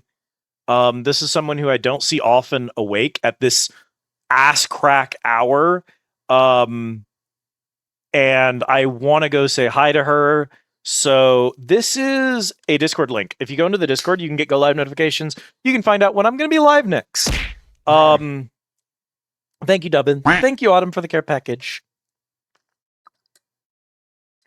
I should be live on Friday. I don't know what I'm doing. If Cat's free, probably an activity with Cat. I don't know. We'll figure it out when we get there.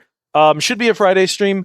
Remember that we have stopped streaming on Mondays and we are starting Sunday streams now so that my Monday can be clear for tabletop stuff. So I hope to see you all for Friday or Sunday. You get go live notifications if you're in the Discord. And that means if I collab with someone or play a stream on a day I don't normally stream, you know about that because you're getting those notifications. So make sure to drop in there. We also share memes. It's great. I'm so tired of Mech Warrior right now, Mara. I'm trying so hard, but the end game scaling just feels off. Missions don't feel right anymore. I must be playing it wrong because the end game missions just are scaled up way too sharply for how badly the AI performs. I'm doing something wrong in there. I don't even know.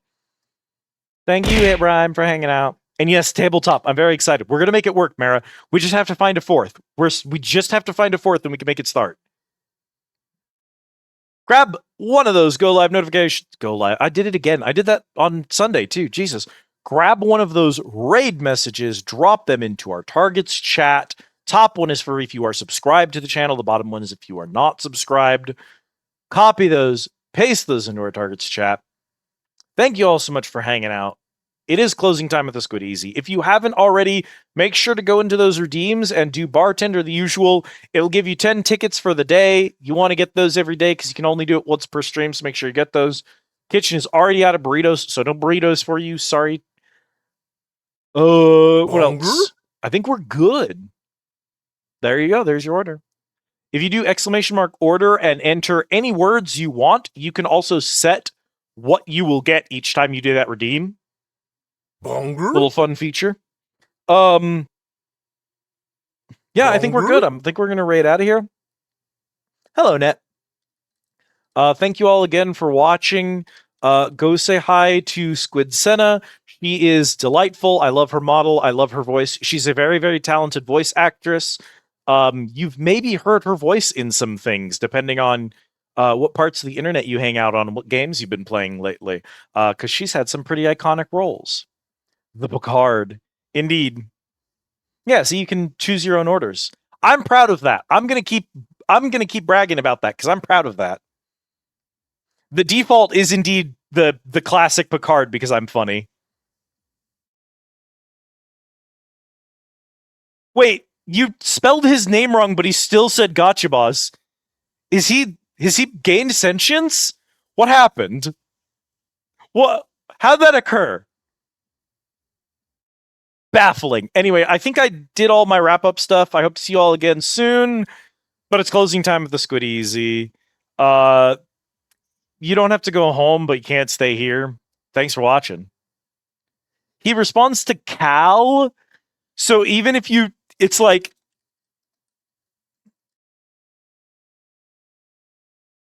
Because he's seeing thanks Cal. He doesn't care about what comes next. That's what happened.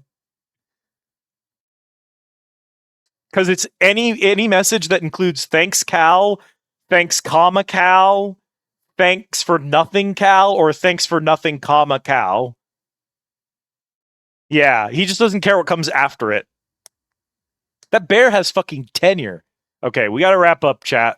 Raid's going out. Go say hi to Squid Senna. Thank y'all so much for hanging out with me. I hope y'all have a good one. Closing time of Squid Easy. You don't gotta go home.